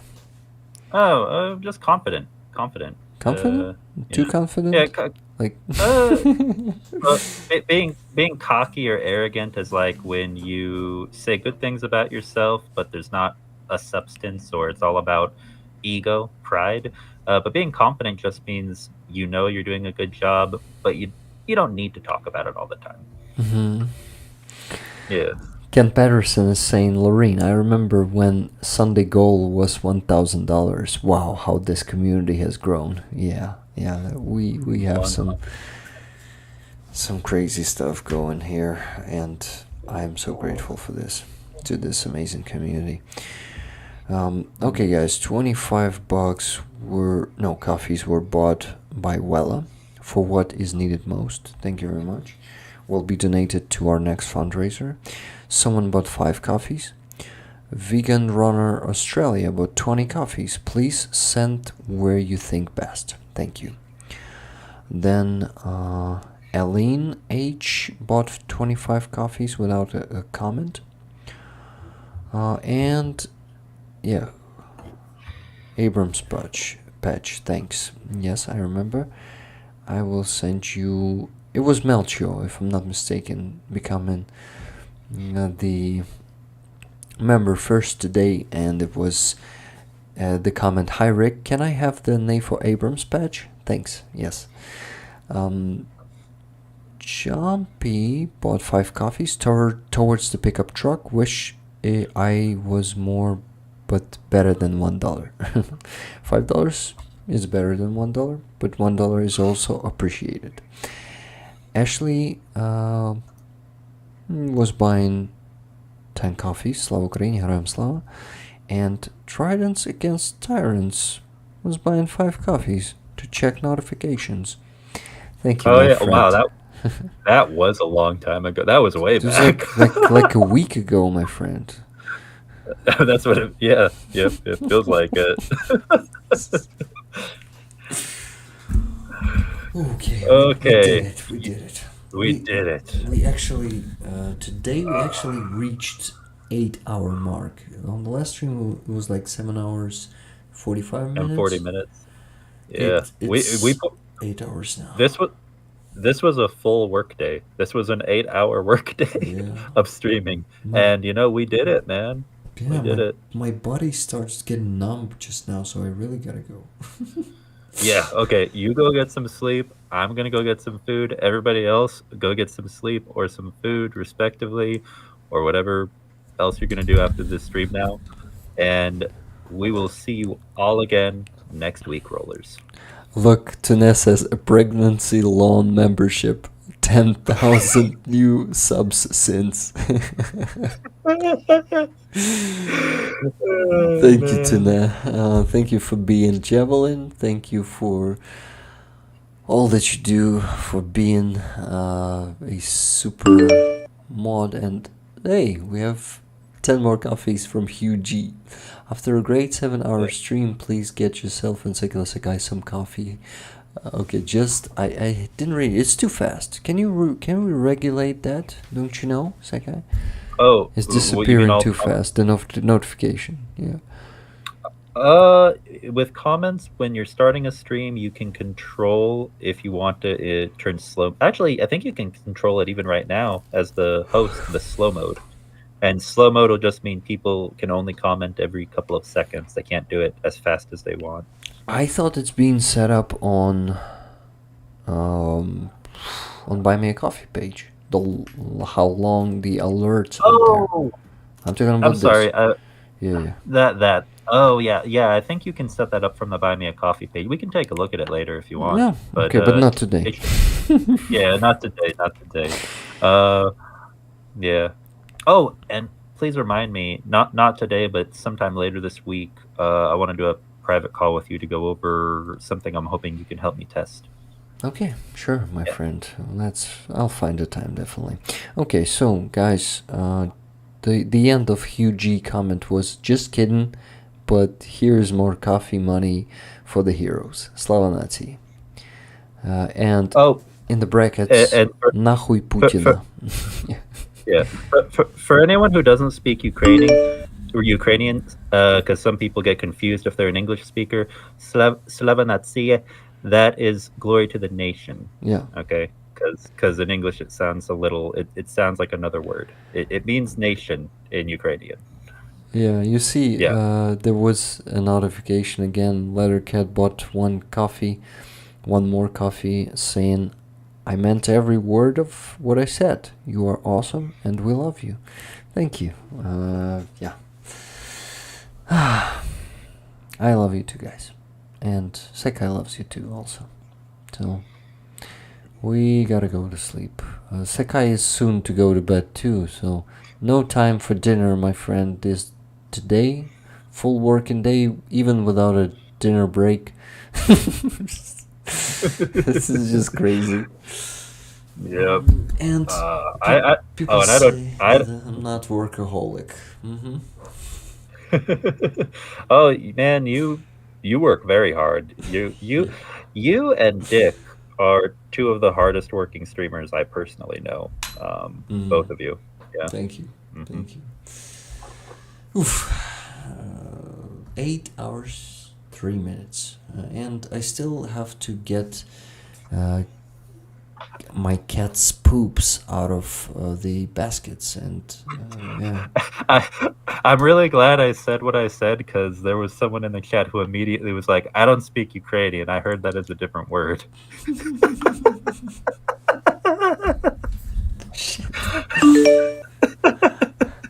Lettercat bought another coffee. Also, you're welcome for the Energizer bunny giggles earlier. Yeah, that was a cool one. Yeah. Lauren also is saying Vilna Ukraina. Vilna Ukraina. Yeah. Free Ukraine. Like saying the Ukraine is free, not liberate Ukraine. Yeah, not call into action, but just saying that Ukraine is free. I think that's the exact translation for that. Rick needs a post-coffee trip. No trips for me today anymore. Because it might become a bad trip if I keep staying awake. You go to bed, all right? We're good. We're good. All right, my friend. Yes. Okay, thank you once again.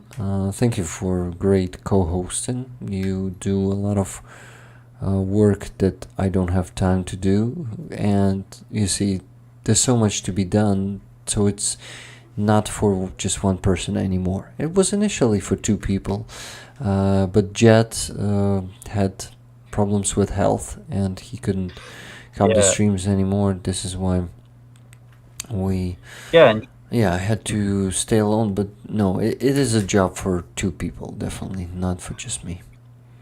Well, and Jet's a great guy. I really hope his health has been improving, because he's talked about that before on stream. He said that he's almost normal now, and I'm so happy. Good. And we will have him as a guest soon. I will message him and I'll invite him to the stream. That'd be awesome. I've never had a chance to meet him outside of just being in the chat and messaging during streams. Would be cool. You guys also seem alike to me. I don't know why, but you and him in a good way are alike, like with good personal qualities. You and Jet would find a lot of things in common, I think. Yeah. Okay. All right. That's enough. I'm gonna click the leave button now and go eat. Okay. You ready? 1, 2, 3. See you next week. Slava Ukraini. Heroyam Slava. Heroyam Slava. Yes.